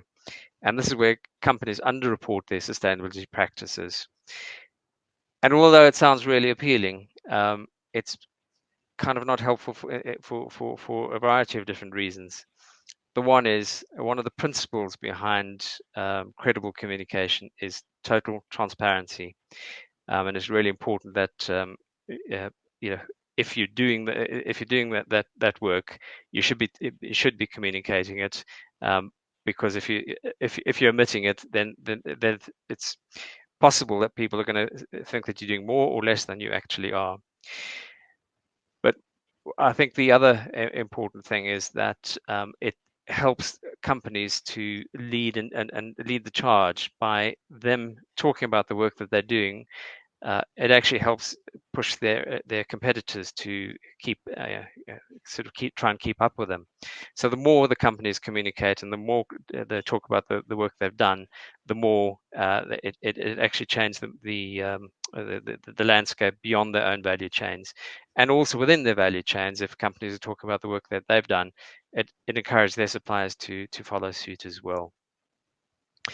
But also, lastly, if you're not talking about the green claims that if you're not talking about the good work that you're doing, essentially people will be left open to speculation, and they might start thinking that actually you've got something to hide. So green hushing is generally not one of the principles that you should follow to avoid potential challenges. And if we move to the next slide, I'm going to hand over to Anna to take it from there. Great, thank you. So we're just going to run through a few examples of kind of the common pitfalls that we see on a day-to-day basis, and just looking in a bit more detail at kind of why they're potentially leading towards misleading language or verging on greenwashing. Just a quick disclaimer that these are all fake marketing materials that I've mocked up. Any resemblance to real companies is completely accidental. But I'm sure you'll recognize a lot of the language from marketing that you see every day. So the first example we've got here is a news article with the headline, "The world's first carbon negative coffee brand." The first thing I would flag here is the use of the word first. So using first or any other superlative claim like biggest, best, kind of is quite difficult to substantiate. So unless you have really solid evidence to back it up, we'd advise to avoid it. But the main red flag here is the use of the term carbon negative. So there's no international standard for carbon negativity like there is for carbon neutrality, for example. So it's it potentially is misleading consumers and confusing them because there's no way of knowing what it actually means. If we go on to the next example. So this is a laundry detergent which claims to be a cleaner, greener laundry detergent that helps the planet. The main issue here is just a real lack of evidence backing up these claims, which is quite a common issue with this kind of channel, so social media channels, when there's a word limit. There's also an unclear comparison, so it claims to be cleaner and greener, but it doesn't tell us what it's cleaner and greener than. And then again, the claim that it helps the planet is quite vague and not substantiated, and kind of overplays the positive impact of the product. And then the final example, please, is the new green burger, Save the Planet with Every Bite. The main issue here is, again, lack of evidence. This is a corporate website, so we'd expect to have a lot more information backing up all the claims that they're making. There's no excuse. They've got lots of space. It's their own channel. So we'd expect to see, a breakdown of the footprint of the different components, for example. So yeah, not the best example. And obviously these are quite somewhat exaggerated examples, but actually you'd be quite surprised at how many of these we see on a day-to-day basis and how easy it is actually to sort of verge towards to veer towards greenwashing territory. So if we go on to the next slide, please. Yeah, so this is, as John mentioned earlier, the Competition and Markets Authority has laid out the Green Claims Code. And this is just a really useful tool, which we'd recommend everyone that makes marketing to do with their sustainability activity for their organization to consult. It just sort of summarizes all the things that you need to know. So claims must be truthful and accurate. They must be clear and unambiguous. They must not omit or hide important relevant information. So back to John's point about greenwashing. Comparisons must be fair and meaningful, so not comparing apples and oranges. And claims must consider the full life cycle of the product or service, and they must be substantiated. So they must be backed up with really solid proof points and evidence for each claim that you're making. Next slide, please. So then if we look at some positive examples, so these are real examples. This is kind of an example of how these principles are put into action. So this is Nestle KitKat. They carried out a footprint comparison. So they compared their standard KitKat to their vegan KitKat. And this is a website that they built to announce the results and just to include lots of information. I think there should be some boxes showing the positive points here, but they haven't shown up. Oh yeah, there we go. Thank you, Yasmin. So I think the main positive point here is that it's really clear about the boundary that the work is includes. So it says the full life cycle. It also has a footnote to explain some more complicated terms. So full life cycle means from farm to consumer up to the disposal of the packaging. It's a clear and valid comparison. So it's comparing their vegan KitKat to their standard KitKat. And there's a really nice breakdown of evidence on the left here. So you have this nice graph, this visual element to break down the evidence. And also they name their expert third-party partners to add a bit of extra credibility and rigor to their work. And next example, please.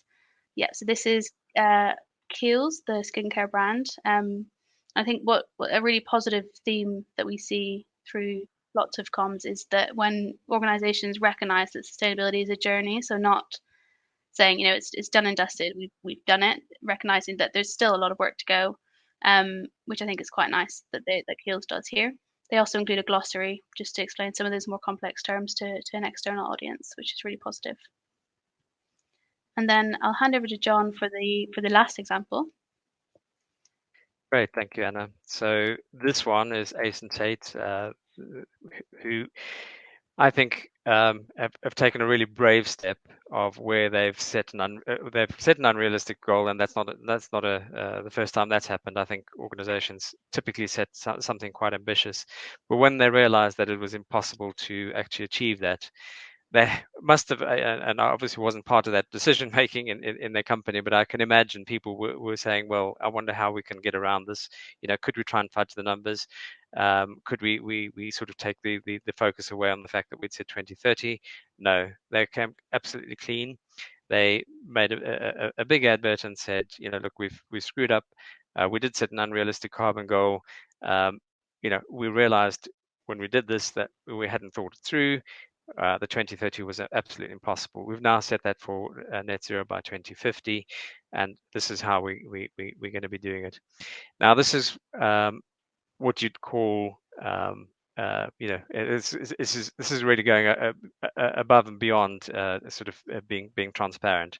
I think this is a good example of where that total transparency will actually probably get you a little bit of sympathy and tolerance from stakeholders when you're completely transparent.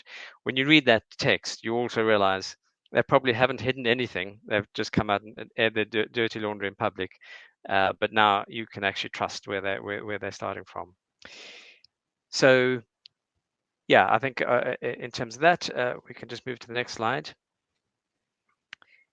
And I think one of the important things about credible communication is that it's all based on really good work. And this is really where the importance of third-party assurance to international standards is key. Anna talked about things like, companies making claims about carbon negative, where there are no standards for something like that. But sticking to highly recognized standards like PAS 2060 or ISO 14064 Part 3, anybody knows that these footprints are comparable, or these standards are equal for all. And it's really important that it's done by an independent body. Sometimes companies would like to self-certify. That's not really credible. In the same way that you'd never go and publish your financial results without them being audited, the same way you should never ever consider making an environmental claim without having external independent endorsement. And there's independent endorsement for organization itself, scope 1 and 2. It could be across the full value chain, or it could be for the products and services. All of those have specific rules about how you should, what you should include, what you cannot omit, what the minimum requirements for data integrity and all of those elements are. When you've done that, then you're able to start making your green claims, because that's the assurance that you're providing to your stakeholders that you've done the real work. Great, and then if we move on to the next slide, which is kind of like a summary of some key takeaways. And I do know that people probably remember 5% of presentations. So if you remember nothing else from today, just remember these 3 things and you wouldn't be a million miles wrong. In my experience, these kind of are like the acid tests. So remember that every product has an environmental impact. So never suggest that a product actually benefits the planet. So we sometimes see claims where this product is good for the planet. So that implies the more I buy, I'm actually helping the planet. They all impact. They all have an environmental impact. All you're doing is saying your product is less impactful than it was before, or against another product. So that's the first takeaway. The second one is avoid positioning your environmental work as a completed task. No company is where it needs to be today. We are so far behind the agenda where we actually need to be in sustainability. And actually, by implying that you've arrived at a point, completely opens yourself up to huge risk, because it's much better to actually represent the fact that you've achieved a milestone and talk about all the work that you plan to do in the future, so that your stakeholders have some confidence in the fact that you're taking this agenda seriously. And then my third and final one is that remember that sustainability is a broad church. So avoid implying that by addressing one environmental sustainable development goal or environmental impact, that all impacts have been addressed. So for example, my product's made of recycled plastic. Doesn't necessarily mean it won't have a high water impact, or that it's low in toxicity or anything like that. It's really important that you're really clear on what you mean by talking about your environmental claim. Great, and I think that brings us to the end of our presentation, and now we can hopefully have some questions from the audience, and I think we've also had some questions that were sent in earlier as well.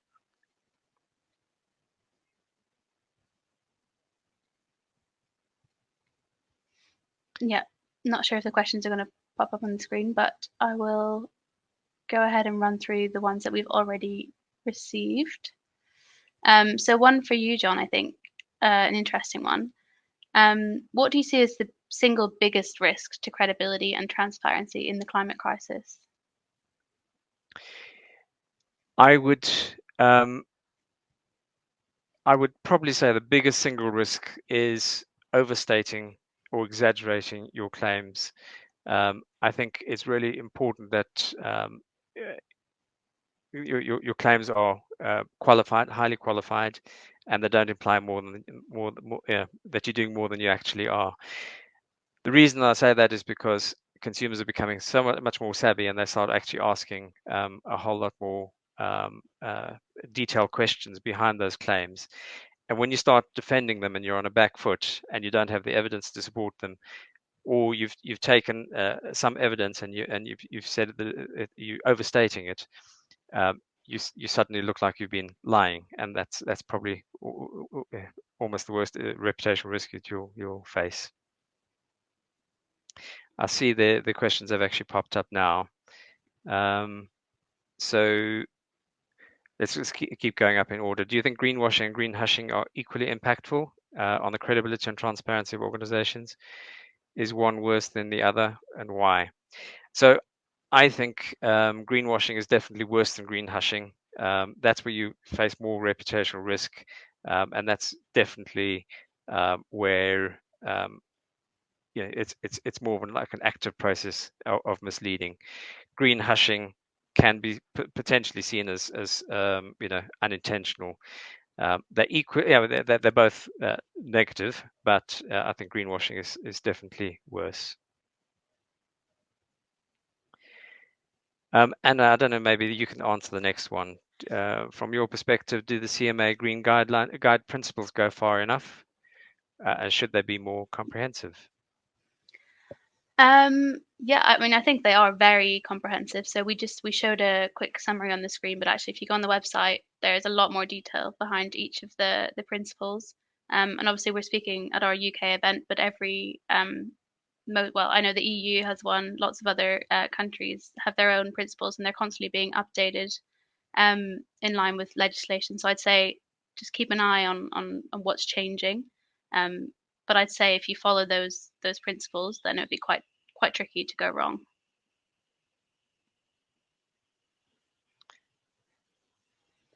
Right, and the next one I will probably take. Do you believe that carbon offsetting is credible for companies to reduce their carbon footprint? So no, I'd qualify that first and say it's not a reduction strategy. Carbon offsetting isn't a reduction. What is a reduction is actual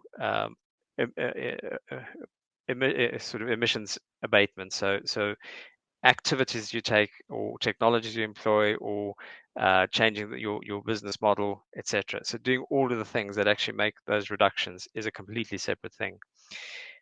Carbon offsetting is something that fits part of like the PAS 2060 standard, which is the international standard for carbon neutrality. And the principles behind PAS 2060 is that an organization needs to do everything that it can. It needs to demonstrate reductions. It needs to have plans to reduce in the future. And then only at that point can you offset the remainder. But then offsetting is really quite a complex area as well. You can get really non-credible offsets, and you get really high quality offsets. So looking for the highest quality gold standard kind of thing is really what's required there. So as a reduction strategy, no. But is offsetting a good thing? Yes, we do believe it is, because if it wasn't for that, it would be really difficult to do any sort of have any impact beyond your own value chain, and it's really considered part of your beyond value chain mitigation. There's a really interesting one here from a commercial perspective. John says sustainability work is costly and resource intensive, and we're only able to get sign off internally if we can show a commercial return on investment. With what you've said, it seems like we're very restricted in what we can say. Are you saying that we cannot maximize any commercial advantage from the sustainability work we've done? Yeah, I mean, I think that would definitely not be the case. I think what we do, and when we work with companies, we really want them to get a commercial advantage for it, but only commercial advantage for the work that they've actually done, and that's why all the sort of certification work that they've done is the sort of underpinning of that. But when you've done that, just think of what you are like as a consumer. If you want to know that one product is more sustainable than another, you want to know that somebody has looked at the entire value chain of a product from cradle to grave, and they've looked at all the opportunities to make reductions. They continue to make reductions in the future. That is certainly something that I, as a consumer, would want to know, that this product is more sustainable than one that has not bothered to do anything. So that's really where it is appropriate, and you can get a commercial advantage. all we're saying is don't exaggerate the claim. Don't position it as the best product on the market because you've done this work. Almost be slightly humble in your claim, but your savvy environmentally aware consumers will definitely follow that. And we've seen strong trends, and you see even large companies and retailers showcasing some of the more sustainable products because they know that's what consumers are looking for. So there's definitely a commercial advantage to be had, just in a responsible way. Great, thank you. Anna, maybe I can ask you the next one. I think we've said we should only communicate. I think yes, you did say this. We should only communicate when work has been completed. How does this relate to publicizing our targets or our ambitions? Yeah, interesting one. I mean, of course, setting targets is a really important part of an organization's sustainability journey. And we obviously help lots of companies set robust targets. And it's obviously really important to communicate these to your stakeholders. The one thing I would say is that it's very important to get that messaging right and make sure that it's always clear that these are targets that you're aiming for, rather than saying that it's a done deal. So it's part of the sustainability journey.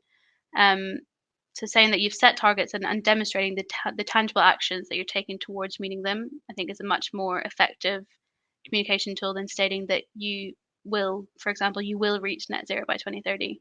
And I think also that it opens you up to risk of scrutiny or questions from stakeholders, if for whatever reason you don't meet your targets.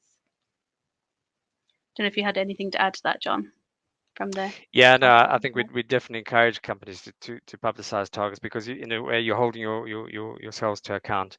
I think our messaging is just when you're saying about work that you've already achieved. I think that's the qualification. But talking about ambitions, talking about your long-term plans is really good because it lets your stakeholders know what your longer-term plans are. But again, don't try and claim that you've done the work when you're just setting out an ambition. It's a really important nuance that you've got to make sure you get right.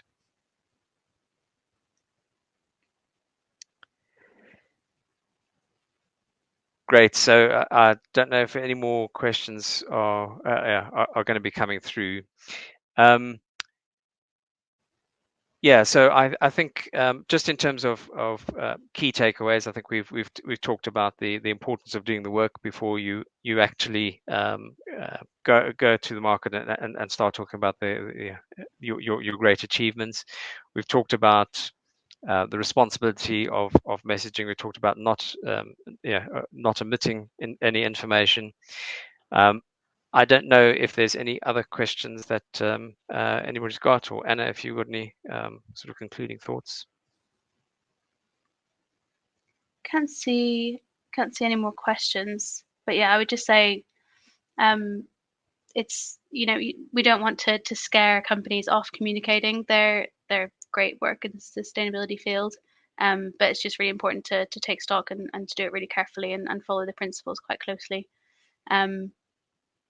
Maybe I can ask you a question, Anna. I mean, maybe around the sort of greenwashing idea, do you think companies intentionally greenwash, or do you think it's a mistake? Do you think it's ignorance? What are the kind of, in your experience, where you see claims that sort of go beyond what they're intended and it's bordering on greenwashing? Do you think that's sometimes intentional? Do you think people are taking the gap, or do you think companies just genuinely not just make a mistake and they're just not aware? I would say 99.9% of the time it's a genuine mistake. I think a lot of the time it's companies want to show climate leadership and want to show that they're out there doing the work and maybe get a bit carried away or excited about communicating it. I think it's quite rare that companies are actually intentionally greenwashing. But I think it needs to be treated quite differently to sort of standard communications. It's a really tricky area to get right, and it just has to be done very carefully. I don't know if have you had any experience with the? Yes, I mean I completely agree. Yes, I mean not obviously clients we've worked with, because generally people that come to us would obviously be trying to do it right. But I think I have seen incidents where you can see people have taken a gap, and I think that retailer that I was talking about is one of those.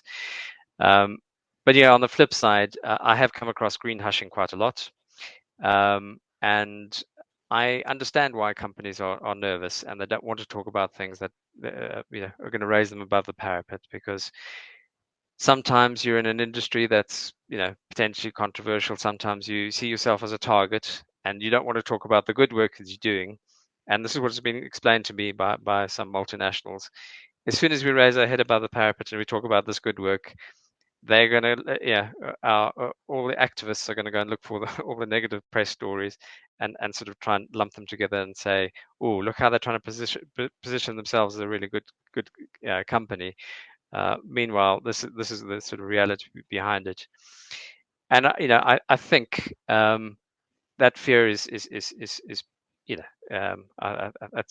a real one, and obviously they have had experience of that. But I don't believe that avoiding talking about it actually helps the case at all. I think they're going to come under scrutiny for any negative press anyway. And by not talking about the good work that they've done, doesn't actually take them out of that sort of risk situation. Yeah, absolutely. So yeah, I don't know if you've come across green hushing, where companies I know we're always encouraging people to talk about it, but have you found that there's sort of hesitance where companies have not wanted to go and put themselves forward? Yeah, I've come across a few that sort of need the support to get the word out there in a really transparent way. But just going back to the example, the Ace and Tate example, the glasses, the eyewear example, which is kind of the exact opposite of green hushing. It's about radical transparency. It's about admitting your failures, your shortcomings as a business. And I think that's a really interesting trend that we're seeing.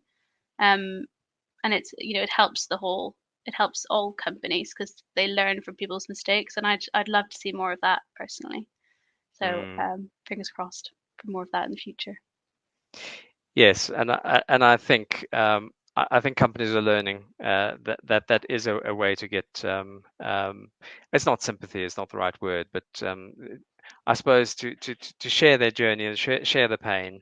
I think stakeholders can be quite forgiving, and it's definitely better. And I see far fewer incidents now where companies try and fudge things.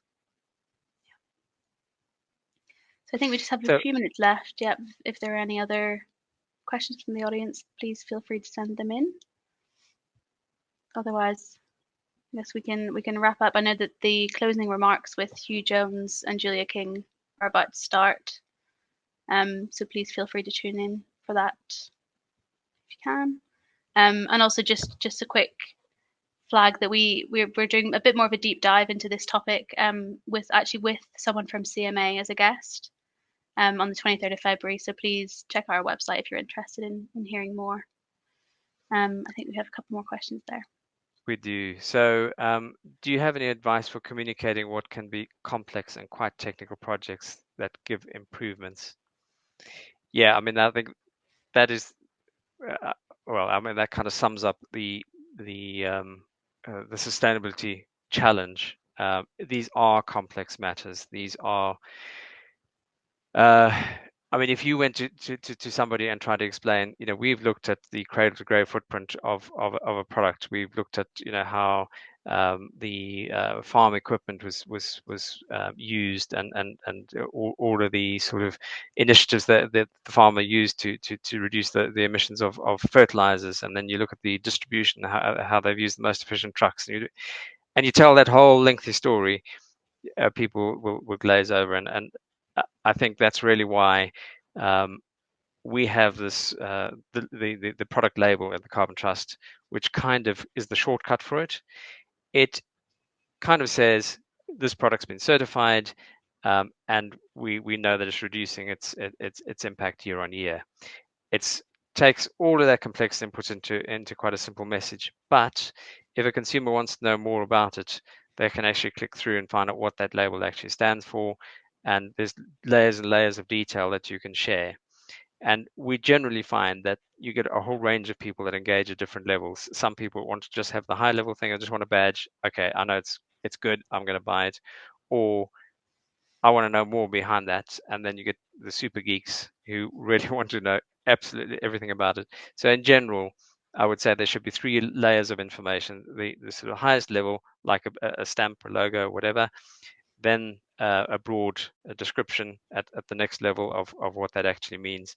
But then almost radical transparency. And I've seen companies that have published absolutely every possible detail that you could imagine available for those people that really want to engage in detail.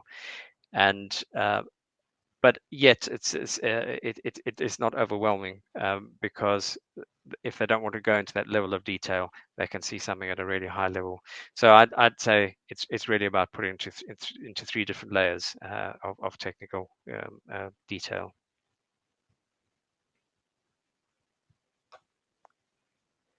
So, Anna, I don't know if you had any thoughts on that, or Yeah, no, I would just say completely agree. I think it's a very delicate balance to get. So you don't want to oversimplify. You want to treat your customers as, you know, intelligent people that understand sustainability, like, you know, more and more people do today.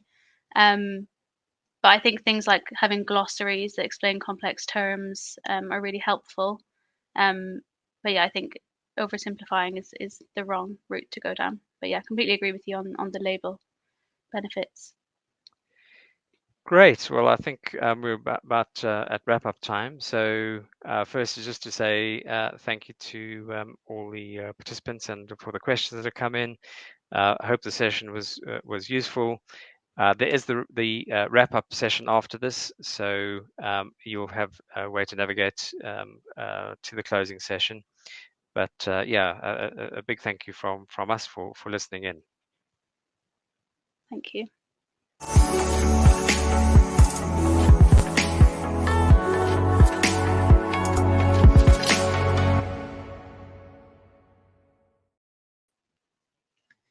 Hello everyone, hope you've enjoyed the event so far and welcome to the first breakout session. We'll be talking about scaling action and ambition with a focus on localizing net zero. My name is Emma Ashcroft. I'm an Associate Director in the Cities and Regions team at the Carbon Trust. I lead the work that we do on developing strategies and plans for net zero across local areas, and I also focus on decarbonising heat. I'm joined by my colleagues Hannah and Jade, who will introduce themselves. Over to Hannah. Many thanks, Emma, and good afternoon, everyone. My name's Hannah Evans. I'm a manager at the Carbon Trust based in Edinburgh.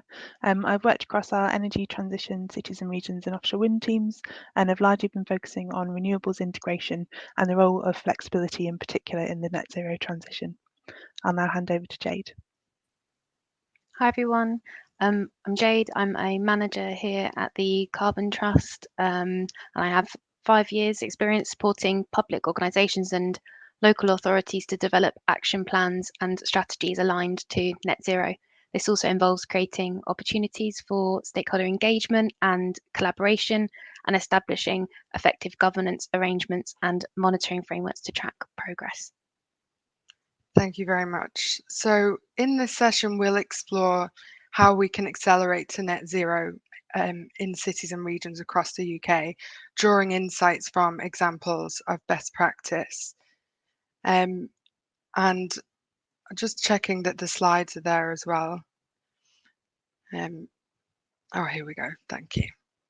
So yes, so in terms of what we plan to focus on, we'll discuss some of the benefits of local area energy planning, how to use the evidence, the role of local authorities and other stakeholders in scaling action in the transition to net zero. In terms of the format, we'll be spending about 25 minutes just talking through the themes of localizing net zero, the benefits of taking a whole systems approach, and we'll also share some examples of best practice. We'll then move to a live poll where we'll be asking for your input, and we'll have about 15 minutes at the end for Q&A. So please do submit your questions and we'll do our best to get to these at the end. So to start with, I'll hand to Jade, who's going to talk through localizing net zero. Thanks, Emma. So I'm sure many of you will be aware of the UK's legislated target to reach net zero by 2050. And the reason for this is to minimise as far as possible the potential devastating impacts that climate change and global warming beyond 1.5 degrees could have on the world and how we live today. We know that from international and national inventories that emissions have decreased by approximately 40% versus the baseline we use of 1990. But we also know that in order to reach net zero, those emissions will need to be reduced at a faster rate than they ever have done before if we are to meet net zero by 2050. Current efforts are estimated to take us to a global warming scenario of 2.7 degrees. So having said this, there is still a long way to go and a lot of work to do to accelerate the pace that we are progressing towards net zero. This is no one person or organisation's responsibility. The responsibility for making this happen lies with every single actor, organisation, institution and public member.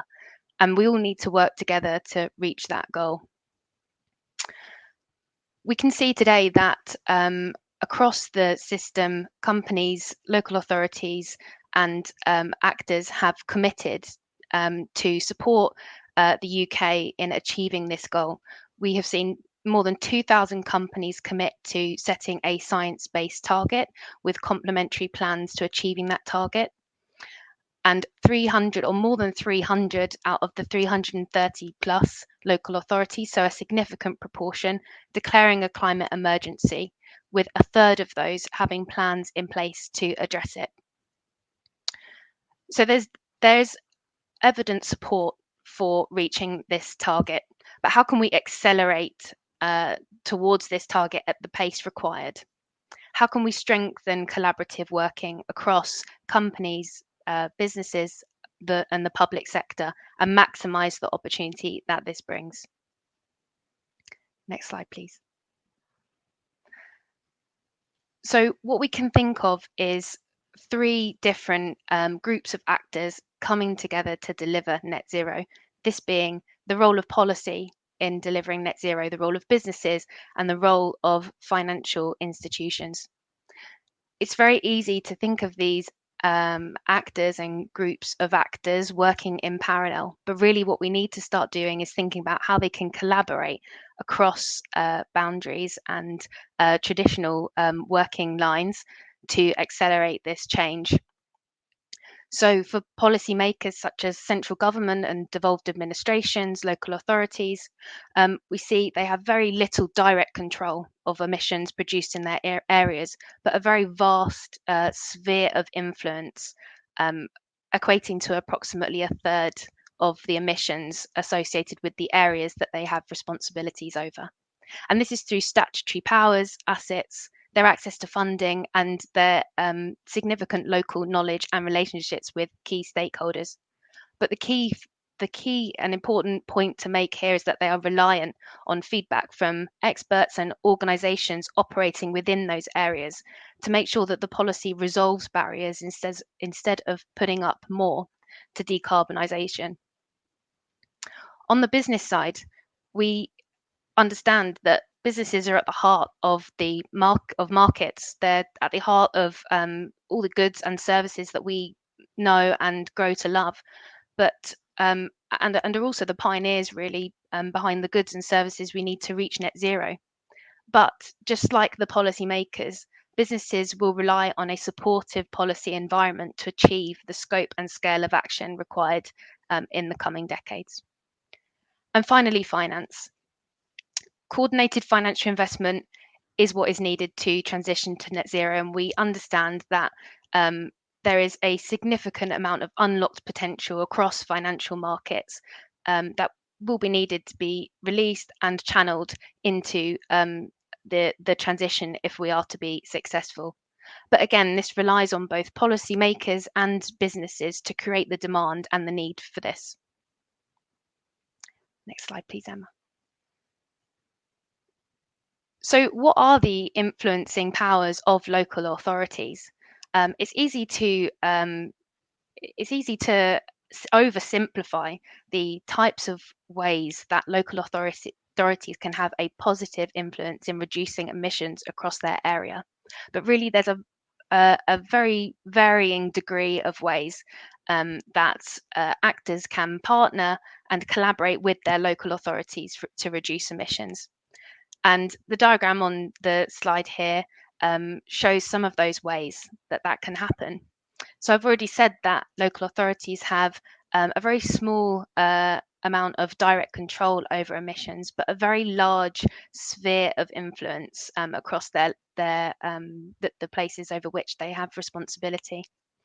And the ways that businesses and other actors can collaborate with local authorities is through perhaps their place shaping influences and their procurement influences, as you can see here, using powers to control development and changes and decarbonisation of transportation systems across local areas, for example, thinking about different procurement standards and evaluation criteria that can be implemented at that local level to ensure that we are channeling procurement and investment into low carbon goods and services. Other ways are to use the local authorities showcasing powers and using some of the platforms that they have access to encourage innovation, encourage piloting of new technologies and demonstrations of those technologies across local areas, and also sharing good practice with the very broad and wide-reaching group of stakeholders that they have access to. And then other ways that they can be engaged, such as through partnering, bringing people and organisations together, and also making sure that the transition meets local needs. Over to you, Emma. Thank you. I just want to say a little bit about local authority partnerships with businesses. There are lots of benefits to working together in the net zero transition. And we've seen lots of examples of local businesses that operate in an area, partnering with their local authorities to deliver a range of different decarbonisation projects. Some examples on the left-hand side there would include industrial cluster projects, heat networks, innovation and R&D projects, energy systems flexibility projects, public-private partnerships, and connection agreements for the supply of heat and power. And there are benefits to both local authorities and to businesses in working in this way. So, for example, for local authorities, this could help to scale up action and accelerate the transition to net zero in their local areas. It could help to mobilize skills and expertise, leverage private sector finance, and find the most cost-effective ways to use local energy resources. For businesses, it could help to accelerate the net zero transition for your own business, reducing costs and potentially even creating revenue streams, for example, through the sale of waste heat. Risk management and resilience, helping to protect against future changes in the energy system, and delivering also against CSR and ESG commitments that many businesses have made. And just some of the benefits of addressing net zero at the local level, as opposed to taking a one-size-fits-all approach at the national scale. I've tried to highlight some of them here. This is by no means a representative picture of the plan to decarbonise London, by the way, but you can see from the icons that different solutions, whether that's for power generation through renewables, hydrogen production, standalone heat pumps, heat networks, cycling or charging infrastructure, they'll all be suited, more well suited to different places, different areas, and taking that spatial approach will help to determine what the most cost-effective solutions are. One of the benefits is that local authorities are well placed to coordinate efforts across multiple actors to build consensus and alignment. And without this, there's a risk that stakeholders go off in tangents that might make sense in isolation, but don't combine to form a coherent strategy. Another reason is focused on decarbonising heat and buildings. Heat, in my view, is a truly local issue, and an understanding of local factors such as building stock conditions, local grid constraints, and proximity to waste heat sources is essential to determining the most cost-effective solutions. The same can also be said for transport. Local authorities already play a role in undertaking local transport planning and are well placed to take a leading role in implementing a place-based approach to transport decarbonisation. And this can include things like plans for decarbonising public transport, enabling active travel through cycling infrastructure, for example, and coordinating the rollout of electric vehicle charging infrastructure. Taking a whole systems approach to local energy will also deliver benefits, coordinating across multiple energy vectors to deliver a decarbonised, cost-effective and flexible energy system. And lastly, over 50% of the emissions reduction that we need to achieve in the 6th carbon budget involves people making low carbon choices, whether this is technology choice or consumption patterns through to dietary choices. Local authorities are trusted and closely connected with their local communities. They understand the routes through which people can be engaged and are well placed to play a role in public engagement. Here we've summarised some of the key features for the successful transition to net zero in local areas. First, it's critical that governance arrangements are effective, and this should include committed and ambitious leadership with cross-sectoral representation from a range of different stakeholders. Data-driven decision-making is crucial in terms of delivering detailed and spatial analysis and whole energy system modelling to underpin the identification and prioritisation of actions. Partnerships between the public sector, the private sector, and the third sector are also key to delivering and implementing the actions needed. Finance is key to scale up action, leveraging both public and private sector finance. Stakeholder engagement and collaboration is crucial to inform as well as build support for a local plan for net zero and a shared commitment to act across multiple actors. Local strategies and plans for net zero should also align with wider environmental, economic and social objectives, with plans clearly defining roles, responsibilities and dedicated resource for the implementation of actions. And when we think about actions, we should be thinking not just about capital investment in new technologies across the energy system, but also those enabling actions that are necessary to unlock investment in those technologies. So whether that's policy, supply chain, skills, education, etc. I'll hand now to Hannah, who will talk us through taking a whole systems approach. Many thanks, Emma. So Emma touched on the importance of taking that whole systems view at a local level, and this slide just looks at the kind of interaction between that national whole systems approach and how that feeds down into local level planning and vice versa. So yeah, when we're looking at local area energy plans, it's really important to consider that interaction between local and national plans and decision-making processes. At both scales, the whole systems approach can help organisations understand the implications and trade-offs between certain decisions. Looking broadly at a national scale, whole systems modelling is really beneficial in understanding the implications of different generation mixes, for example, the mix of renewables, nuclear and fossil hydrogen fuel generation that we have on the electricity system, and the implications that then brings for national infrastructure requirements such as transmission and distribution networks. Excuse me. It's also important in understanding the interactions between different low carbon heating options and what that means for total energy demand across GB and total system cost. But looking at a local level, as Emma mentioned, local knowledge of geography, of networks, of housing stock and populations enables much more granular and specific scenarios to be explored, which can support decision making and implementation of new generation assets, or support investment in local low carbon heating and transport options. So much more kind of granular, much more specific decisions that are being made off the back of that local whole systems approach. Finally, the role and value of flexibility is something that's really valuable to look at from both a local and national perspective. So at a local level, flexibility can help manage local network constraints by balancing supply and demand in a very local area.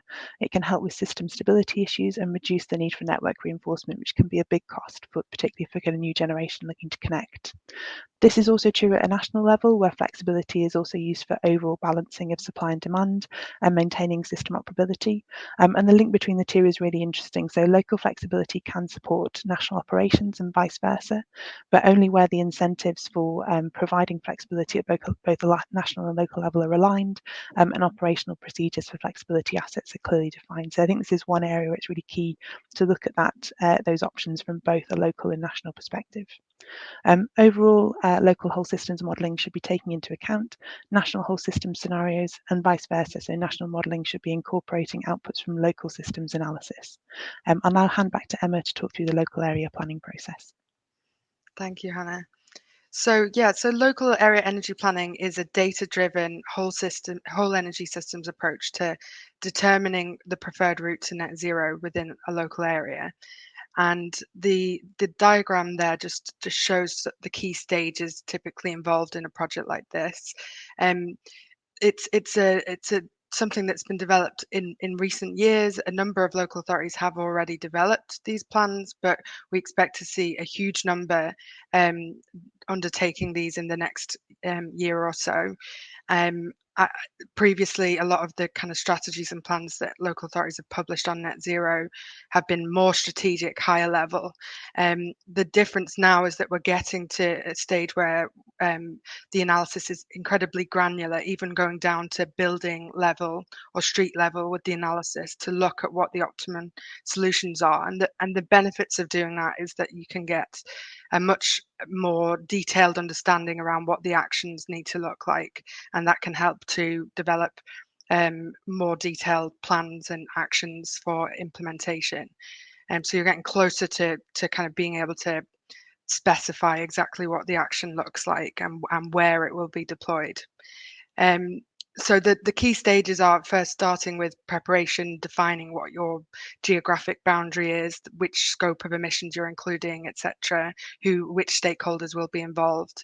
And then stage 2 is all about representing the local area. So essentially looking at the baseline in terms of energy and emissions across all sources within a local area, whether that's stationary energy through buildings, both domestic, non-domestic, but also industry, industrial processes, transport infrastructure, and other sources. And we look at understanding spatially and also from a kind of statistics point of view what the breakdown of emissions and energy use is and energy supply across the area. We then move into modelling options for the future, where we're looking at looking at a range of different scenarios for decarbonising in line with the net zero target, and then refining that and prioritising based on key local factors, whether that's the kind of specific characteristics of an area. So for example, is hydrogen likely to play a role or not, depending on the characteristics? Is there a high proportion of industry? We'd be looking at how dense the area is, how to help inform to what extent heat networks might play a role, etc. And then, as Hannah has said, aligning this with the other scenarios that exist, both at the network operator level, so DNOs publishing scenarios which are aligned to these plans, and also at the national level as well. And all of this evidence is then used to inform the identification of actions, stakeholder roles, and prioritising this, ultimately forming a detailed plan. And engagement is really critical all the way through these stages, not just with the local authority, but with all stakeholders that this is likely to impact. So local businesses and business representative groups, the DNO, other infrastructure providers, whether that's for gas, water, etc., and also the general public. So often these projects contain aspects of community engagement too, to get a general public perspective. In terms of why we should develop these projects, these plans, well, many local authorities have set net zero targets for geographic areas without understanding how it will be achieved. And these projects help to provide that practical roadmap. bringing that value of adopting a place-based approach and bringing stakeholders together to build consensus and a shared commitment to act. The evidence base will help not just local authorities, but also businesses and communities to make informed decisions to reduce emissions cost effectively. And in terms of how we use the evidence, there's a range of different ways, but the actions can be developed into a program of investment activity across the area. It can inform investment plans for the DNO, National Grid, and other infrastructure providers. The evidence can be digitalized and made open access to enable stakeholders to plan decarbonisation projects in different areas. It can be used to inform regional and national plans, and also to help identify opportunities to create partnerships for the joint delivery of actions. I'll hand now to Jade, who's going to talk us through a couple of case study examples. Thanks, Emma. So drawing on that idea that data is king, we have an example here from Lambeth Council, who took that route in using data and evidence to inform decision making around how certain programs and projects could be deployed across the local authority area.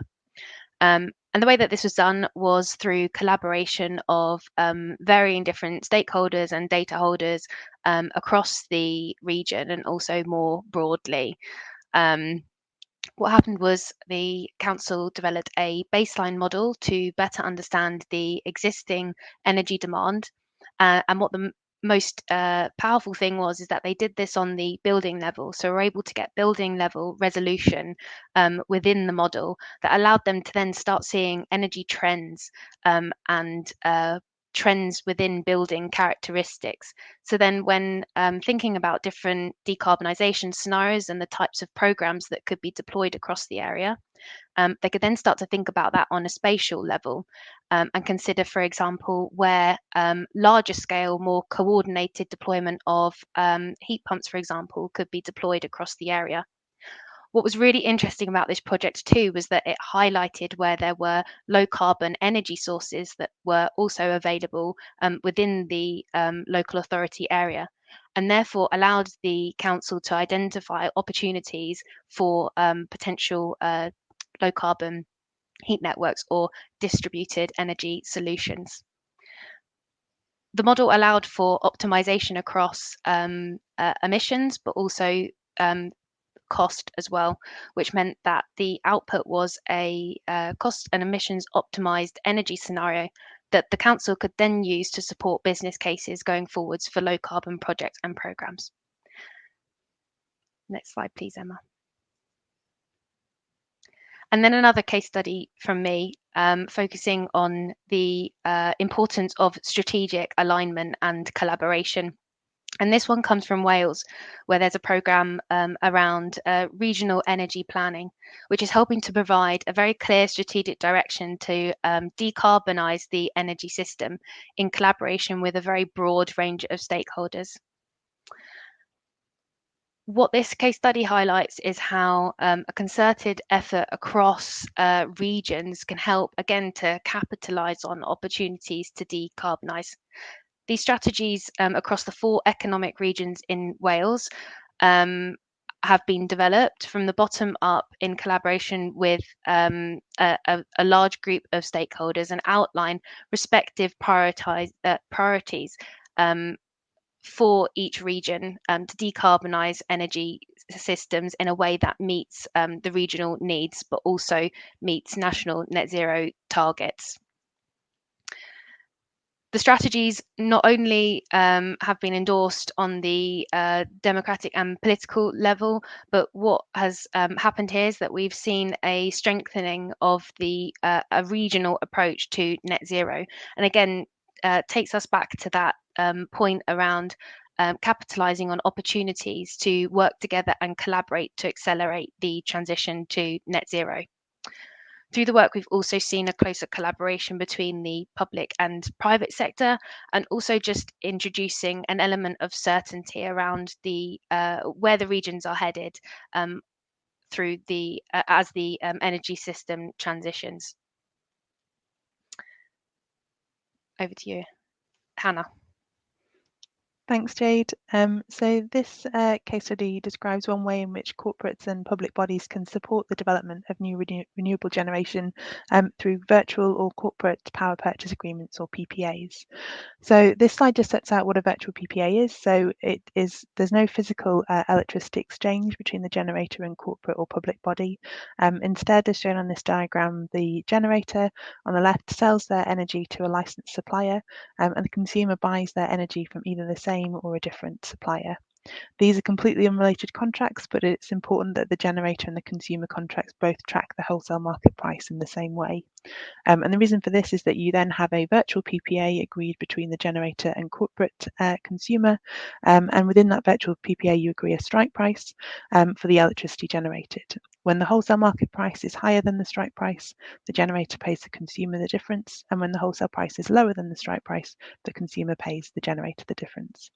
So this virtual PPA arrangement provides price and revenue security for both parties, and they are often agreed before the generation is constructed, and this can help secure financial investment decisions or FIDs for new renewable generation. There's a growing market for virtual PPAs both in the UK and internationally. Just looking at examples in the UK, Ørsted, who are a big developer of offshore wind, have signed contracts over the last few years with Northumbrian Water to take a third of their generation from its offshore wind farm called Race Bank, and they've signed similar agreements with Nestle UK as well. Elsewhere, we've seen EDF and Tesco's work together to enter into a corporate PPA to supply renewable energy to Tesco's sites. And local authorities can also enter into virtual PPAs and could use this structure to support investment in their own renewable generation assets. And we at Carbon Trust have also supported local authorities in their renewable energy ambitions to help them understand the implications of different PPAs and what would work best for their projects. I'll now hand back to Emma to discuss public-private partnerships. Thank you, Hannah. So public-private partnerships are a really useful approach to unlock finance and scale up action. Many local authorities, as we've said, have already set net zero targets for their local areas, and in many cases, this means billions of pounds worth of investment to get there, and clearly local authorities can't achieve that investment alone.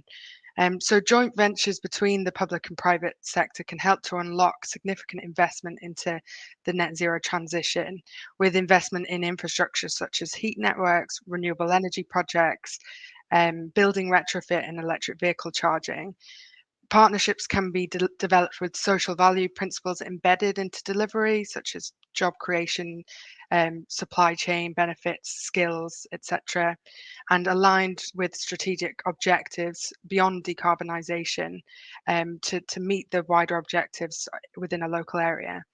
I wanted to highlight this example of Bristol City Leap, which I think is a really innovative example of a public-private partnership between Bristol City Council and Ameresco, who are supported by Vattenfall. This is a deal that was recently signed and which will accelerate green energy investment in Bristol to help towards decarbonising the whole city.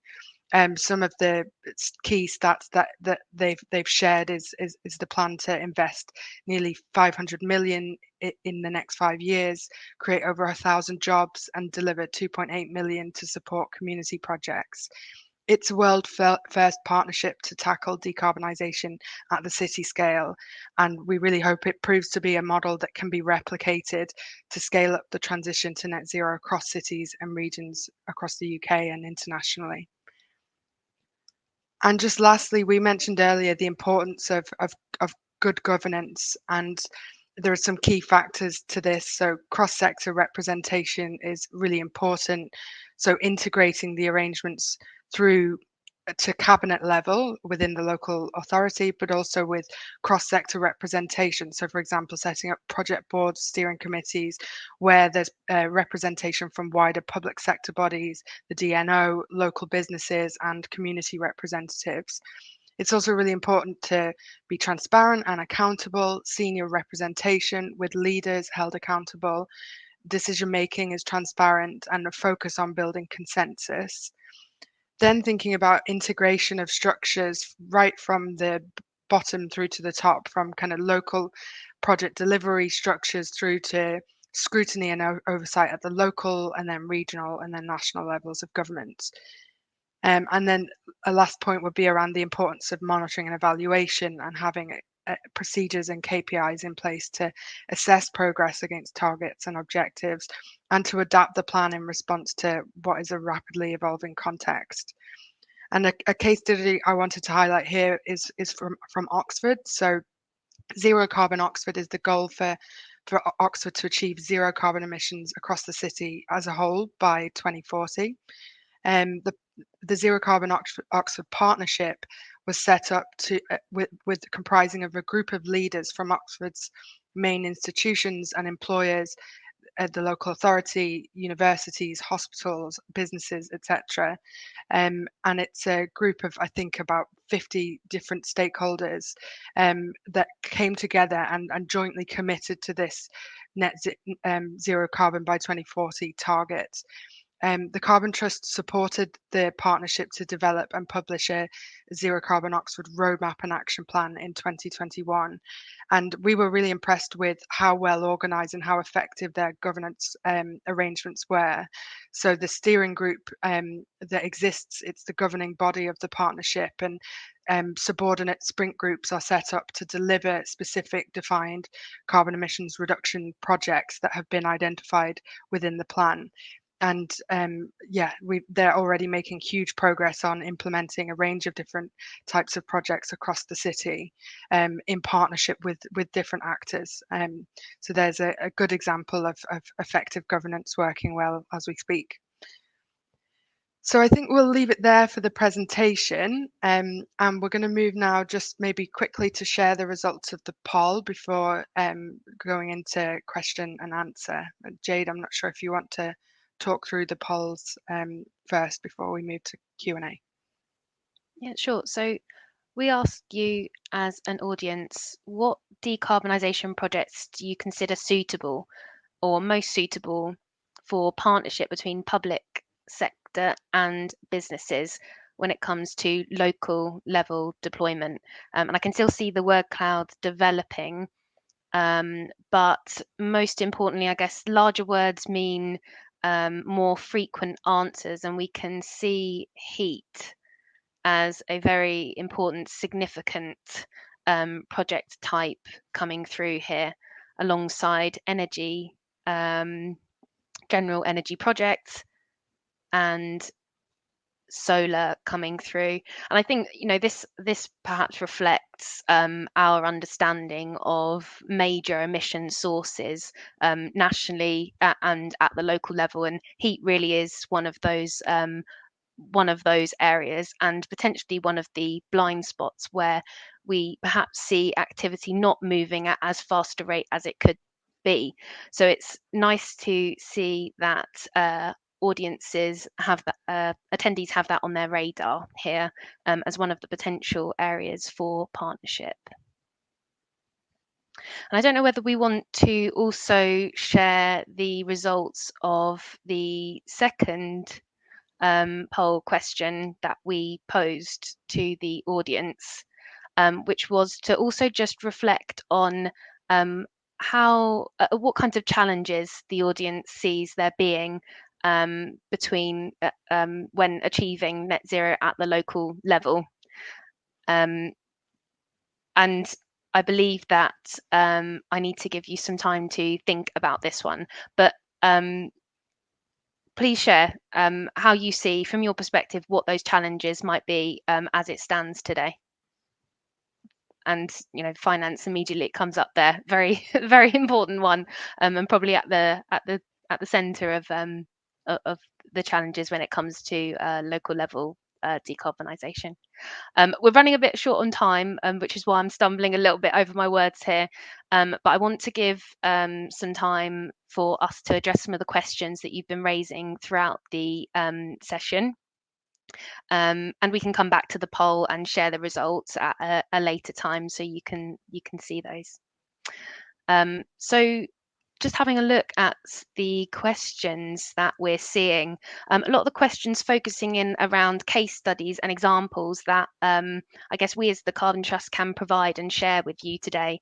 So I might pick up on this question around examples of local authorities or combined authorities getting involved with the development of net zero industrial clusters or estates. Emma, I don't know whether you could provide some insights into what you see happening across the UK today in this space. Yeah, there's quite a few that we've seen being very active recently. Obviously, the UK government's put funding into industrial clusters. So, for example, through the work we've been doing in Wales, the South Wales industrial cluster is incredibly active at the moment at looking at a range of a programme of investment across South Wales to decarbonise industry.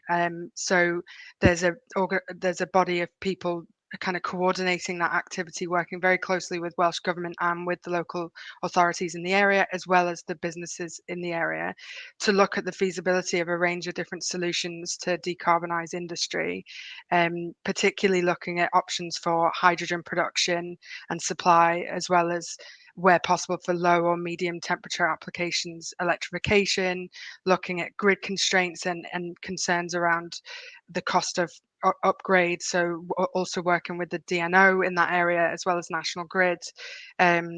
So there's a program of activity happening there which involves a range of different stakeholders, and this is replicated across industrial clusters in the UK, across the UK. So, for example, in the northeast, a lot of work happening in the area in Hull, for example, and in the northwest as well, around the Liverpool, Merseyside region and Manchester region. So yeah, there's lots of examples of that, and in all of those cases we're talking about lots of different actors coming together to try and solve a problem that's common, and seeing the value in coming together to come up with the most cost-effective solutions to developing this infrastructure and decarbonising those sites.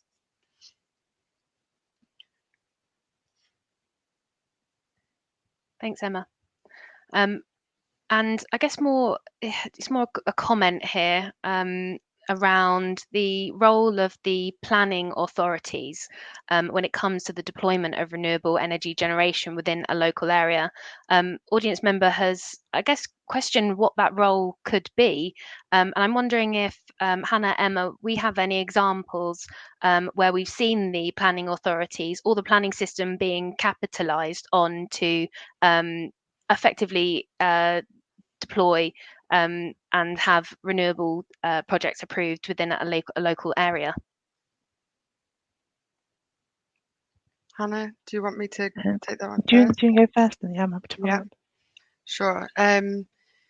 Yeah, so I would say there's no doubt there are limitations in terms of the role that local planning authorities can play, because of what we've seen at the UK national level with constant over the years rolling back of commitments and ambitions. So take onshore wind as one example, for example, where we've seen, at least not in Wales so much, but at least in England, we've seen a kind of flip-flop of do we support it, do we not, a long period where we didn't, and then now apparently it's back on again, and that doesn't help planners when it comes to what they feel comfortable that they have, that they within the framework of the national planning policy framework, that they can set policies for and be confident that it's in alignment with the UK national kind of plan.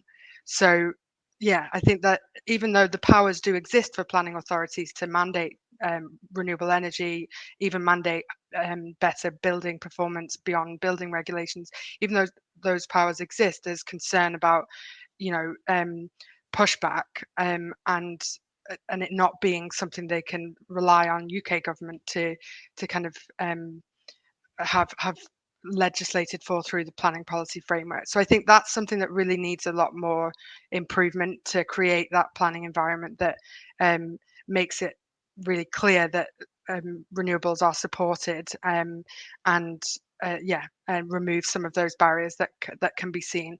But there are definitely areas across the country where, in spite of that challenging environment when it comes to planning policy, lots of renewables projects are being developed and approved. So, for example, in London, the London plan sets requirements for heat networks that have been really important to drastically scaling up the deployment of low carbon heat network systems. And yeah, that's been along amongst other building integrated renewables, etc. So that's been a really key way to kind of drive the deployment of these technologies, both in new build, but also standalone renewables projects too. Yeah, I think the only thing I'd add to that, I know in the question the audience member asked that states that a lot of the energy generation is determined by renewable developers, and what we've seen recently in Wales is the Welsh Assembly announcement they're looking to set up effectively an organisation run by Welsh Government to develop their own renewable energy projects, so that Welsh communities benefit more from the introduction of those assets within their local communities, so that it's not all led by third-party organisations who may not bring the same level or same type of benefits to the local community. So I think there are ways that both local authorities and national assemblies or national governments are looking to ensure that that communities are seeing the benefits of new renewable generation in their areas. Thank you very much. That's all we have time for today in terms of questions. I'm going to hand over to Emma just to close the session, but a big thanks to me for tuning in today. Thank you, Jade. I'm just wondering if it's if possible, to show up the results of the poll. Great, thank you. So thanks for your contribution to the second question. Some key points there around capability, capacity, finance, etc. So thank you for your contribution.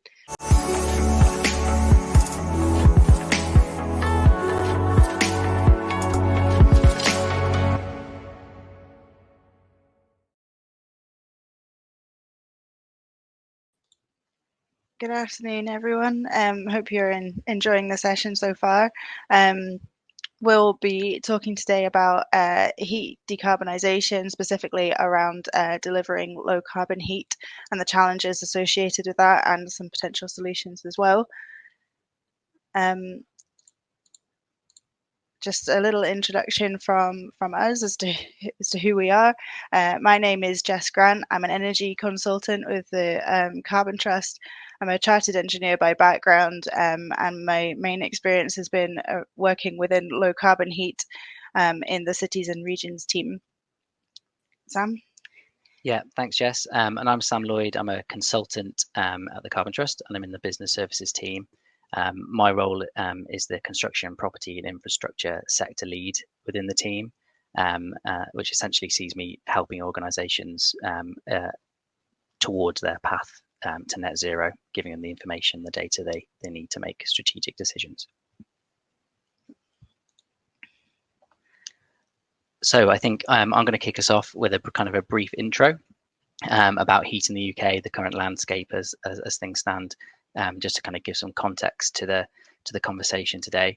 I think following that, Jess will give us an intro and overview of the different solutions from a kind of a more technical point of view as to what those involve, and then we'll kind of come together at the end to kind of give you some examples and some case studies about how those things might be implemented in a kind of real world scenario as well. And there'll be time for questions at the end, so do please kind of keep those coming in as when they come to mind. So to kind of kick things off, to start with, decarbonising heat and how we heat our buildings remains one of the biggest energy system challenges that we're going to face as we move towards net zero, and that's largely because heat is accounting for around 37% of our emissions in the UK, so it's quite an impactful area. Traditionally, the heating in the UK has relied very heavily on fossil fuels, and at the moment that's typically going to be things like natural gas. So moving away from these fossil fuels is going to be a really key step as part of our move towards net zero. However, a blanket approach isn't going to be possible with decarbonising heat. There's not a one-size-fits-all solution. It's a really complex topic, so the solutions really need to be identified from the bottom up. So this is why we kind of advocate for kind of assessments to be carried out in particular environments and buildings on a case-by-case basis. So the solutions you're going to hear about more today might be the right fit for you, and they might not. And it's about understanding which of those are going to be the important step for you in achieving net zero. Opportunities for heat decarbonisation exist for both those in the kind of existing and new buildings as well. And so doing so can contribute towards delivering your net zero targets at an organisational level, but also achieving kind of individual net zero buildings at a kind of a building, a site level as well. The decarbonisation of heat is going to be an important step for those within the construction sector, you know, those building and maintaining new buildings, as well as existing buildings, but it's also going to be important for everyone else in all other sectors as well, as they kind of live and work within their own organisations in the buildings and environments that they do that in.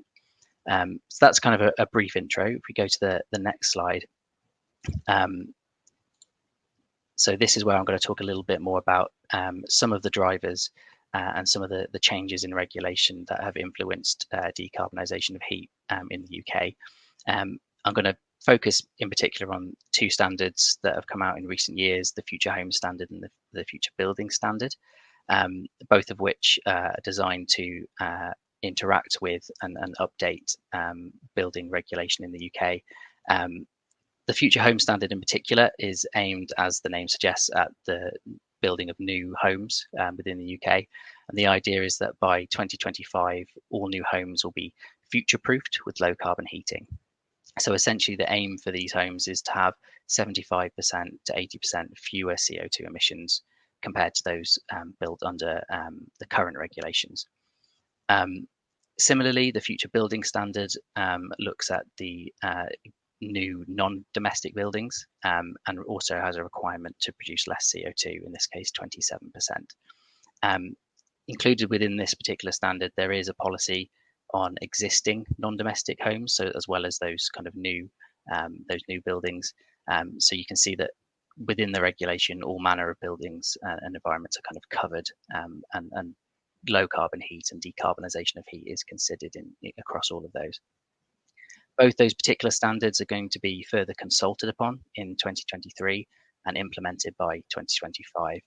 And then just a quick note, just to show you that these standards are interacting with existing, building regulations. You can see them listed there, Part L, F, and O, for the conservation of fuel and power, ventilation, and overheating.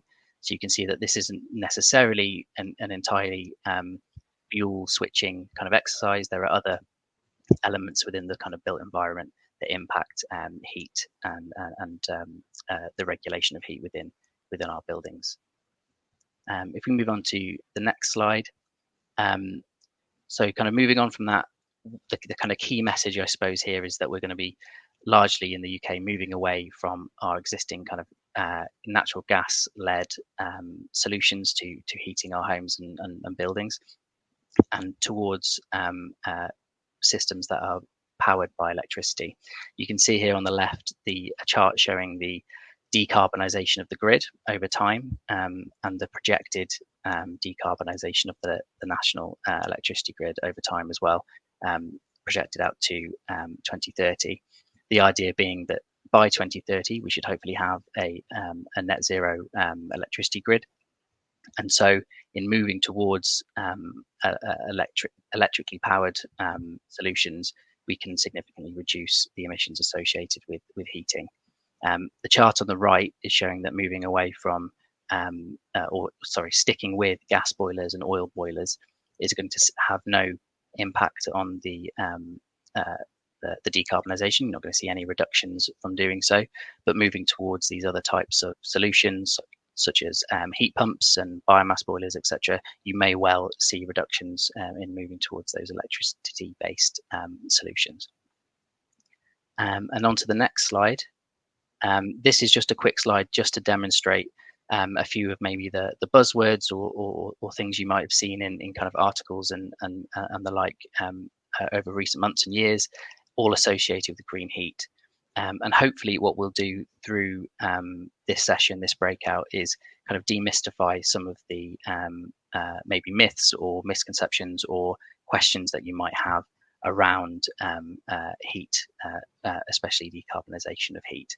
And I think what we're going to have just now is just a quick poll, just to kind of understand from the attendees here today, which of you are kind of have an understanding of the opportunities that are presented as part of heat decarbonisation, and which of you aren't really sure, and which of you definitely don't. And hopefully, whatever the answer is, our session today can still support you and give you the information that you need. So I can see the answers coming through there on the screen. So it seems like a good proportion of you do have an idea of the opportunities that are available to you, which is great.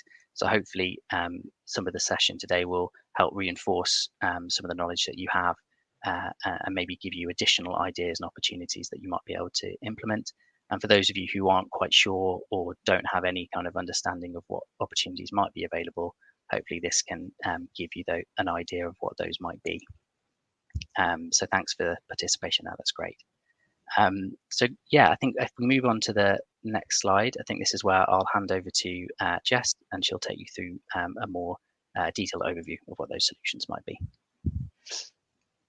Hi everyone. So yeah, I'm going to be talking about a few more specifics about heat in buildings and how we can decarbonize. This part is mainly aimed at retrofit. However, a lot of the same sort of theory still applies. So I'm just going to go through some potential low carbon heat technologies first. Ultimately, if we want to move towards net zero and especially with our heating, well, ultimately we need to stop burning fossil fuels. So there are still some non-fossil fuel versions of combustion boilers that we can use to make heat. So the first one being biomass boilers, which generate heat from burning wood chip or pellets. The good things about these is that they're readily available, they're a proven technology, and they are capable of generating higher temperatures. However, there's quite a few cons to them as well. You need quite a lot of space for biomass boilers because you need a wood chip store.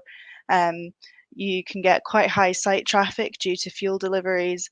It's not technically net zero. It will be quite a significant reduction from burning gas, but it's still not getting you all the way there. And if your organization has specific net zero targets, then might not necessarily be the solution for you. And also with combustion, generally speaking, it's not as efficient as using heat pumps. There's also biofuel boilers. So these are slightly less common than biomass boilers, but they do have some pros to them in that there's less space required and they are high temperature capable. However, the same cons exist in that you will have increased site traffic due to fuel deliveries. It's not technically net zero again, and again, not as efficient as using heat pumps.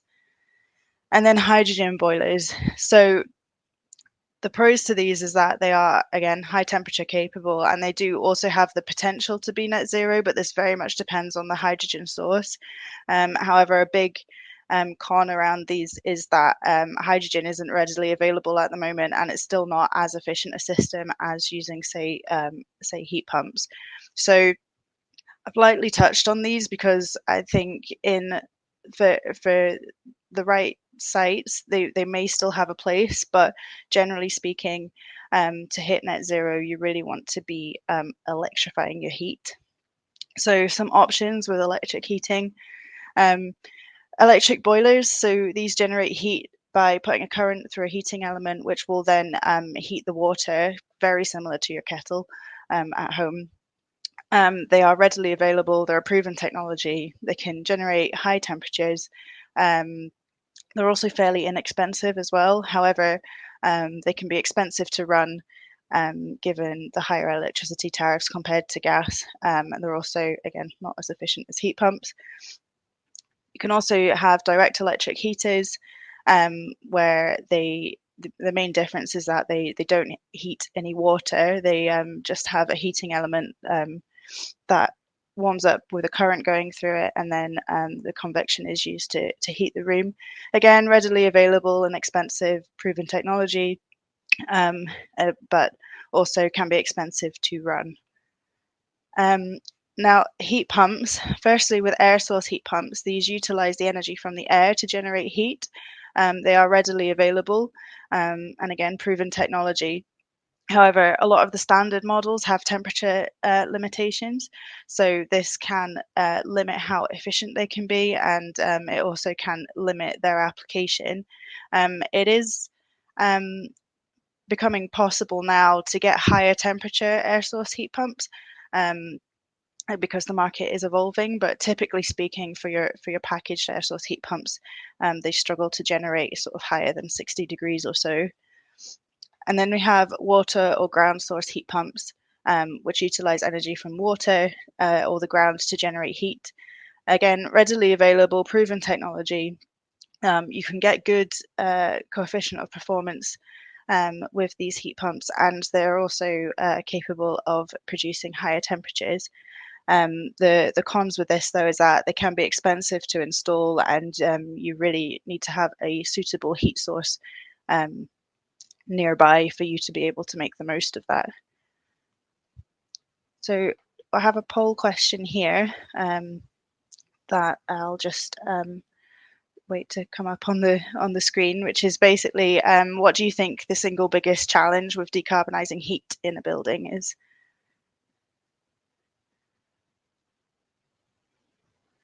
Ooh, that's great. So the main results that we can see there is mainly around design and planning, space constraints, sizing, and operating temperatures. It's interesting that design and planning has gotten such a high response. I mean, there's no right or wrong answer here, really. It's very much, again, depends on your site and your organization. But yeah, that's we'll be talking through some of those issues going forwards in the presentation. So first off, I'm going to talk through a whole building approach. With rising energy costs, effective design for these systems is absolutely critical, especially with budgets being slashed and still the requirement to meet targets. But there needs to be a balance between capital cost and running cost. And this will vary very much depending on, again, your organization, the type of the building, and how it operates. It is good to go with a fabric first approach. Quick wins especially, such as loft insulation if it doesn't already exist, cavity wall if it doesn't already exist, and draft proofing, so things like resealing windows and doors, which can really improve thermal comfort. These aren't absolutely necessary to be able to have a heat pump. There is a common misconception out there that you have to have a really high performing thermal building for a heat pump to work, and this isn't strictly true, which is why you should definitely prioritize these sort of quick wins, especially if you can roll them in with the same project as installing your heat pump. So temperatures, typically for a building, hot water systems are designed on 82 degrees flow and a 71 degree return temperature. Many operate sort of around this sort of figure. And then you have like other buildings such as like hospitals or maybe big industrial sites that still use steam as well. However, these higher temperatures are not necessarily required to heat a space, and many buildings are capable of being operated at lower temperatures. So I'm just going to go through some higher temperature solutions. These solutions require minimal to no secondary side changes. So that's like your emitters, like radiators and air handling unit coils, if you have them, and things like that, which can save in capital cost, and it can also save on disruption for your site. So there's hybrid systems, which are like a heat pump in tandem with your existing gas boiler. This can generate lower temperatures for things like air handling units if needed, with your boiler topping up for when the higher temperatures are needed, like with your radiators during the winter. Now, this isn't a system I would recommend installing completely from scratch. Like if you're going to be doing this work, like you shouldn't be putting in a new gas boiler. And also if you're retaining an old gas boiler, technically your system isn't going to be net zero because you are still burning gas.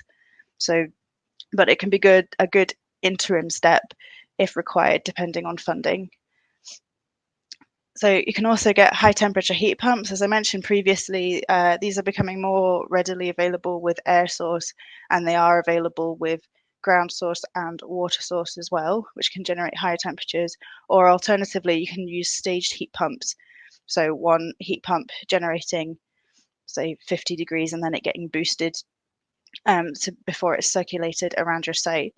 So with these, you have minimal capital costs compared to trying to change over all of your emitters and things. Your disruption is a lot less because your work can be confined basically just to your plant room. However, you will take the hit going forwards in terms of running costs because they won't run as efficiently as lowering your temperatures.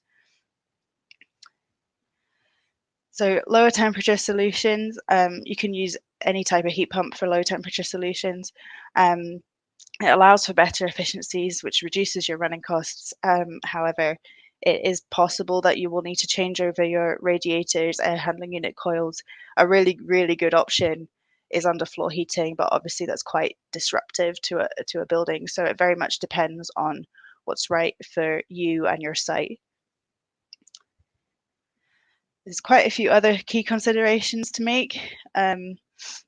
Interaction with other electrical loads. So if you're electrifying your heat, that is a significant increase in your electrical capacity for your site. How does it interact with things like if you've got EV charging on your site, and if you have existing solar PV, that will definitely help with the relief of changing over to electric heating. And it's really critical to engage with the DNO at this stage as well to make sure that the incomers to your building are suitable. There's enough capacity locally in the grid, and that your actual local electrical infrastructure is robust enough to be able to handle an increase in electrical load. Appropriate sizing. So just because you've got, say, 200 kilowatts of gas boiler installed doesn't necessarily mean you need 200 kilowatts of heat pump installed. So making sure that your system is sized correctly, and that I'm utilizing the use of thermal storage as well. This can really help when it comes to like peak loading time, and it can help decrease the size of your heat pump, basically meaning your heat pump can run for longer, but it can be slightly smaller. So your thermal store acts like a battery to kind of flatten out those peak times. Design and planning, as we saw from the poll results there, that it very much looks like the biggest issue, and I mean I would tend to agree it is something that can stop a project in its tracks. So this covers quite a range of things, but even things from how much space you have, like a wall hung boiler takes up a lot less space than an equivalent heat pump, especially if you're putting in thermal storage as well. So it's the things around space, where are you going to actually site it? And then what effect does that have in terms of visual impact and noise impact, especially if you're going for air source heat pumps and there's like residential and things nearby. This can, again, stop a project in its tracks, and it is something that there are solutions to all of these things, but it's something that needs thought about earlier in the process, just to make things a little bit easier for you going forwards. And then once your project is all installed, measurement and verification. Now this is really, really critical because it protects you as a client to make sure that your system is working properly, and that you can basically call your contractor back if stuff's not quite right. And also it means you can assess whether it's working as efficiently as it possibly can be, and you can take account of exactly how much carbon you're saving, so when it comes to things like carbon footprinting and reporting, this is really, really important as well. So that's quite a lot, and I'm talking about that as if that's a single standalone building. Another option, again, it very much depends on where you are, can be district heating / heat networks. So district heat networks offer a cost-effective solution. They essentially, you have all of those issues that I've spoken through, just there essentially apply to one centralized generation energy center, and then the heat is distributed via insulated pipework, and to get a connection to that, and you would be a customer and pay for your heat. So for high heat dense areas, this can be an option. However, depending on the type of organization you are, this may be slightly out of your control. If you're a university or a council or a health board, these are usually quite good solutions when you've got lots of loads that are close together, like on a campus if you're a university or a health board, and with councils if you are in a heat dense like city centre. It also works quite well for industry when if you've got a manufacturing site which has multiple buildings on it, all with high heat loads, sometimes it makes sense to connect them all together. Can also be a bit more space efficient as well than having separate heat pumps scattered all over the place. So it can be quite a neat solution. So I'm going to hand to Sam to talk a little bit about other sectors. Yes, yeah, thanks, Jess. So just jumping in here, just to kind of give a few examples of when we've been working with various clients over the years, and the topic of heat decarbonisation has been part of the work that we've been doing with them. These are the kinds of things that these sectors have been able to implement that are specific to them. So within manufacturing, as an example, generally facilities, they often need kind of year-round cooling as opposed to heating because of the amount of heat that is generated through the manufacturing process. But there are also going to be times and parts of facilities within manufacturing that actually do still require heating during the same times or during key times such as winter. So actually something like heat recovery, making the most of the heat that is actually produced by the equipment within your facility, is actually a really cost-effective, often way of gaining heat without having to rely on an alternative energy source. So utilizing heat from things such as chiller condensers or air compressors that might be operating within your organization. Similarly, within hospitality, heat recovery from environments like kitchens can be a really viable option for those working in that industry. And again, it reduces the heat demand on other forms of heating. So heat recovery can be used for water heating purposes as well as space heating. And I think that's an important thing to kind of bear in mind. It's not just necessarily heating space, but it's heating kind of the water that we typically use in lots of operations. So in hospitality, that can be a really key driver for doing a project like that. And then within retail, and in particular food retail, it represents a really large opportunity because it's such a large sector for the use of things like refrigerant systems for keeping things cool within the store and indeed, back of store. So these kind of systems offer a large amount of opportunity for heat recovery, and there is research that suggests that you could save in the region of kind of 40% on your space heating requirements in environments like supermarkets. This is especially the case if you're going to move towards things like high pressure refrigerants, such as CO2. So changing from more traditional refrigerants within your refrigeration system towards something that is used at higher pressure. There's also more heat recovery possible from systems like that. And the knock-on benefit of obviously converting to other types of refrigerant is that you're decarbonizing in slightly other ways, in some different ways as well. So there's less global warming potential associated with some refrigerants such as CO2 compared to more traditional refrigerant gases. Heat recovery is also possible in other forms from different systems in retail and others on the high street. So in bakeries and in other situations like that, heat recovery from ovens, and again, the use of heat pumps in all of these environments is something that is a viable option for the sector as well. I'll hand back to you, Jess, I think, for the next section. Yeah, that's fine. We're just going to quickly talk you through some case studies. So in terms of retrofit of low carbon heating, some projects where we've worked with the public sector in this case. The first one was with Herefordshire Council and Wye Valley NHS Trust, where we assisted them through the identification of an opportunity to use a ground source heat pump which circulates an ambient loop around their hospital site and then uses water source heat pumps to boost it to higher temperature where it's required. So it's kind of similar to that 2 heat pump stage system that I talked about earlier. And with that, we helped them through the funding process and the PSDS application for that. With Cardiff Council, they are in the process of building a district heating network. So we provided technical support and project management support, along with commercial and financial support through the outline business case stage, all the way through to the commercialization stage. And that is currently being built at the moment. With Leeds City Council, we provided commercial and financial support through the for the business case to extend their existing Leeds Pipes district heat network.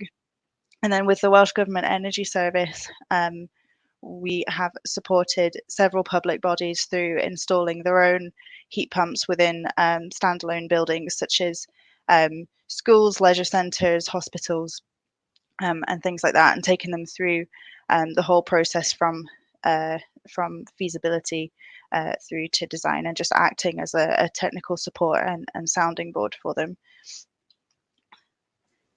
Great, thanks, Jess. And just looking at things from a slightly different perspective, so from kind of the new building kind of perspective, I'm going to talk quite generally, I suppose, about the work that we've done within the construction sector and what those in that sector are currently doing. On the screen are just some examples of the types of company that we have and continue to work with on this topic and others. But essentially, starting with the house builders, the key driver for the house builders currently in the UK, especially, is that change in regulation, which we've already talked about near the beginning of the session, but also kind of bringing things back to net zero and target setting. A really key aspect of those in the sector's targets is that the operational emissions of the buildings that they're constructing and ultimately selling and potentially maintaining form part of their targets. They need to be able to account for the full lifetime of that building's operations, and so there's a real incentive for them to make sure they're building buildings that are future-proofed and are available to reduce emissions for the occupier. In particular, you may have seen, for those of who may be interested and follow this kind of thing in the news just today, the kind of collaboration between 2 house builders, Bellway Homes and Barratt Homes, as well as Salford University. They developed Energy Home 2, which is essentially a self-contained unit which holds 2 homes within it, fully built, that is able to stress test the kind of solutions that particularly Jess has talked about today in terms of air source heat pumps and the like, through all kinds of different kind of weather and temperature scenarios. And so hopefully through kind of systems like that, they're able to gather data much more quickly than they can in the real world over the series of months and years. They can maybe do that over weeks. And so hopefully that's the kind of thing that's going to drive the familiarity and the knowledge and the confidence in these types of technologies, and mean that they roll out much faster. with kind of others within construction and other sectors in general, I think it's worth noting that as well. We've done a lot of work with understanding the feasibility of achieving targets, both kind of operational kind of heating targets and also those within their kind of scope 3. And what we tend to do with these clients is look at the levers that are available to decarbonize, and quite often heat is a major player within that. And so we support these organizations in understanding the feasibility of achieving their targets through those different levers and those different scenarios. So I think that's everything I had on those particular that particular sector and on those case studies. So if we move on to the next slide, I think Jess will help kind of wrap things up. Yeah, so just to summarize what we've gone through, I know it is quite a lot to consider. Delivering these low carbon heating projects can be complex, but like I've said, the market is engaged. Like, the technology is always moving forward. There's lots of lessons that are coming out of existing projects, and the skill set in this area is definitely growing. There's plenty of support available through whichever stage of this project, of your decarbonizing project you're at, whether it's right at the very beginning or whether it's like you're commercializing and setting up contracts to actually get things built. But going back to the main point that I wanted to make was around like options appraisals being really, really important, particularly for bigger buildings, to establish what the optimum solution is. Because, like I said, it will be a balance between like your upfront capital costs and your ongoing running costs, and what that is will vary from building to building, as well as from organization to organization. However, business cases can be developed to support the net zero carbon, like low carbon heating options. And the case can definitely be made for them, because as we move forward, more and more organizations are realizing that this is the way we're going to have to go if we're going to hit these targets. Doesn't make it easy, but it does mean that there is the case for it, and it's not something that should be put on the back burner. So yeah, thank you for that. I can see we've got quite a few questions. We've got about 10 minutes left, so I'll just run through some of those just now. So the first one that I can see says the main challenge is the higher cost of running air source heat pump systems compared to gas boilers. The ratio of electric to gas prices is usually too high. Yes, that is that is true, and it is really a challenge when you I mean, everything's gone up recently, but typically gas is significantly cheaper than electric.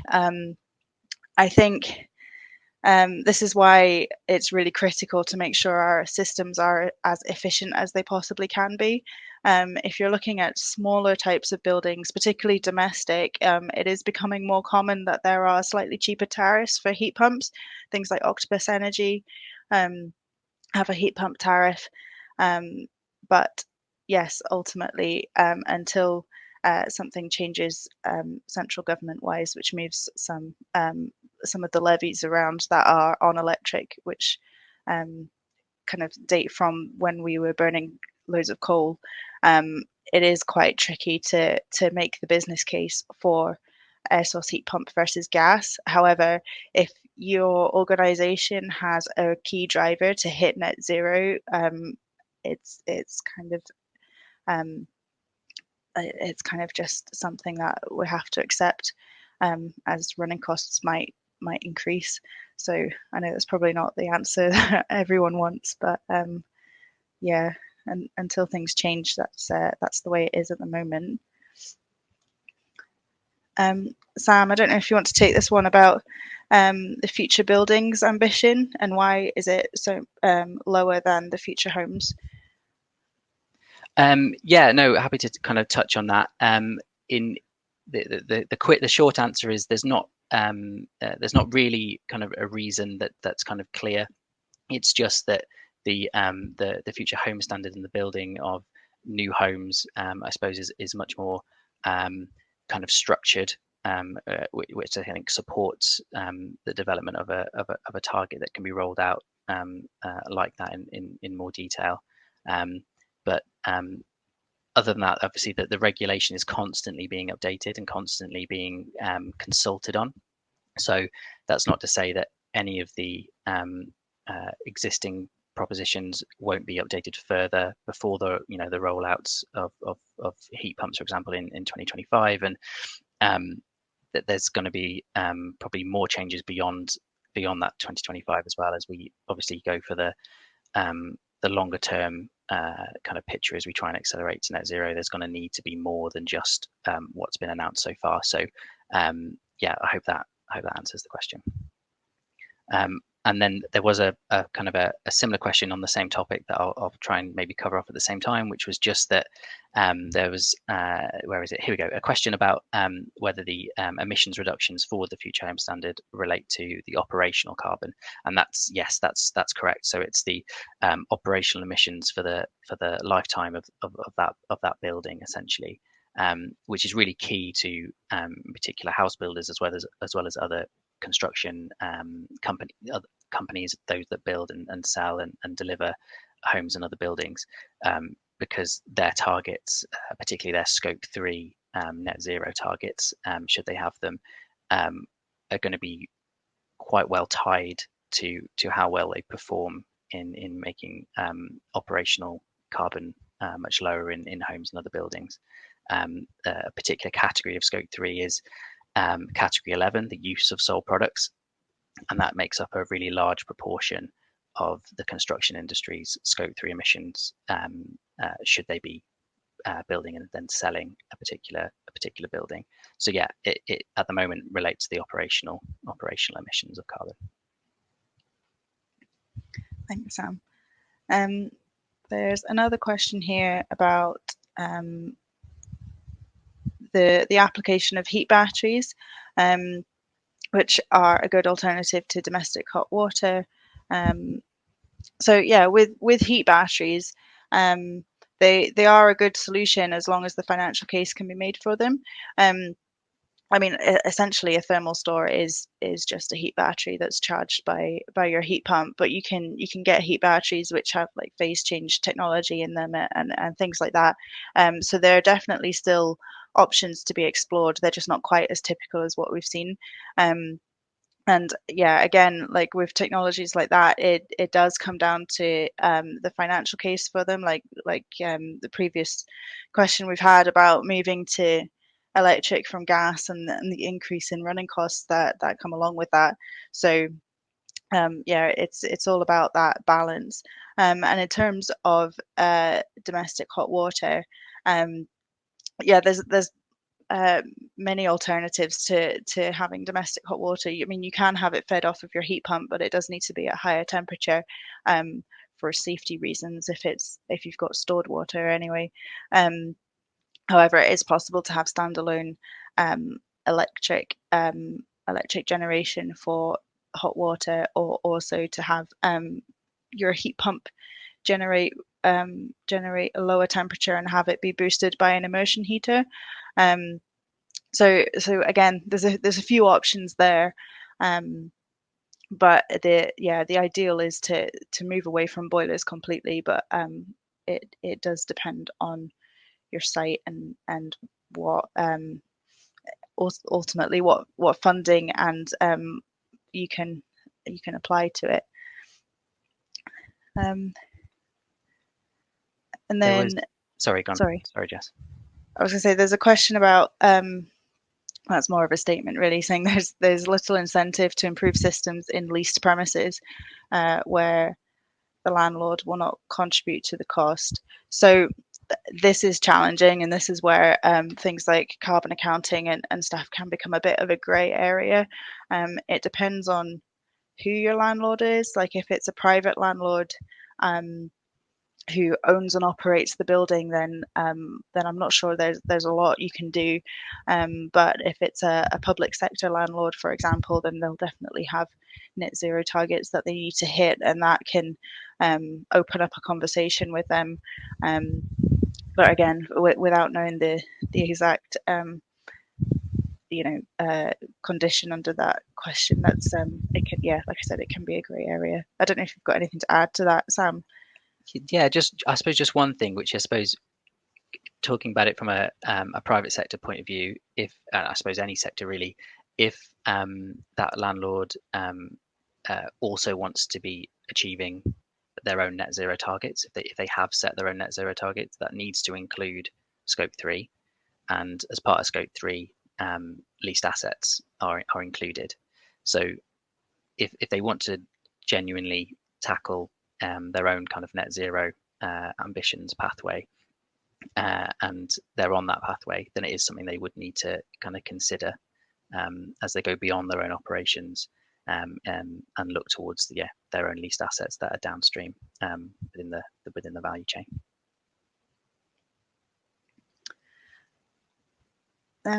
Another question. How can we ensure net zero from electricity when electricity is often generated at a power plant by electromechanical generators, primarily driven by heat engines fueled by the combustion of fuel? So this, the grid is decarbonising, as the graph that Sam showed earlier on is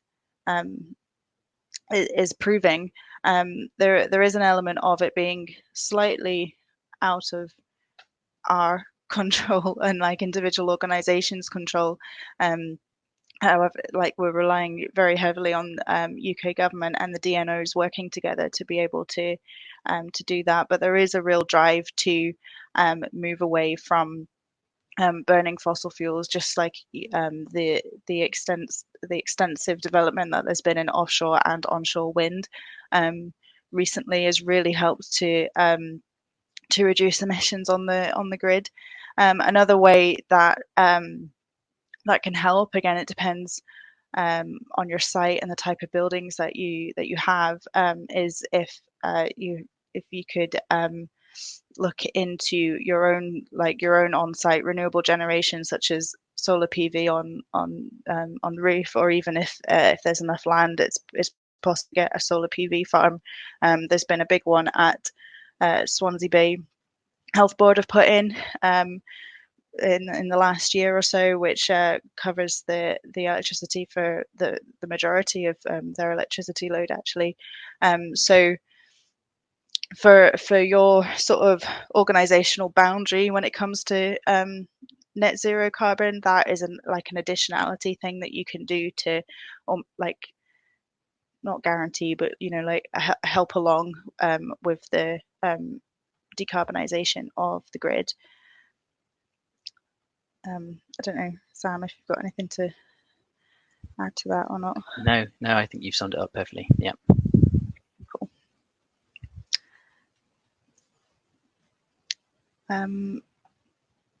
Sorry, I'm just scrolling through the questions.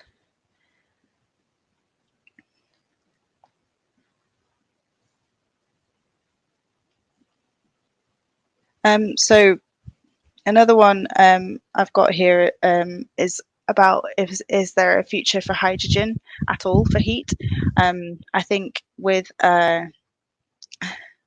this, there's some very strong opinions about this out there, and I think until there is green hydrogen, it's not something that organizations really should be holding out for, because it's not something that's going to be rolled out easily within the next sort of 10 years or so. But it definitely has its place in the overall net zero agenda. It's well placed for things like transport, and also it may also support sort of bigger industry and things like that going forwards. But in terms of most typical buildings, I would say that moving away from that, holding out for hydrogen, it is probably the best way forward. It's also worth mentioning that that yesterday, Scotland announced their energy strategy, where they've actually said that they will not be supporting hydrogen for heating of domestic homes, purely for that reason, that it's not guaranteed to be readily available and be from a green source within a grid for at least another 10 years or so. So that's, again, it has its place in the net zero agenda, but not so much for heating at the moment.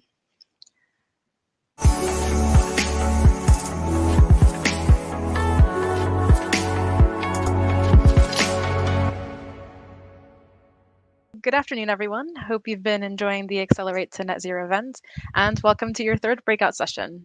Today, during this session, we're going to be discussing enablement and the role that digital solutions play in getting it to net zero. So a theme that I'm sure has come up again and again in today's event is that in order to avoid the worst impacts of climate change, we need to rapidly decarbonize, and we need to do this across all sectors. But just focusing on an individual sector's path to decarbonization won't really get us there, because by doing this, we miss out on understanding how different sectors can actually provide the tools to help each other decarbonize. By 2030, the ICT sector is expected to be responsible for around 2% of global emissions, which is not an insignificant amount. However, extensive research and assessments have shown that ICT applications have the potential to actually help avoid up to 20% of global annual emissions across other sectors. And this is quite big. This is 10 times what they actually contribute. And so the sector's ongoing development of digital solutions is releasing currently and in the future a wave of digital solutions that are helping with innovation across many sectors of industry and society.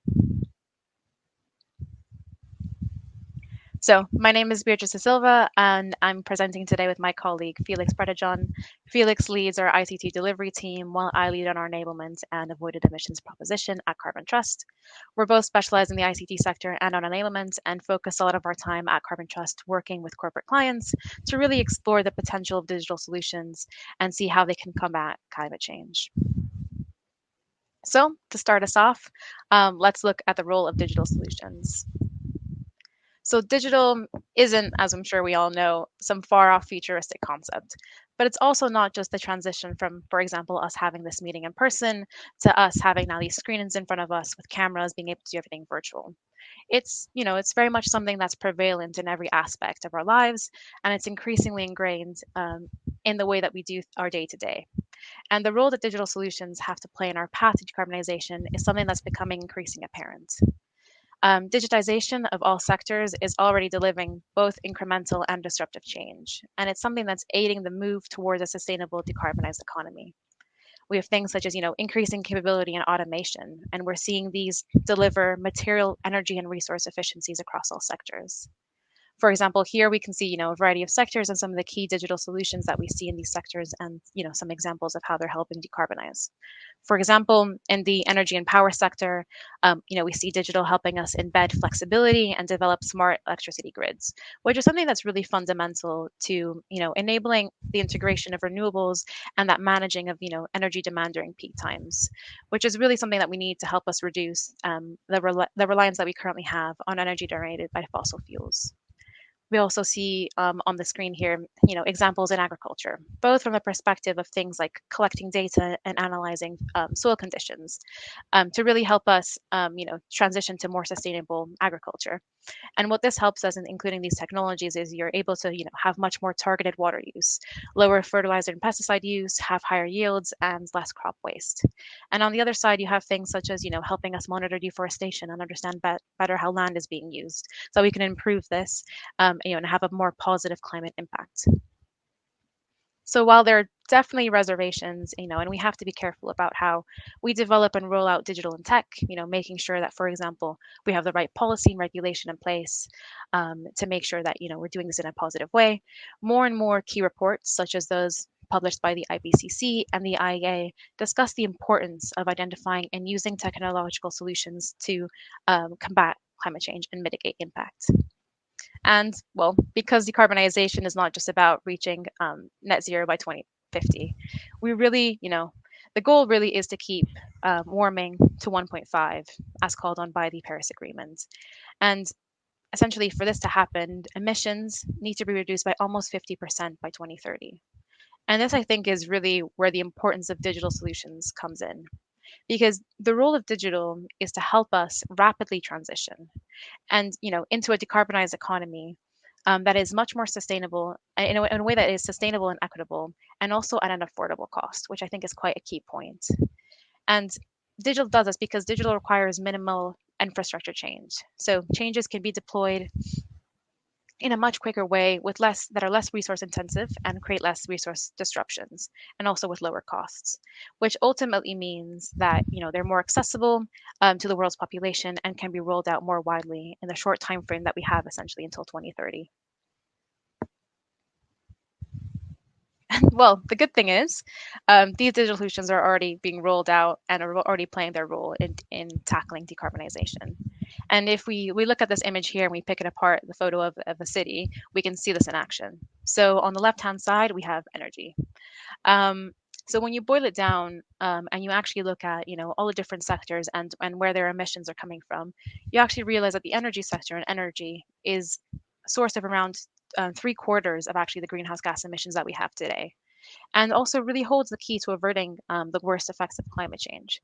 So by replacing things like the polluting coal and gas and replacing it with renewable sources such as wind and solar, we can dramatically reduce carbon emissions. So we have things like smart digital platforms and analytics can really help us. For example, in this example here, integrate on-site renewables and the use of on-site renewables. So what you have is essentially an increased generation potential and efficiency of such sources. And what technologies like this help us do is essentially do it at a much lower cost than it would be with new generation.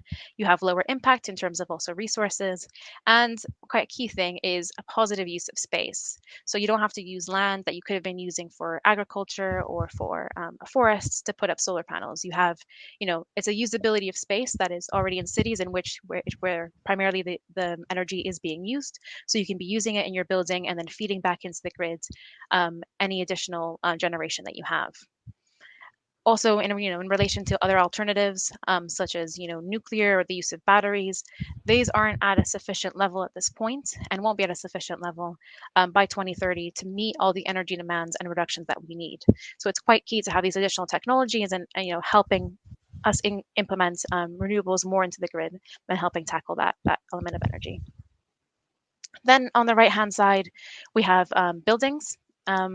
So a key fact about buildings is that 80% of all buildings that we have now will probably still be around by 2050. So likelihood of you being in a building that will still be around here by the time we need to be zero is quite high. And so adding in things such as advanced energy management systems with sensors that can optimize things such as lighting, heating, and cooling provides us with a low-cost solution, so much lower than the cost of energy, and is much quicker to deploy than long-term retrofitting of a building. So essentially, this helps us decrease the pressure on the grid with low resource impact and helps us maximize the use of current infrastructure. Lastly, on the bottom, we see fleet. So as we probably all know, it's a long road ahead of us until we reach full EV deployment, especially for things such as HGVs and even LGVs and vans. So fleet management systems in vehicles really enable things such as optimized routing and dispatching of vehicles, and in turn help us improve both driver behavior and reduce fuel consumption, which essentially leads to lower emission reductions. It leads to emission reductions. And so essentially, over these next few years, while we still have a lot of fossil fuel vehicles on the road, by implementing something like a fleet management solution, you can be still using those vehicles, but in a much more efficient way. And so that essentially helps you reduce until the time where you're able to fully switch to EVs. And so, as we can see here, and we saw on the previous slide, many technologies that we need to reach net zero already exist. And are helping us improve energy efficiency and produce clean electricity, heat, and mobility. And so the key question really is, how do we know where to invest, and how do we know what the right places are? And how do we identify and scale up the right technologies? And this is where measuring avoided emissions and enablement comes in.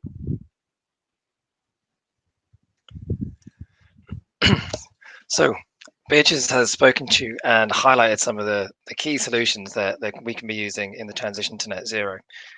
And the last point that she touched on is really important, is how do we know how to invest correctly?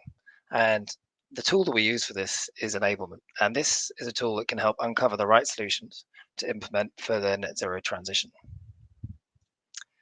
Before I jump into enablement, I wonder if anyone recognizes this value. So it's $1.9 trillion, and that's equivalent to about 2% of global GDP last year. So this is a value that academics have been circling around, and it's the amount of investment required to transition to net zero.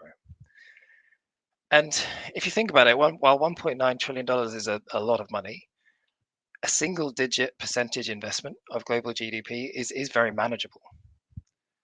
Now, in the small print of what the academics are saying is that this number is only if money is invested in the right way. So while 2% might be manageable, if we don't invest in the right way and this figure becomes much, much larger, it's going to be an incredible challenge. And then the economics of the investment will start to be a blocker as well. So while digital solutions will only cost a fraction of this $1.9 trillion, it's really, really important that we get it right. And that's ultimately why we use enablement calculations. So enablement calculations, the reason we use them is they can estimate the total or avoided emissions reduction resulting from a solution. So you can look at them to estimate a historical reduction, a current impact this year, or even a future impact. And the benefit of these is we can compare between different solutions and technologies. So enablement is a subset of avoided emissions. Avoided emissions is the measurement of the avoidance or reduction in greenhouse gas emissions resulting from the implementation of a solution, so a product or a service that can reduce emissions. So enablement is a subset where a solution is sold by a company to enable another company to reduce their carbon footprint. So by providing these solutions, the company is avoiding emissions in the wider system outside of their value chain. So I think the example on screen should illustrate this nicely. A company sells smart agricultural tech sensors in crop fields, and they will monitor soil conditions. So this will allow the farmer to have targeted water use and targeted fertilizer use, so reducing the resource use that he's inputting. Additionally, it will reduce food loss because it manages to maintain the health of the crop, so you get a larger yield. So between the reduced resource use and the increased output, you get a lower associated greenhouse gas emissions. And this ultimately leads to more sustainable farming. So the company that supplies the technology is the enabler for the farmer to reduce their carbon footprint. Similar to the fleet solution that Beatrice talked about earlier on as well, the provider of the fleet emissions technology, fleet management technology is helping the company implementing the solution to enable reduce their emissions. So we know that enablement is important to help us make the right investment decisions. This will allow us to drive innovation and investment in green digital solutions. But how does enablement actually help us achieve this? So at an organizational level, it aids decision making. So from a customer's perspective, the enablement calculation will allow you to identify the correct solution for your organization. From suppliers, you can evaluate the risks and opportunities that their products and services that they offer have for them. So it might provide opportunities in helping the net zero transition, or there might be risks to their company where they actually become an enabler of high emissions for other companies. So it's very important in the strategic decision-making part. It's very important to highlight the impact of digital technologies. So customers need to know about what solutions are and how they can impact their way of doing business. And suppliers need to use them as a marketing tool so that people are aware their solutions exist. And by getting customers on board, this will ultimately drive investment into low carbon enabling solutions. So if you put those together and you've driven investment into it, the result is a more sustainable, equitable, and low cost transition to net zero. Historically, enablement calculations focused on quantifying and reporting the current impact. particularly of widespread and easy to grasp solutions. So, for example, today we're talking on a video conferencing solution, and this has been covered in lots of different enablement calculations. Then the organization would tend to use the output of the calculation as a marketing tool of the positive impact. And this is really good, but we see that in the future, enablement assessments are going to do a whole lot more. So they'll start to be implemented for estimating future impact much, much more. And this allows us to look at not just what we're doing now, but how we develop on the way to 2030 and to net zero in 2050. Additionally, we're seeing organizations start to assess not just a couple of their selected solutions, but their entire portfolio. So this touches the positives and the negatives and gives a fair sort of total picture of their entire portfolio and their impact beyond the value chain. And then finally, we're seeing more and more complex and niche solutions being analyzed as the capabilities within this area continue to grow. So combining those, this expands from an assessment of just a positive marketing tool into supporting business strategy development, into assessing a business's alignment to net zero, and to informing the product R&D. So any decisions you might be making of your product development, you can make them early on in the process and adapt your product to ensure it's suitable for the coming years and net zero alignment. So this moves enablement from previously being seen as stood by itself and as a side tool that can be used into one of the core functions that we see linking into many capabilities. So in terms of the Science-Based Targets Initiative, we see that enablement can support the beyond value chain mitigation assessment and reporting of your beyond value chain activities. When you're looking at TCFD, enablement can help you quantify risks and opportunities to do with your products and services. And for green finance, by quantifying the impact that you have beyond your value chain and the impact of your products and services, you can attract green finance investment. So enablement is very good at what it's been designed to do. So it's designed to give you an impact on a solution on greenhouse gas emissions. It's really important to highlight that it doesn't consider other environmental impacts beyond greenhouse gas emissions. So it doesn't consider any of the other sort of considerations such as biodiversity, and it doesn't consider social impacts. So the role of this is really just to provide insight into greenhouse gas emissions, and it should be used alongside other assessments when making investment and deployment decisions.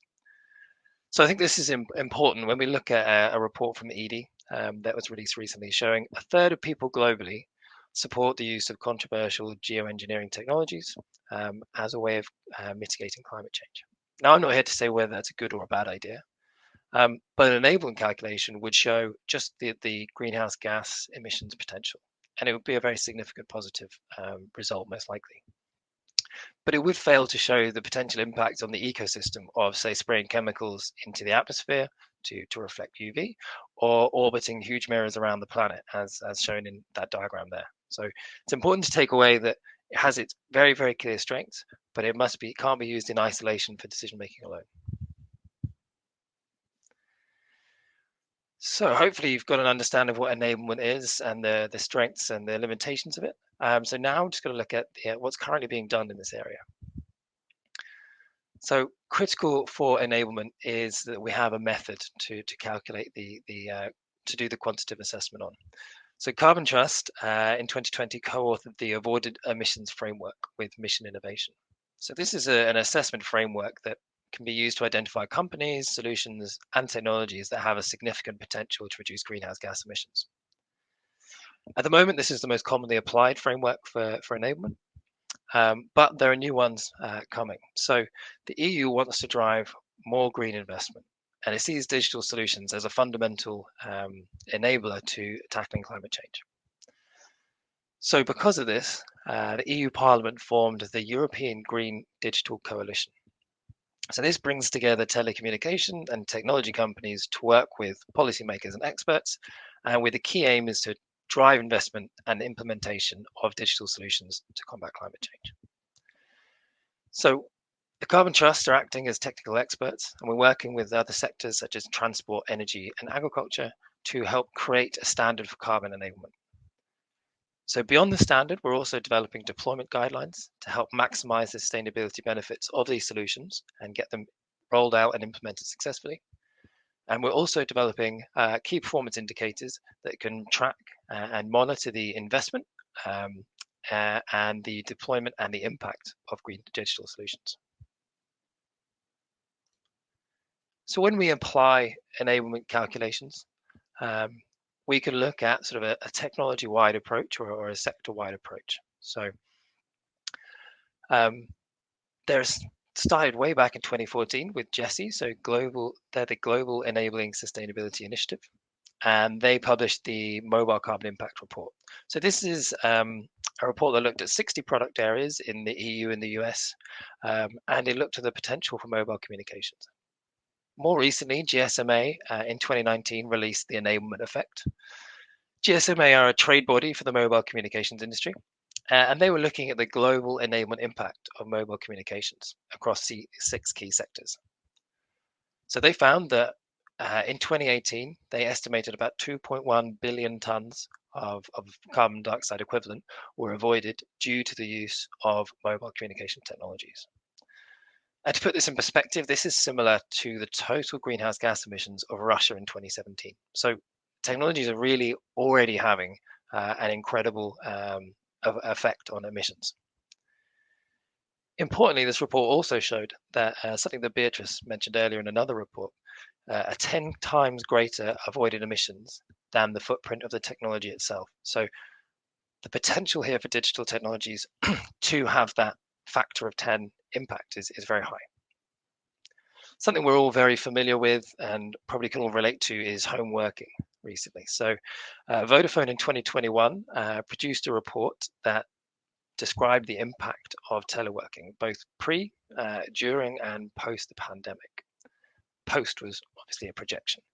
So they actually found that the largest contributor to avoided emissions from home working was the saved office emissions. And then this was followed by the saved emissions from commuting.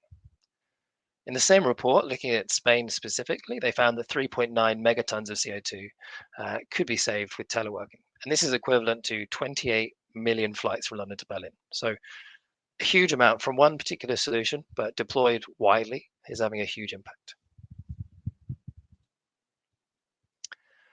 Now, when we look, rather than the sort of sector-wide implementations, we look at just individual case studies, we can really highlight the impact of individual solutions that are out there. So healthcare is something we can probably all understand and engage with. Some of you may have already used digital solutions for online consultations with a doctor or a nurse.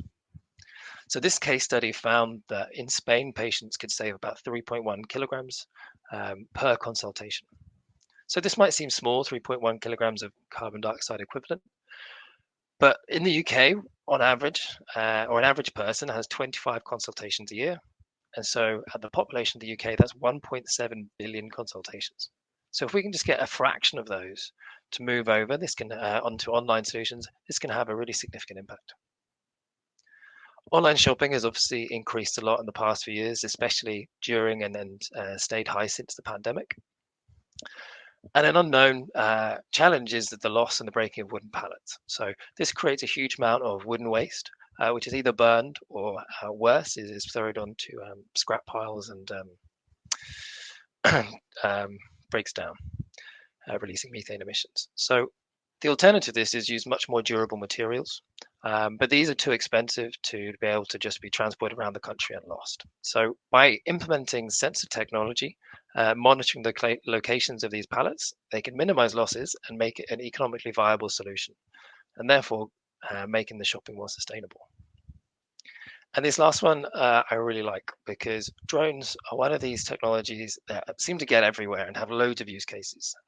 So in this use case, they're deployed in the US and they are replacing manual water tank inspections. So manual water tank inspections can be dangerous for one, but also very time consuming, expensive. And if we use drones instead, we can do more frequent inspections, so we can reduce water losses. We can save energy, we can save time and money, and also inconvenience for the residents. They don't have to wait for the water tank to be drained and lose the access to the water they have. So In the US, if this was applied to just 10% of the manual inspections that go on every year, over 1 billion gallons of water could be saved annually and 2,000 tons of greenhouse gas emissions avoided. So you should see that from the case studies and the sort of sector-wide impacts, we're already having, or digital technologies are already having such a significant impact on the world today. And we need to work out, and we need to use enablement calculations to continue pushing this and driving investment and implementation of these technologies. So Felix has shown us the importance of enablement and how broad-reaching it can be. So it's it's present in company decarbonization targets, in the assessment of risks and opportunities, and in things such as business strategy and looking at product R&D. So before we finish our session today, we want to leave you with some starting tools to understand how you and your organization can engage with enablement, both as providers of solutions and also customers or investors in digital solutions. So when you're engaging with enablement, think first, what is your aim? Are you looking to drive investment? So for example, do you want to get investment for your company, or are you looking more as an investor and you're figuring out what to invest in? Is it more about communications? Or are you hoping to, communicate to your customers, having it be more of a marketing lens to help your customers understand the type of digital solutions that you have and the positive impact that they're having? Or maybe it's something around communications and compliance. Maybe you've been asked by your investors to, be able to communicate the impact of your solutions that you're providing and they're investing in.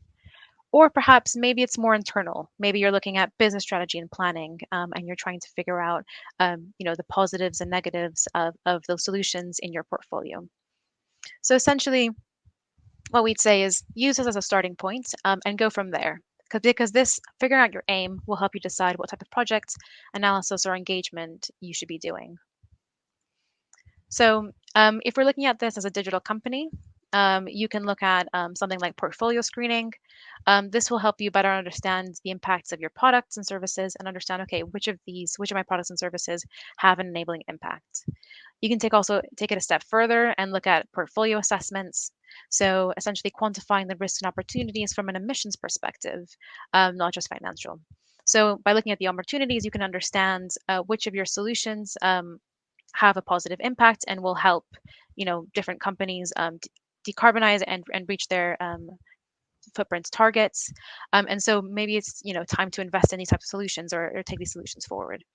Looking at the risks, you can understand which of your products and services might be hit by a carbon tax, or which products and services might have decreased demand in the future as people, as demand essentially decreases for more carbon intensive products. And so this will very much help you tackle both your business planning and also help drive investment. For example, helping you with product R&D. On a solution level, you might be looking to, both drive investment and look in communications. And through this, you can maybe explore things like developing a solution case study where you're able to showcase the avoided emissions impact of a particular solution that you sell. If you're looking to drive investment and communications more on a company level, you might think of, doing external annual reporting of your impact. So looking at as a company across your portfolio of products and services, what impact are they having as a whole? Then in terms of if you're a company that's actually a customer of digital solutions, you can explore these case studies and annual reports as a way to better understand what solutions are out there and what can actually help you address the hotspots or the hard to decarbonize elements of your footprint.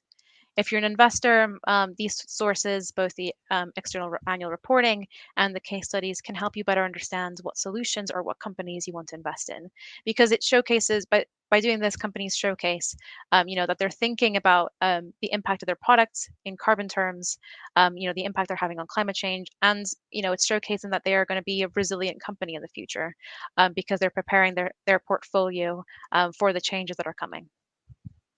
As a supplier of or contributor to digital solutions, once you've gained a good understanding of the impact of your portfolio, so for example, by doing a portfolio assessment, and if you're externally reporting, you can also consider setting a target. So this can be a way essentially for you to drive business into the right direction. It helps you show your clients and potential investors that you're looking to be ambitious and that you want to expand the enabling capabilities of your products and services and that you're embedding this into your business strategy. Lastly, you can have a combined approach of both suppliers of digital solutions and customers of digital solutions.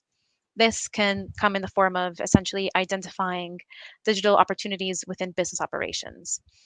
So what this means is suppliers can help their customers to review their business and understand, footprint hotspots and how digital can actually help you reduce those hotspots or hard to decarbonize areas. And lastly, you can also look at developing partnerships.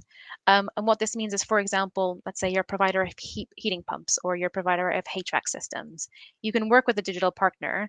So you're bringing, your expertise in your product, and they're bringing their expertise of digital, and together you can, create a new product that is more innovative, and perhaps more energy efficient, and takes the benefit of digital and the benefit of your product to make a more enhanced solution that has a lower carbon impact.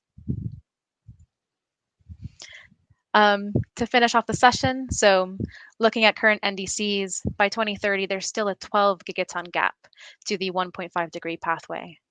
And well, digital solutions are going to be crucial in closing this gap. And the measurement of enablement is an important tool to select the right solutions to invest in and to deploy. Many organizations are already engaging in this important area. Tackle climate change, to reach net zero, and to keep warming at 1.5, organizations should look to keep digital solutions, to help them reduce their impact. Thank you, Beatrice. So I think now we're going to move to a live poll. So trying to get some insights from yourselves, and then follow this, we'll go to a Q&A. Oh, so we've already got some. Brilliant, that came up fast. So that's very impressive. So we've got yes 57% and 17% already reducing their footprint. So I think, Beatrice, we probably anticipate this to be a bit lower. I think we probably thought no would be more 50%, maybe higher. So I think that's very promising, particularly the 17% using digital solutions to reduce their footprint.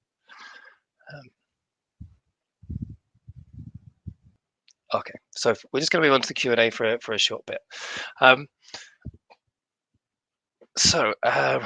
Beatrice, what has been the most interesting digital solution that you have come across so far?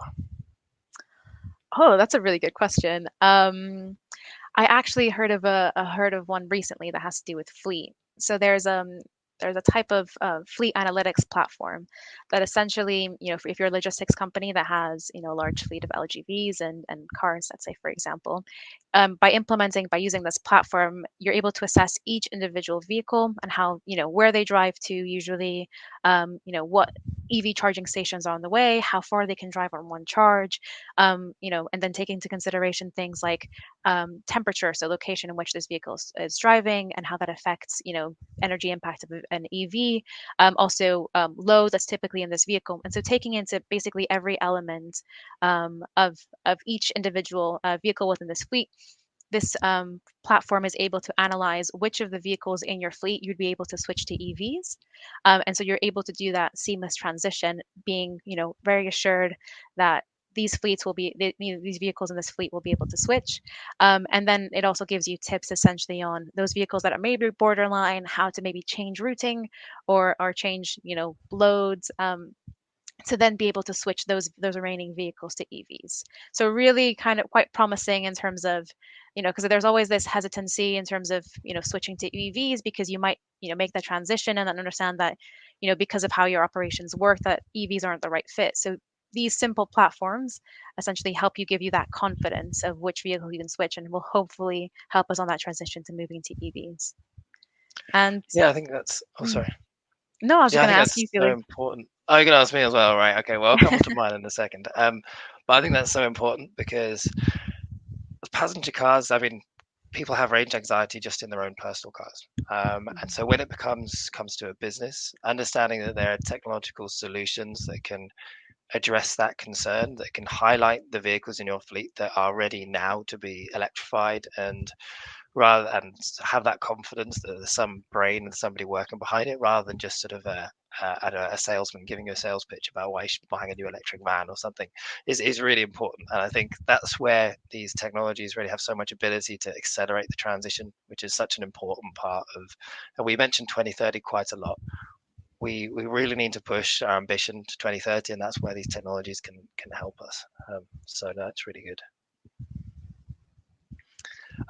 Yeah, you asked me. I think I always like, I mean, we touched on healthcare earlier on, and I actually think healthcare apps, because of their ability to avoid emissions, but also because of their wider impacts as well, I think are just sort of more of a personal favorite in terms of digital solutions. I mean, a lot of developing countries and developing parts of the world have now mobile communication technology. So not only can we avoid emissions through the rollout of these solutions, but also we can reach areas we never have before. So instead of implementing a system where they have to travel miles, and as they probably do, to get to these services, they just jump straight in. They don't have to go through that process of traveling. They just jump straight in and get access, direct access to healthcare when they need it, which they probably didn't have before. So I think for me, the benefits that impact in terms of emissions, but also where the solutions can have wider benefits as well, are really interesting. I think poll 2 is ready now for us to look at. Okay, great. Let's have a look. Yeah. Interesting. So, sorry, go ahead, Felix. No, you got it. I was going to say, yeah, so we were discussing earlier today, in terms of what we thought the results from the poll one was going to be. And yeah, we thought maybe that no was going to be quite a high one. This is something that we've seen, still very much early stages in how companies are thinking about it. Even the companies that are very prominent in providing these digital solutions. But we think more and more, and we're, it's good to see already that, 20% is already considering it within products and services R&D, because that's quite key, because we're at a state, that's the early stage. So you want to be, these are products that are going to be rolled out in the next few years and then going to be around in the market for, 10, 15 years. So it's really key that we're, making the right decisions now at such an early stage, so that when we're, in 2030, 2040, and these products are being used, that they're already taking these elements into consideration. Yeah, and it's interesting what's been omitted, because I think there's other options on that. So we're looking at beyond value chain mitigation, which that might have been an option, I can't remember now, and TCFD, and these really are sort of quite early days for people to be looking at avoided emissions and enablement, and using enablement calculations to inform these parts of their strategy. But we think that there are certain organizations who are mature in their ability to do the calculations. Obviously, this is demonstrated because some are already using it for product R&D and general strategy, but also developed in their TCFD. So they're using scenario analysis, and they have that sort of deeper level of understanding. So it's bringing these two disciplines together and getting the benefits that you can get from both by combining the two. So we think that's really important. It's not a surprise, but I guess this is why we're trying to talk to people today, to highlight how they can be used beyond the sort of the status quo as it is today. Yeah, was there another one? What was another option that we had that we didn't? I can't remember on that list now. I'd come back to it. Yes. I guess we'll see if poll 3 is ready, and if not, then we can go on to another question.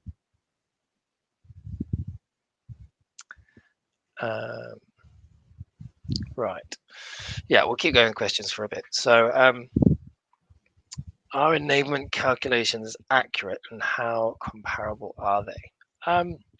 So they are, it really depends on the approach that you use. And at the moment, with the avoided emissions framework, there is a lot of leeway, or a lot of different approaches that are applicable. And so you'd have to really dive into the details of each report to understand how comparable one report is, say, to another.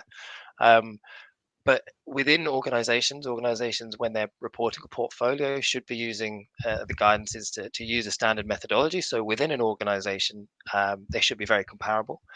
Across organizations, one of the intentions of the European Green Digital Coalition is to set this more standardized methodology, so that there is a more prescriptive, standardized process to allow for comparability, and this will help ultimately drive more investment when you can see that the impact of a solution type A and solution type B is such that should really help direct investment into the right decisions, the right places.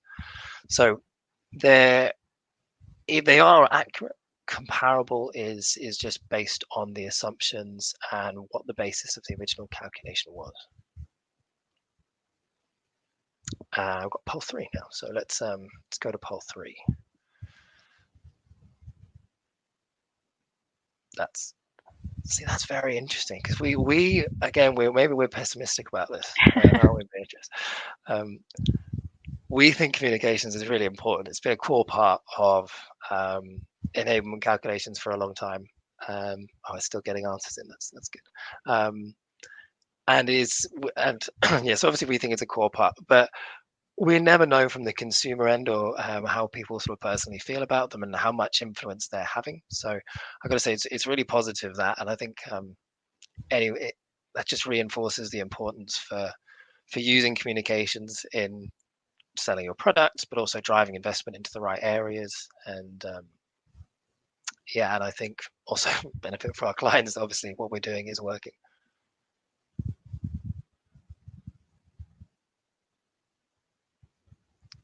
Right.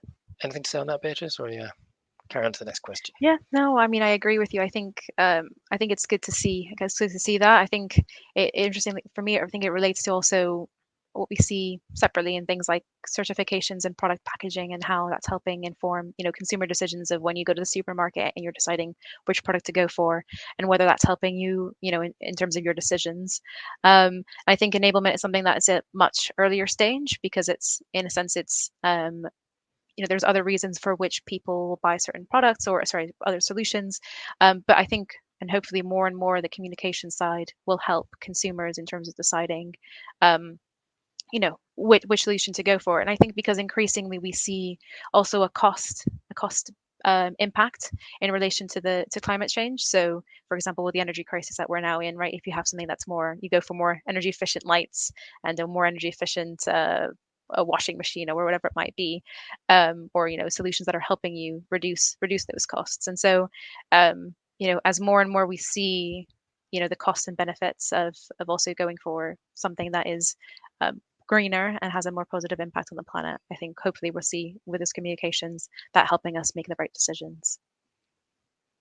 Yeah, I couldn't agree more. Next question we have is, if we don't know where to start to find digital solutions, where should we start? So I think as a company, so if you're a company that is going out to purchase digital solutions rather than being the provider of them, I think the first key thing, and goes back to that slide we had in terms of deciding what your aim is. I think the first key thing is around looking at your footprint and actually identifying what are you trying to tackle, what are your key hotspots within your footprint, and not just key hotspots, but actually what is the really tricky bit that you're trying to decarbonize that you're struggling with. What are those hard to decarbonize elements of your supply chain, for example, or of your scope 1 and 2, and how can you use digital solutions to help with that. So I think from then identifying those hotspots and those harder to decarbonize areas, you're able to then decide which route you want to take and then go out and try to target those areas. And the reason I also mentioned supply chains, the reason even though that's in your scope 3 and less directly in terms of you purchasing a digital solution to use, is that you can create these partnerships or you can help your suppliers. If that's, for example, a logistics company that's helping you provide something, helping them to reduce using digital solutions, for example, with fleet management or with that platform to switch to EVs, helping educate them on that then also helps reduce your own footprint. And so through that, it's, oftentimes scope 3 is very hard to decarbonize. It's very much on your suppliers or downstream to change. And so by also helping them on this journey of figuring out what digital solutions might actually be quite easy to implement and at low cost would help them decarbonize and reduce their footprint, which in turn will help you with your targets and reducing your footprint. Yeah, I think that's really interesting because when you can think about people looking out into the market to try and find solutions, I mean, that's a massive market to look into. You don't know where to start. So it's really interesting. I think the best way to do it is to look internally, use the information you have, your carbon footprint, the own hotspots that you have within your value chain, and identify those hotspots. And then by understanding what those hotspots are, you'll be able to understand that, okay, what's the best way to address this specific issue. And so I think, yeah, to boil down all the digital solutions out there is really just the best way is to look internally to start with. So good point.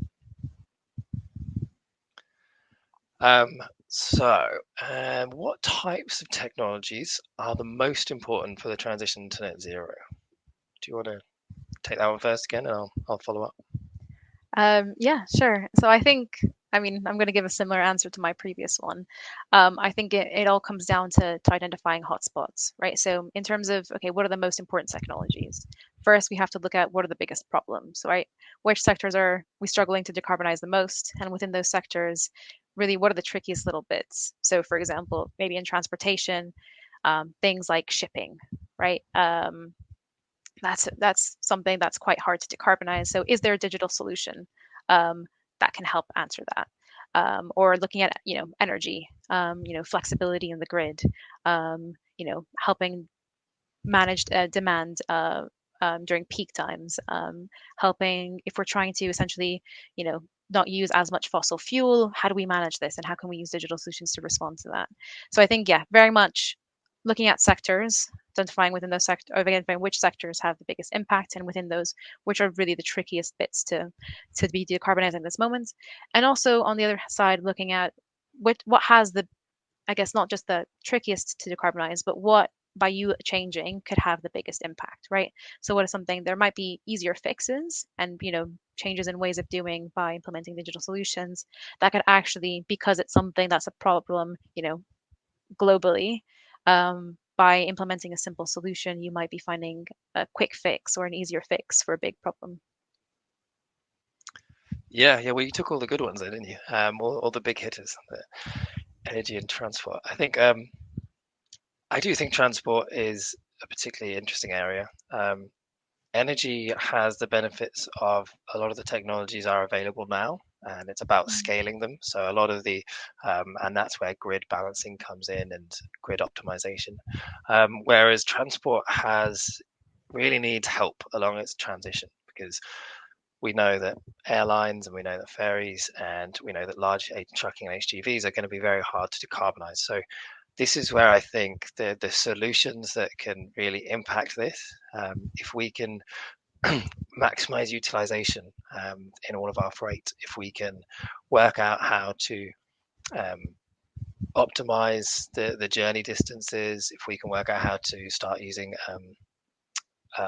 vehicle trains along motorways and try and get all these small improvements, because it's still going to be 10 to 15 years until we have alternative sources of energy that can power these large freight transports. So I think for me the transport is a very it's one where we need to focus our energy on technologies, but we do mention, this whole talks about digital solutions, but and some digital solutions do help us to actually start doing less. That's the important thing. We do need to also adapt our behaviors, and technologies are very important to doing that. So looking at smart meters being rolled out for energy use, that has there's lots of different studies on this, but that has different people in different areas has different effects, but it can be very important. And then the technologies you can build off the back of a smart meter, like then having the Nest and the home controls that give people power or control over their energy use. I think those behavioral side ones and the ones that can affect our demand side rather than just the response is really important. Yeah, agreed. So I think we've come to the end of 10 past, and I don't want to run over. So now at the end of the session, the audience, you'll go to closing comments. So you'll need to click a button when you end. So it's been lovely to have you all, and thank you, Beatrice, for supporting me today, and thanks for everyone. Thank you, Felix.